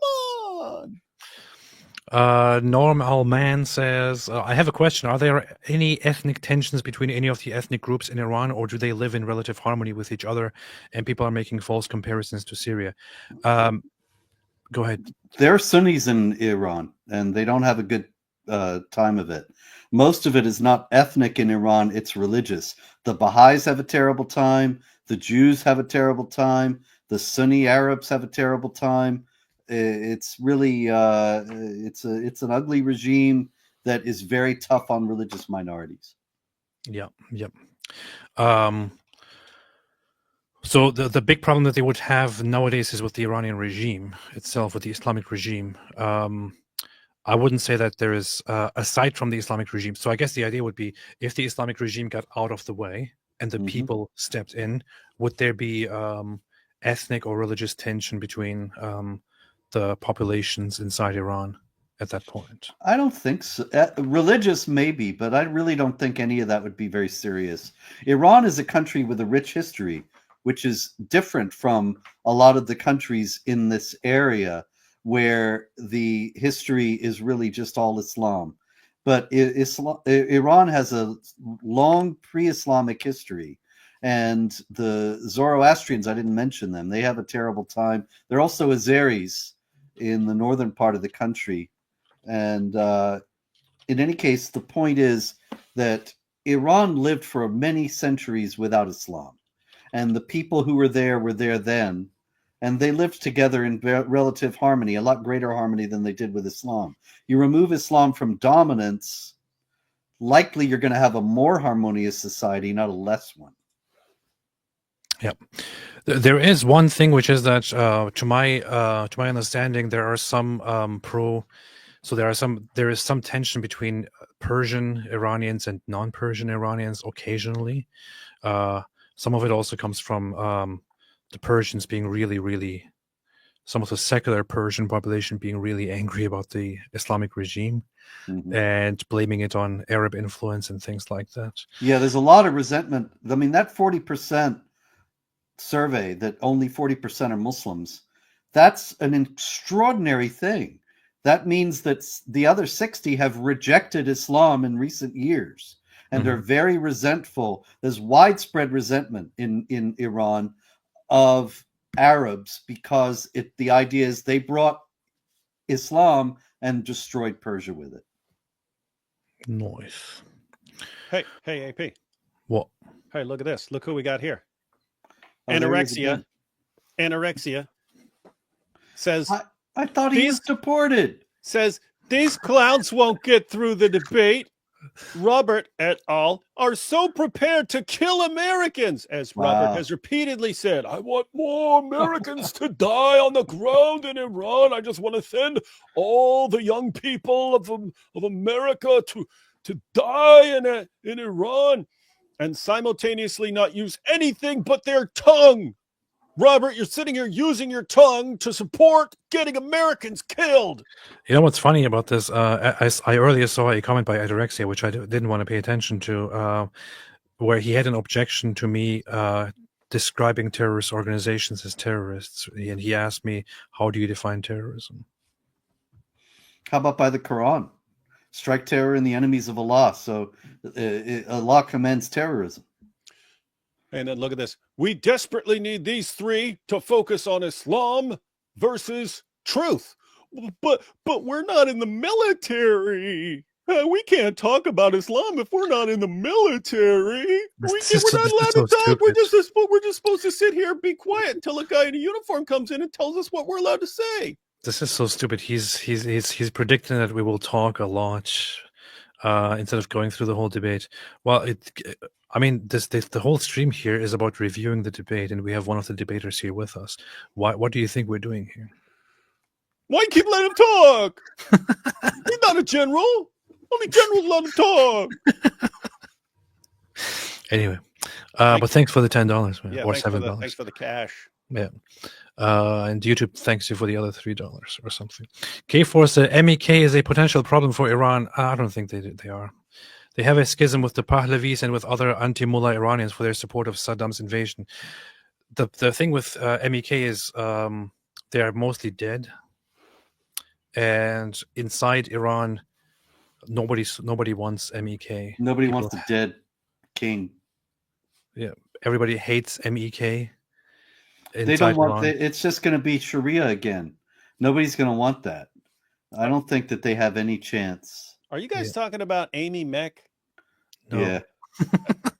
No, we're talking about, so MEK is a socialist or communist terrorist organization. They're socialist communist Sharia. Yeah, it's so messed up. It's like a religious cult that is also communist. Yep. Nobody wants them. So Yeah. My tree, my Zabubos beat my Alzut in the desert. Crazy spider, Welsh Abu Bakr to Muhammad, your wives are pooping in the desert. Do you know what that smells like? Robert, you haven't seen these awesome video clips, so you have no idea how funny this is. Indeed, I haven't. I've been missing out. People do this funny thing where we'll talk about one thing that's hilarious, and on a different day we talk about something else that's hilarious, and then they'll combine them. Yes. Powerful, powerful. It's a beautiful thing. Are y'all familiar with Dr. Michael Heiser? If so, what are your thoughts on his work pertaining to the Divine Council of Yah? Sounds weird. It sounds weird. Who's Dr. Michael Heiser? Never heard of it. He's passed on. He was a Bible scholar. Very, very smart. That's one of the issues I would disagree with him on. Okay.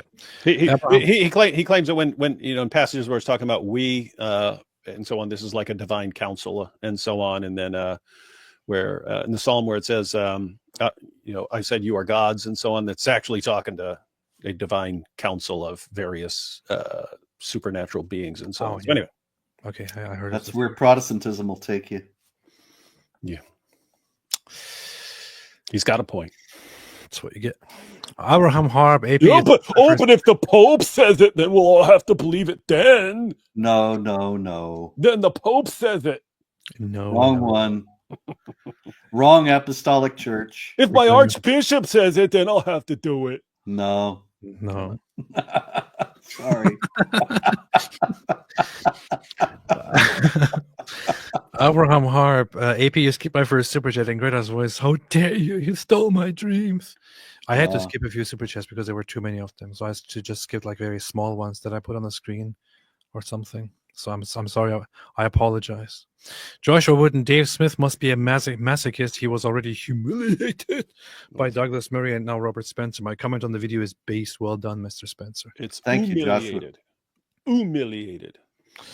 Ivor Leviathan Israel has its Mossad dolphins too. Don't forget, powerful. Yeah, they do. They do. That is true. Yeah, they also have Mossad birds, by the way. And squirrels. I just have to point out. Like seriously, Israel, and that epic move of blowing the testicles of countless Hezbollah jihadis, just blew all their testicles right off their bodies, blew them right off. Powerful move. How many American boots do you need on the ground for these guys to deal with the leaders of Iran? Like how many? Indeed. I would guess zero. I would guess zero. Right. Indeed.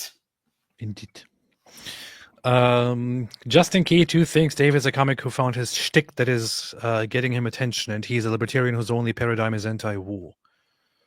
Yeah, well, that's silly because, like I said at the very beginning of the debate, it's not always only up to one side whether they got to go to war or not. Yeah, I don't want to insult people, but it often strikes. So libertarianism often strikes me as a very stupid position. But many libertarians strike me as incredibly simplistic.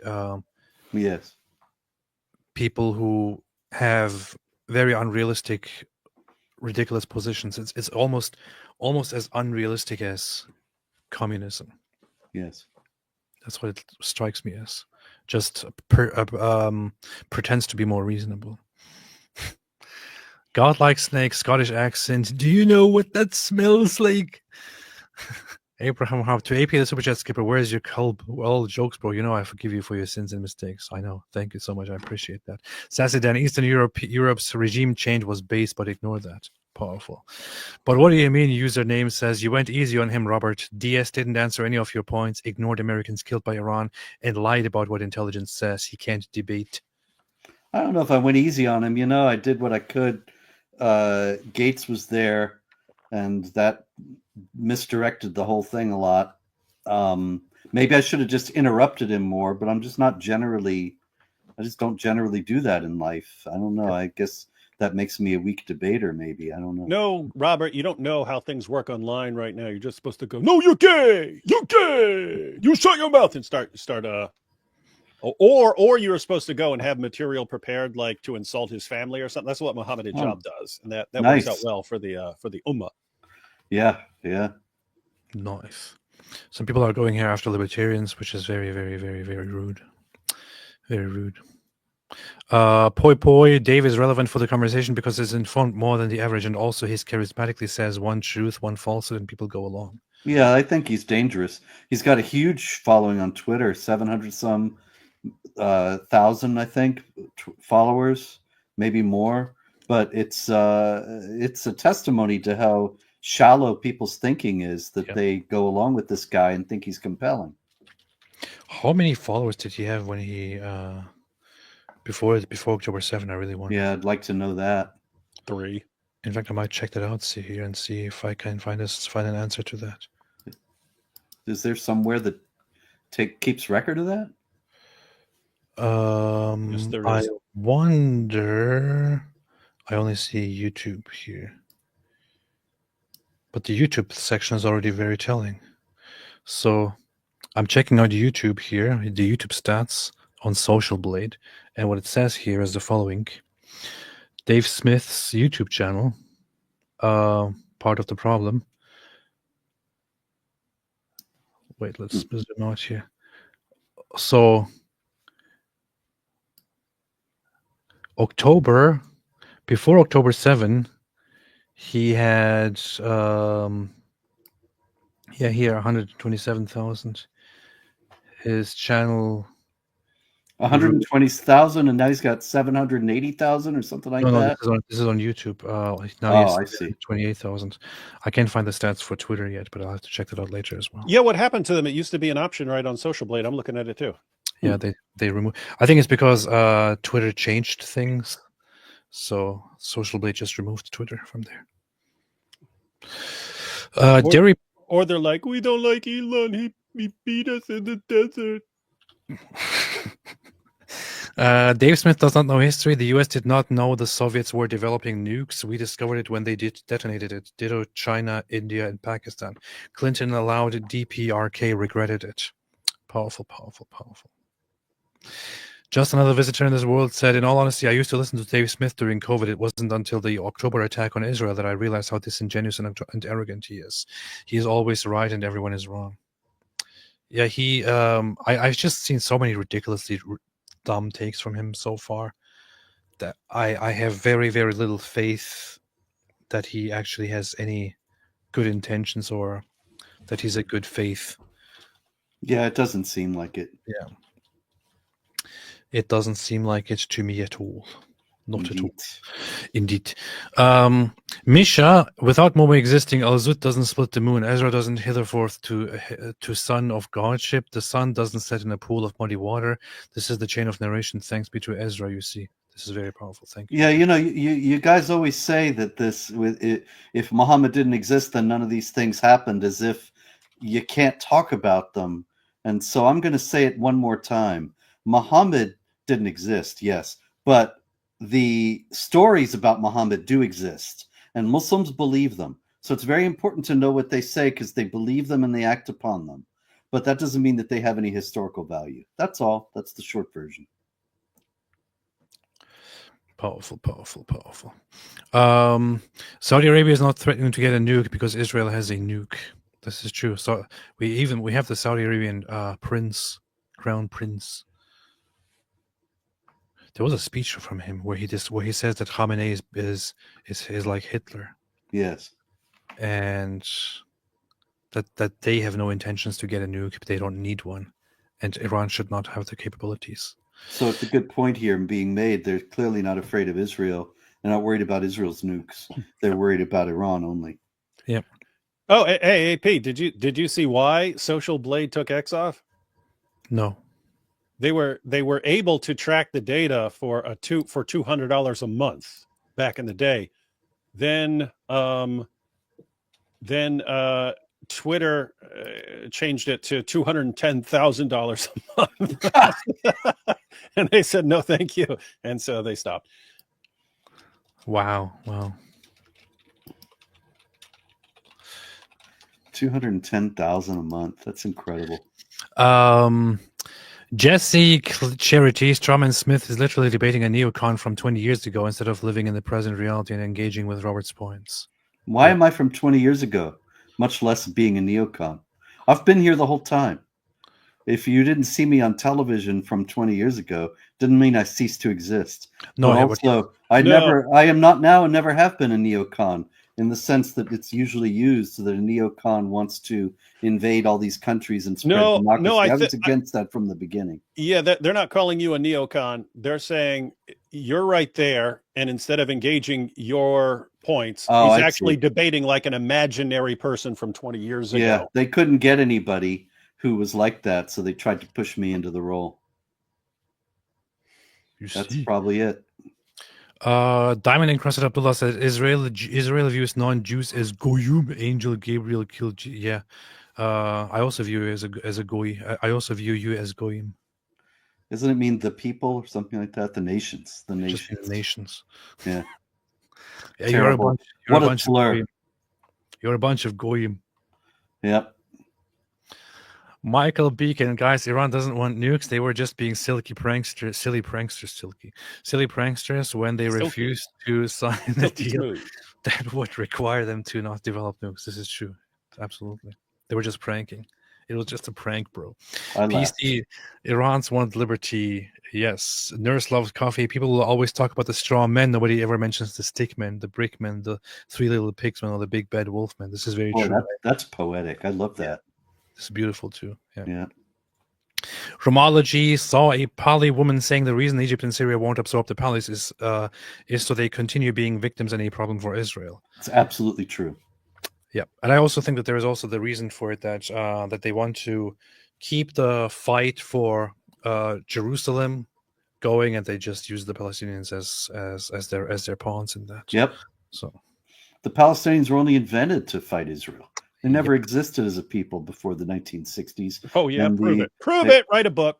Okay, I did. It's called The Palestinian Delusion. It's all in it. See in your face. All right. Well, you won that one, Robert.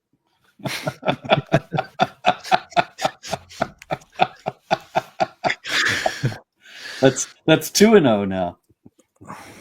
K4 said people fail to understand that sociopaths dominating a society through fear, aggression, and ruthlessness isn't evidence of popular support. Indeed. This is true. This is true. Nobody should be associating with sociopaths. Yeah. Sociopaths should be taken out and shot. And the ground sown with salt. Derek Perry, we did not have 500,000 people killed in the 25 years on the war on terror. 5,000 Iraq, 2,500 in Afghanistan. This guy is crazy. Did he say that? Yeah, he said 500,000 people killed, yes. I didn't even catch that. Okay. Austin, thoughts on if Israel or America takes the head of the snake and let the people take control? Yeah, I mean, that seems like a good thing. I mean, I guess I could pontificate as much as I want. I think Israel and America could together come up with a good solution for this instead of letting it go or putting boots on the ground. Yeah, and I think that's what should happen. In other words, if I were in control of things, I would make it so that the people can take over, so that the people take control, and then they bring in their exiled leader and so on, and decide what to do. But yeah, again, you can't have Israel go in and take over the country and then say, "Hey, we're installing this government." That would, even if you had a majority population that are in favor of that, you don't want to be for the rest of the existence of your country the government that was installed by Israel. You just don't, and you don't want to be the government installed by the United States. You want to be the government that the people decided on. With that said, the people need some help because they are dealing with an absolutely brutal regime of complete lunatics who are trying to bring the Mahdi in there to rescue them and so on. Anyway, it's a doomsday cult. It's a doomsday death cult. The people want better. The people deserve better, and so I'm in favor of helping them, but they got to take it themselves. That's it. Long live the Shah. Cars in depth. Smith says he's Jewish. He would have volunteered to be a capo or overseer in the camps to save his own skin. Yeah, I wouldn't be surprised by that at all. It's very rude. Derek Perry says, But come on! What do we want, a regime change here in Germany? Of course not. We got to work with them. We got to work with the system. I can't believe we already did this like 20 years ago, 30 Can years you ago. believe? It didn't Can you work. believe people It are didn't work. saying that we should get rid of Hitler? Come on! It didn't work. Come on. When does that work? When does a regime ever?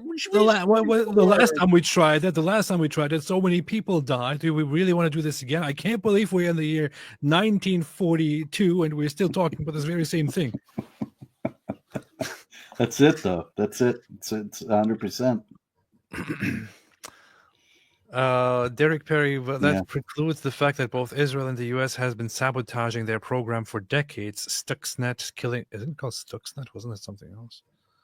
STUX, not KS, but yeah. Okay. Killing scientists, etc. Yeah, the mysterious virus that took down the nuclear program. Loaves of bread. The BB clip is from the Daily Show. Dave and BB clip is from the Daily Show. Dave and Matt grew up getting their news and politics from satire shows. They think jokes are political points. That's a good point. Is that clip really from the Daily Show? Like, did they put it together? It wouldn't surprise me. That's exactly. I mean, I like the Daily Show. They're pretty funny, but that is exactly their type of humor, and the joke would have been, look, he says they're 2 weeks away from getting a nuclear bomb, but he's been saying that forever. Look, Robert, why do you have to interrupt them when they constantly interrupt you? So rude, like that drives me nuts. Says Austin. Well, so I should act like they do. I guess I should. I don't know, but I don't see it. Why do you always interrupt them? Yeah, why'd you just interrupt AP? See that?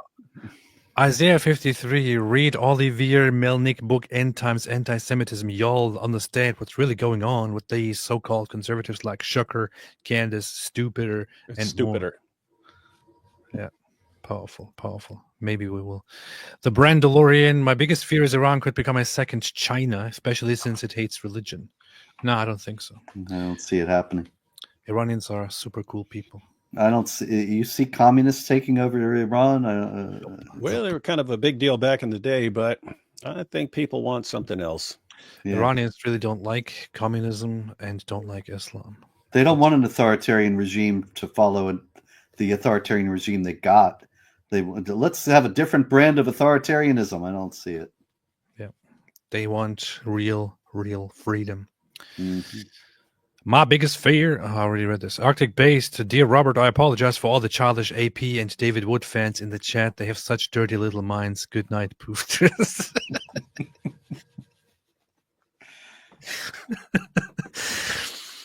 Very rude. Holy Joe, David Wood, what's your favorite Pokemon? AP, what's your favorite Pink Floyd album? That's funny. I only know one Pokemon. That's a Pikachu, right? Yes. A Pikachu is a Pokemon. Yes. That's the only one I heard it, and I've only heard that because people making fun of Daniel Kikachu with Pikachu. Is the Pink Floyd album The Wall? Is that it? Yeah, there's The Wall. Okay, yeah. But Dark Side of the Moon is better. You're supposed to say Dark Side of the Moon. Which one is that thing on the song? I don't remember the name of the song. Now the Wall is awesome. You've got part 2 of The Wall. That's the famous one, but you also have Comfortably Numb. That is on there. Yeah, that's which one is that on? Wall. That's on The Wall. That's on The Wall, which is a two. That was a two record set. The difference between that and Dark Side of the Moon is everything on Dark Side of the Moon is awesome. Like the entire album. There's no weak spots. Hello. Is there anybody in there? Low third, David about to be beat in the desert by angry Orthodox. Hyperactive, Iran runs to the UN shouting, they beat us in the desert. Astrofuturist says, Dave Smith excuses Russia's invasion of non-nuclear weaker Ukraine due to an imagined NATO threat, but is horrified by Israel's preemptive strike against a regime that has tried to use proxies to destroy Israel and working on a nuke. Did he really? Does he? I If don't he even did, know if he did, that would be interesting. If he'd be like, "Of course they invaded. Of course they did. They're worried about NATO. They're worried about NATO. Of course they did." That would be interesting. I don't really know his position on the whole Russia-Ukraine ordeal, but Nor do I. If anyone has I wouldn't any, be surprised. if anyone has the video on that, be sure to send it to AP so he can do something with it. I would not be surprised. I would not be surprised. Anyway, we've been live for 4 hours now. Do you want to go for 5? And this is the latest Robert Spencer has ever been up in his entire life. No, last night I was up to after 3. Yeah. I mean, I could really continue with the debate, and we could just go through it very quickly, or we can just be done with it. Up to you. There's some interesting things coming up, I must say, but it's far be it from me to detain you.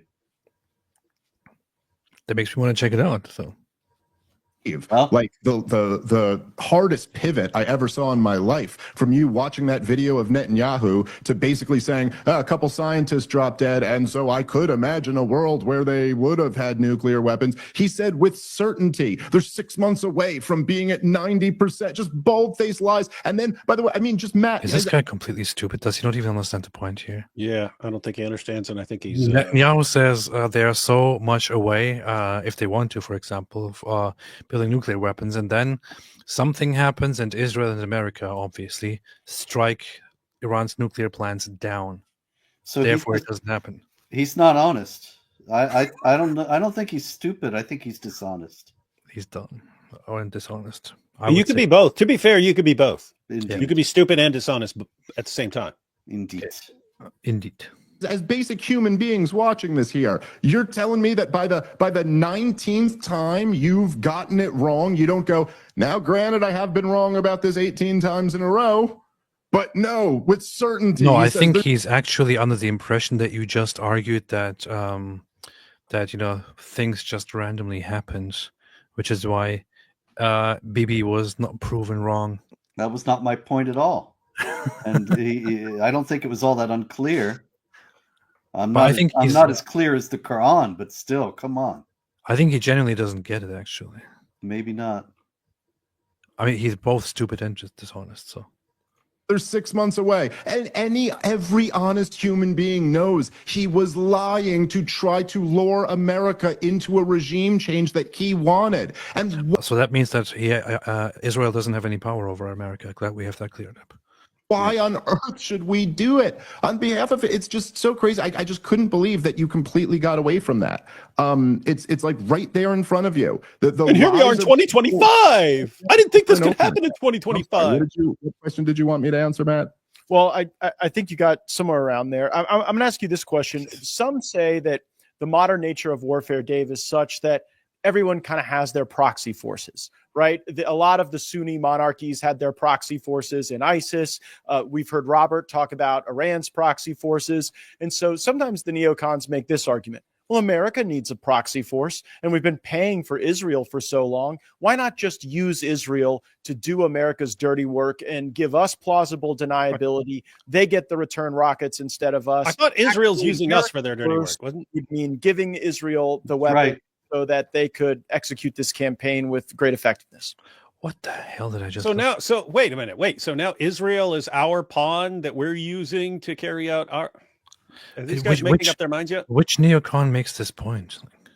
You know, the neocons, AP. The ones like in the guy in the super chat, the guy from 20 years ago who I forget how it went, but that's the guy they're talking about. Well, it's not a war that's in America's interest, so I don't see what and a belief. We've had plenty of proxies. I mean, half the world is American sock puppets. We prop up Jordan and Saudi Arabia and the United Arab Emirates and Egypt and Israel, and I mean, it's the common theme amongst the countries that people are always advocating regime change against is that they're the few ones that aren't American sock puppets. So I don't even know what people are talking about, man. And this whole thing, this whole experiment of America being... I don't think that this guy is aware that Saudi Arabia is perfectly happy with what they are and who they are. The people are happy with the government, It's actually kind of remarkable for an Arab nation to be that happy with their own government. But the Saudi Arabians are very proud of it, and the monarchy, despite having their little grievances and depending on America in certain ways, are quite happy with where they are. So, yep.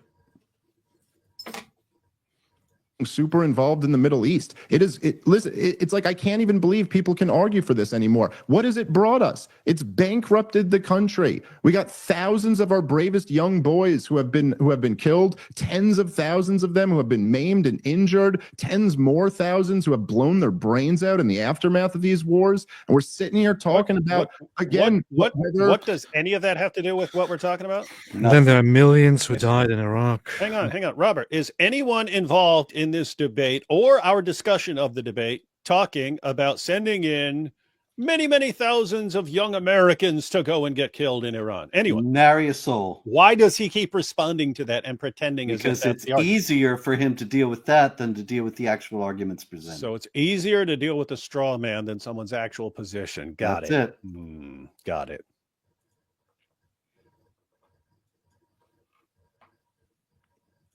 We are going to launch an illegal, aggressive war of choice or help the Israelis launch an illegal, aggressive war of choice. This is, I don't know, this is absolute madness. We don't need to do this. And if you want to look at the people. Wow. What? I was wondering what the stats are on veterans committing suicide. Because I never knew about this. I didn't really know how bad it is, and I looked it up, and it's pretty awful, man. It is. So I guess it's worse when they believe that it was actually like pointless and so on. Like in other words, if you came back from like World War II, you came back as like legend status heroes. If you came back from Vietnam, you were called baby killer and this and that and so on. So that makes a big difference. And then if you're talking about like if you came back from Afghanistan when it all ended up being pointless, and then we just take all our stuff and we'll get out of there. We'll get out of your way. Sorry for the inconvenience. Like in your buddies got blown away and you lost your arm for that. That's really, really, really, really, really messed up. But this is the issue. Conflating the Iran issue with Afghanistan or Iraq and appealing to this then it's just very wrong. It's dangerous in and of itself. Yep. He's arguing against a position that is nobody there is taken. Yeah. Nobody wants boots on the ground. Nobody wants people going there and fighting and dying. Yes.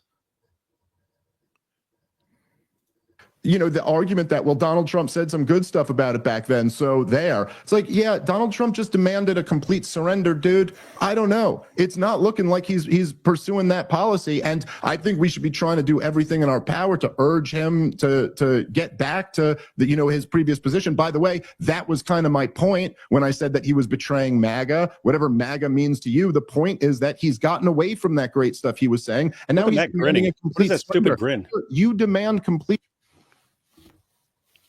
Maybe he just had the back of his neck tightened again, and so he has to grin. I wonder if I should get some Botox too. Like, yeah, I look like this all the time. Complete surrenders from nations you are at war with.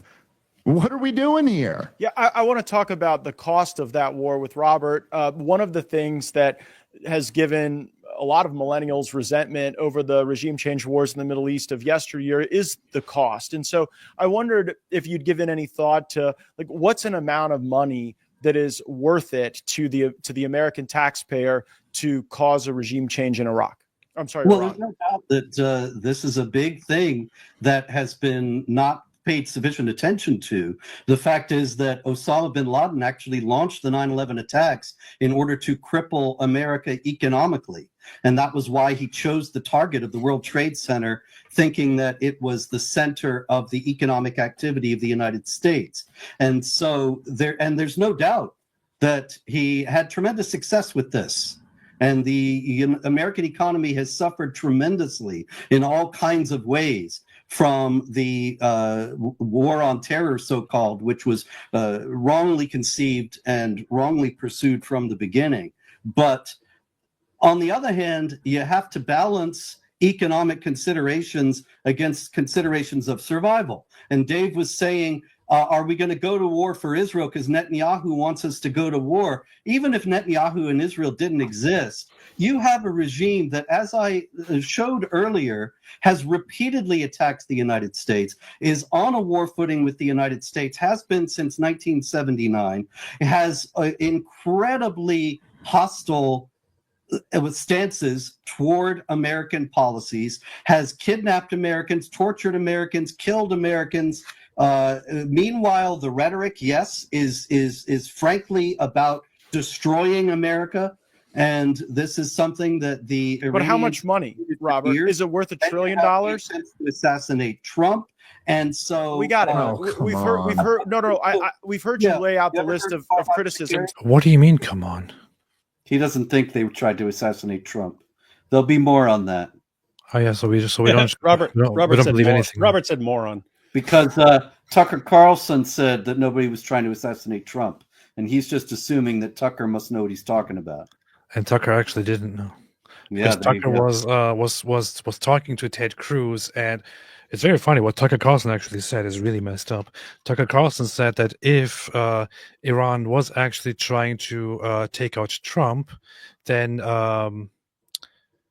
we should nuke Iran. That's what Tucker Carlson said. Yeah, he says the same thing coming up. Not nuke, but go in and fight a war against them. And then he asks Ted Cruz where is the proof or where is the evidence that they are actually trying to kill, actually try to kill Trump. And Ted Cruz didn't have it, but I have it. Yeah. But we know it. It is. We have it confirmed. Yes. That Iran did actually have, on multiple occasions, they did try to take out Trump. Yep. The question is, what is it worth financially to you? Well, survival is worth a lot to me. Yeah. Do you think that toppling the Iranian regime is necessary for American survival? If they attack, if they have a nuclear weapon and they are attacking Americans. But just as you find them now, as you find them today, however that is, do you think it's worth $1 trillion in U.S. spending to change the regime there? To change, you mean just like willy-nilly out of the blue with them just minding their own business? That's not the situation that we're in. Well, no, I didn't say that. I said in the situation you find it now, not an idyllic situation or not a. I can't believe what I'm listening to. This guy's. How... They're just trying to push me into taking a position that I don't want to take and that I don't hold. In this position, if we are not doing anything, then Iran will have would have a nuclear weapon, and we wouldn't want that. In that case, we would have to wage a brutal war. Yes. In order to prevent that preemptively, action must be taken, but he doesn't seem to understand that. In the situation you And, find, and by the way, what's actually cheaper, sending Iran endless piles of money to get them to not build a bomb, or just using that money to get rid of the regime? Good point. In other words, Matt. In other words, Matt and what's the other guy's name? Dave. In other words, are you guys willing to spend $1 trillion to make sure they don't get a nuclear weapon? Would you give them $1 trillion to keep them from building a nuclear weapon? $1 trillion. Would you do it? Yes or no? And if you say no, then we say, so you want them to have a nuclear weapon? Ha ha! That's how it works, right, guys? That's what you're trying to do. That's it. Situation or not a catastrophic situation? I do not think that the United States should act right now to either attack Iran or change the regime in Iran. If Israel acts, we should support them. With At how the much same- money? Iran could well attack. And if Iran attacks, we should be prepared to defend ourselves. Is there any limit on the amount of money? How many dollars? How many dollars do you want to put in there? How many dollars? $12.99. Money? How many dollars? Any resources or material you would give Israel in this battle? Well, you know, the money is very bad because the people in Washington behave as if the money never runs out. And so I'm not really in favor of giving out money in general. But when you are coming to issues of survival of the United States, then you're going to have to shell out. At the same time, we have tremendous economic problems in the United States that I believe ought to be addressed, and foreign aid ought to be stopped. Are you sure? Are you actually making the argument that this is a war of our survival, that we won't survive if Israel doesn't overthrow the Iranian government? No, that's not what I'm saying at all.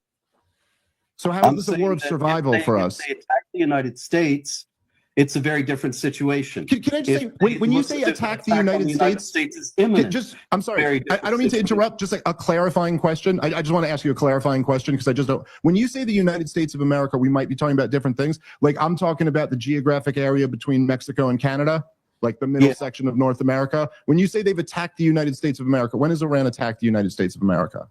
Well, if you limit it to that, then you can talk about the assassination attempt on Masih Alinejad, the Iranian dissident in New York a few years back. You can talk about the attack on the, I believe it was a Saudi diplomat in a restaurant in Washington a few years before that. You can talk about... they made claims. Did they ever even demonstrate that that was Iran? What's that? That is such nonsense, dude. There is no proof that Iran was trying. You're telling me Iran was trying to assassinate Donald Trump? Matt Gates, you know the man, okay? You're telling me Donald Trump, they tried to assassinate him, and Donald Trump's response was to negotiate? His response was to negotiate with the... I'm going to say this. A Manhattan federal prosecutors in November 2024 charged Farhad Shakeri with plotting to kill Trump before the election at the behest of the Iranian government and the Islamic Revolutionary Guards Corps. They ordered an operative to assassinate Trump. His name is Farhad Shakeri. You can look him up. He's been charged. I don't. But hey, it doesn't make sense to me, so therefore it can't be true. You see, I got to admit, I'm very proud of this last bit we watched because he was trying to get me. He thought he had me when he said, "Okay, you limited it to the continental United States." Then he was expecting me to say, "Oh no, Iran's never attacked us here." And I had the assassination attempt on Masih Alinejad and the attack on the Saudi diplomat in Washington. And I was going to go on. I had others. And so this was, I think, the best moment of the debate. That Very good. And receipts. Yes. But I wonder if Matt Gaetz actually would agree with him that Iran didn't try to take out Donald Trump. And also his denial of the assassination attempt. And I got the guy's name right there because Tucker was asking Ted Cruz, what's the name of the hitman? So I thought I should get the name of the hitman and have it ready. And so it worked out very nicely. Nice. Justice Department announced murder for hire and related charges against IRGC asset and 2 local operatives. Yep. Nice. Iranian asset Farhad Shakeri employed multiple associates in the New York City area to surveil and murder a U.S. citizen of Iranian origin who has publicly opposed the Iranian government. And then as you go through it, then you start having the talk about Trump and so on. Yeah, see, these were the same people. They were going to kill Masih and they were going to kill Trump. I wonder why they would want to kill Masih Alinejad. Well, she's been very critical of the Islamic regime.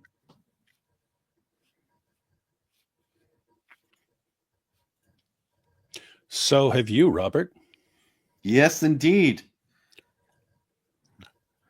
Where's my assassination attempt, man? But I'm not Iranian, so they probably don't care as much. Where is Robert's assassination attempt? Where is David's assassination attempt? Yeah, Where's maybe. my assassination You attempt? never know. Maybe they'll get it together if they get through this little crisis they're in right now. Yeah, maybe. Where's my fatwa? Absolutely no proof. Did we also ridiculous. have sort of a revenge? Wait, what? That's the Him conclusion. up. He's been charged. I don't think Manhattan federal. Robert, no proof. Robert, Absolutely no proof.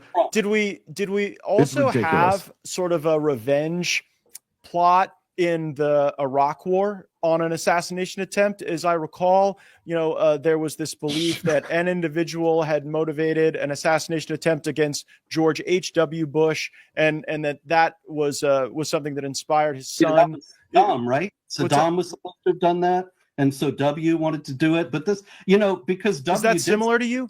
That he's Trump once again. So this is the funny thing. Here we have the U.S. Department of Justice about the murder for hire and related charges against IRGC asset and 2 local operatives. Yeah, scroll down. But according to Dave Smith, it's like, oh, there's no proof, man. There's no proof. No, scroll down to in addition, right there. No, go back, man. Where are you going? Right there. In addition.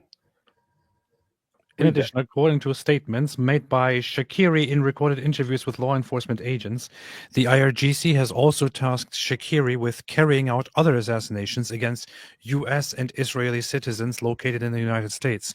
In particular, Shakiri Hips don't lie.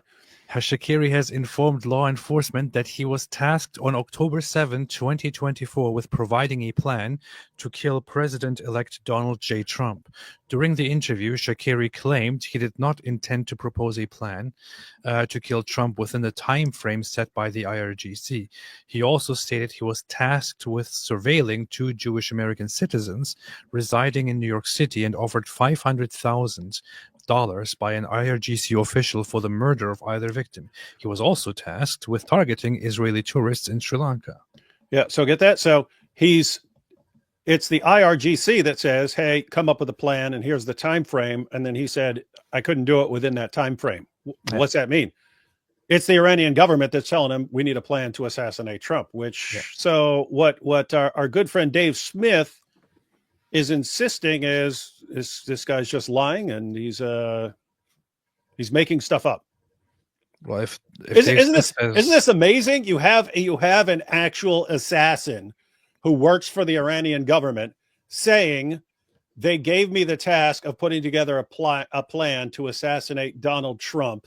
And Dave Smith, that's just made up. That's just made up. You can't believe that. Okay, well, great. I guess the entire Iranian government could be saying it, and you no, they're just making it up. They're just making it up. It's just kids. It's just kids. It's a kids saying stuff, man. This is some kid saying something on a playground, and you making this big story. Come on. Yep. What a dork, man. Yep. What a dork. Nice. So there you go. But Dave Smith says there's no proof, so therefore I don't believe it. Okay. And so, look, also, there have been the fact that the Iranian leadership has said that they want to assassinate Trump. Not Spencer, not Benjamin Netanyahu, but the Amir Ali Hajizadeh, who was the head of the Islamic Revolutionary Guards Corps Aerospace Force 2023, says, Allah willing, we're looking to kill Trump and Pompeo, and military commanders who issued the order to kill Soleimani should be killed. Ahl Bayt News Agency, January 23rd, 2021. The Supreme Leader's website. His face. He's just ready to dismiss it all, or he's pooping his pants. I don't know. Posted a montage of yeah. He kind of looks like he's pooping. Yeah. Trump playing golf under the shadow of a drone. Okay. With calls to avenge the death of Soleimani. Okay, wait, sir, how are but just because the Iranian government says they want to kill Donald Trump, you believe them? Huh. Got you. It's just kids. Are you possibly not advocating that we declare war on Iran right now? How is Donald Trump such a wimp that his response to this, they're trying to murder him, and his response was to negotiate? So you should support America declaring war on Iran right now. Everybody should. They tried to murder the president, right? I don't buy it. Because the fact is that Trump is a man who makes deals. He sees he's for all the talk about him. Yeah, well, bad news to you, Dave Smith. We actually do know that Iran has been trying to assassinate Donald Trump. So yeah, I mean, it's just reality. Stomach Iran will- has indeed been trying to assassinate Trump, and he's been trying to make a deal. So they have to reconcile those two things and correct their understanding of the situation rather than just assume, oh, we have to go to war. That's the only possible response that an American president could have to an assassination effort against him. And that's not the case, as I was explaining here. We saw him evade a bullet coming for his head by just turning his head in the right moment. We saw him in front of us. Yeah, you think he's scared of being assassinated? The man literally dodges bullets. He's like, look, I'll go stand against the wall. You get your best assassins. Come over there. They can try to shoot me, and we'll see what happens. And here goes like full Matrix.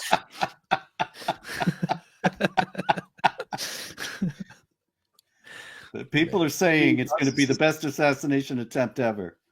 Everybody's been telling me that. Egomaniac or whatever. He is actually extremely pragmatic and all right, hold on. Let me get in here for just a moment. Gentlemen. So he understands there are more important considerations at play here. If he can pacify this situation with the deal, he's willing Look at to this. do it. Look, dude, these guys are idiots. Yeah. Look, I mean, guys, think of this. So there's no attempt to understand anything, man. Yeah, so Robert says, hey, they had a plan for assassinating, they wanted to assassinate Donald Trump. There's no evidence for that. And Robert gives the name of the guy who was arrested and who said he was tasked with coming up with a plan to assassinate Trump. And then it became, this can't be true. Why? Because if they had actually assassinated Donald Trump, then Donald Trump would go in there and take over their country. He hasn't gone in there and taken over their country. Therefore, it's just ridiculous to say that there was an assassination, that there was an assassination plot. And then after that, they're just both mocking. Yeah, well, we've proven that point. This is embarrassingly stupid. Like, this guy is more intelligent, man. Mike Winger is the best. I absolutely love that guy. Got what he deserved. Much better. Video of Trump being killed by the drone that the Supreme Leader posted. You can't tell me it was fabricated. It was right there on his own channel. We are. This is a 2-on-1 debate. I mean, let's be very honest. It is. We are out of time. We are out of time, again, but I do want to get a final word from each of you. I'm going to give you each about a 1-minute closing statement. We'll begin with Dave Smith. Yeah, I mean, again, as I was getting at there, Iran has never attacked the United States of America. And this is just like 2003 all over again. All this war propaganda. I get all. Did he? What did he do? This is just like I was getting at there. And with Dave Smith. Yeah, I mean, again, as I was getting at there, Iran has never attacked the United States of America. And this is just like 2003 all over again. All this war propaganda. It was always, Robert, when they attacked, it was actually not Iran, it was actually AI. So. Yes. All these lies will fail. Every single war starts this way. You remember at the beginning of the Ukraine war when there was the ghost of Kiev and the war was going to be fought with sanctions alone and that was going to drive the Russians out. You remember how the Afghan army was going to hold the country together. They told us that for 20 years. You remember when the surge was going to work in 2007 and Dick Cheney said the insurgency is in its final throes, and then it just went on for years and years and years, and hundreds of thousands of more people died. You remember when they said mission accomplished? You remember when they said they had weapons of mass destruction? It's all the same thing again. This is so naked right in front of all of us. We are choosing to engage in another aggressive war of choice. What a stupid comparison to the Russia-Ukraine thing. I'm just stuck on that. Like, who in the world actually thought or argued or genuinely believed that's just going to be like, oh, Russia's just going to be deterred by this, and then they'll just leave, and it's going to be over. I mean, pretty sure that everyone was aware of what kind of a catastrophe the war is, and will probably be. To overthrow another regime in the Middle East. That's what's going on right now, and it is absolute madness for anybody to support this. It's just the last thing that the United. I support it. United States of America needs. And all of this hyperbole about how we will be finished is absurd. Robert Spencer, your final word. Yeah, once again, Robert Spencer, although I don't really want to let you talk, what's your final word here? What's your final word? You look at his face strong there. man, because this is not what I'm saying. I'm not in favor of a war of choice for regime change in the Middle East. I'm saying that Iran poses a very real threat.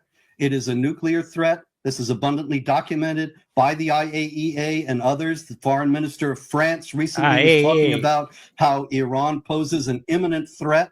He doesn't have any reason to be in the pocket of Israel. As a matter of fact, the French government under Macron has been quite hostile to Israel. And so the idea that this is some kind of war for Israel and a repeat of 2003 is completely out of focus. Trump, above all, has learned the lessons of 2003 and the drastic mistakes of Iraq and Afghanistan. We're not talking about boots on the ground. If regime change does come in Iran, it's most likely to come from the Iranian people themselves. And we should be supporting them wholeheartedly in every way that we possibly can. Robert Spencer is the director of Jihad. That was actually that was a very good closing, actually, you know. Thanks, Robert. Man. Yep, Robert's good at closings. And the thing is, it's also it's good that you put it as that this is a closing statement, because there is no more response from him, and now he just looks like he just did poop his pants, and well, you know, I don't know. You guys do a lot more of this than I do, and so I did notice. I went over to his Twitter, where he's got so many followers, to see what he said about this. And I thought it was interesting because he debates people left and right all the time. And I don't know. This is the problem. I don't know. I don't have a full list of everybody he debates, but he never mentioned this one. And I thought maybe he didn't think it went very well for himself. That might be a good sign of it. That might be a good sign that he didn't actually think that he made any good points, or that he didn't get any of those gotcha moments that he was going for. Yes. But I do think this was he indeed did not get any of those gotcha points, and you wrapped it up very nicely. So I think the closing statement here just leaves him naked and with a naked and defeated and with in the desert. I pooped my face and they beat me in the desert face. Yeah. Yes. I pooped my pants, not I pooped my face. Thank you, gentlemen. This was good. Smith is host of He so badly wants to respond, but he's still pooping. Part of the Problem podcast. Zero Hedge puts on these debates as their Zero Hedge debates. I don't care about Zero Hedge. Yeah. So, David, what are your thoughts? Who won? Robert, but it's Dave Smith has like the you cult, think Robert won this? the cult following. Dave So what, Smith has Colin? the cult following, Yeah. and they're good at for situations like this online on social media. It's really good to have a cult following because they run around. You go to Matt Gaetz on his whatever his show is and his YouTube channel. They posted it first, and it's like 90% even more in his favor in the comments. Yeah, because they like so what like your fans, Robert, what are your fans focused on? Your fans are focused on jihad and what's going on around the world, right? Yep. A sort of cult-like following is they're obsessed with their guy and whatever he's doing at that moment. So that's how they roll. So as far as like big picture stuff about the issue, guys, it's very simple. Israel has a kind of narrow window of opportunity where they have some friendly world leaders, and they know they can deal with some of their enemies right now, and they don't want to wait till they don't want to put this off to the next generation when they have the opportunity. They don't know if they'll have they don't know what the world's going to be like for the next generation and so on, if they're even going to be able to deal with it back then. So they're trying to deal with it now, and they have this perfect window of opportunity because Iran normally has more allies, and now they don't right now because their Hezbollah's kind of been crushed. Syria's got that to deal with. Russia's occupied. And so Iran is basically in a possibly once in a lifetime opportunity where you can get the regime change. And it just happens to coincide. with the calls for a regime change being at an all-time high within Iran. And so you're looking at this going, guys, if you're ever gonna do this, if you're ever gonna pull the trigger on this, it's right now. And they're doing it, and it just again happens to be right when Iran's running their mouth about death to Israel, death to America, nuclear enrichment, and so on. And so, if not now, then never. Yep, may well. Yep. Yes. Yeah. Thank you, David. You're welcome, Matt.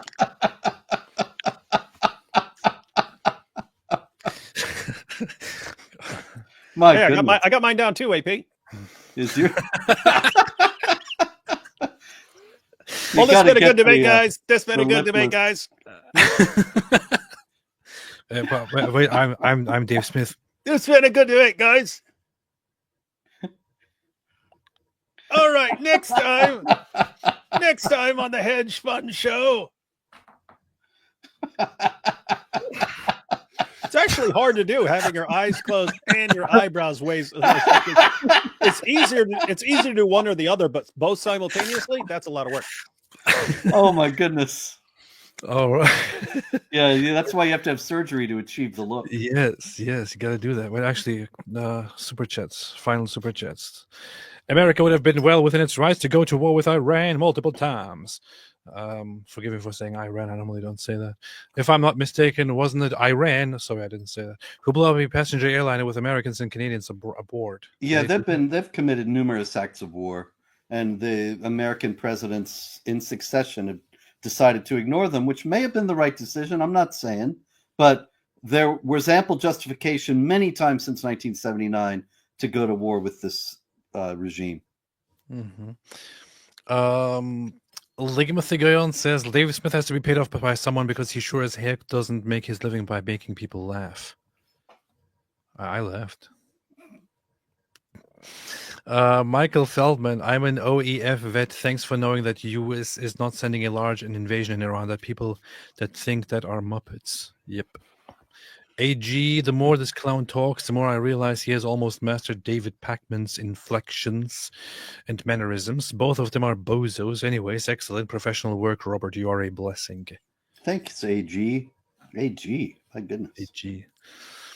Living laugh. The truth is all this happened to promote Mountain Dew's new flavor, sweet lightning, peaches and cream. Oh, interesting. Sounds disgusting, actually. Yeah. Peaches and cream Mountain Dew. Yeah, that sounds like a bellyache in the making. Yeah, Hyperactive says, stay safe, brothers. May you be blessed for your courage and support of Israel. May light guide you, kindness surround you, and truth strengthen your voice. Your bravery is seen and deeply appreciated. Thank you. Appreciate that very much. Thank you, strong. Knows too much. They enriched Muhammad with zutanium. With the zutanium in the desert. Do you know what it smells like? Oh my goodness, Robert! You also don't know about the what? Do you know what that smells like? No, I don't know. The guy was doing that. It sounded insane. We couldn't even figure it out. So it's a guy who's trying to get into Gaza. As part of this group, trying to get into Gaza through Egypt and stuff, and he's trying to reason with the Egyptian soldiers standing in front of him, going, "You're not getting in here." And he starts going, "I can't. The women, they can't even breastfeed the babies. They keep trying to breastfeed the babies, but they can't. Do you have any idea what that smells like?" And it's like, what the heck are you talking about, man? What does it smell like? Not being able to. What the heck are you talking about? But anyway, nobody knows. That was his attempt at reasoning with the Egyptian. I found Carl Benjamin's reaction to that very funny, actually. That would be funny. Carl Benjamin was reacting to that, and he reacted to that moment in a very, very special and precious way, which, yeah, I can't find right now. We should take seriously every random Israeli says, but not believe anything the Supreme Jihadi says. That's totally not moral relativism. Yeah.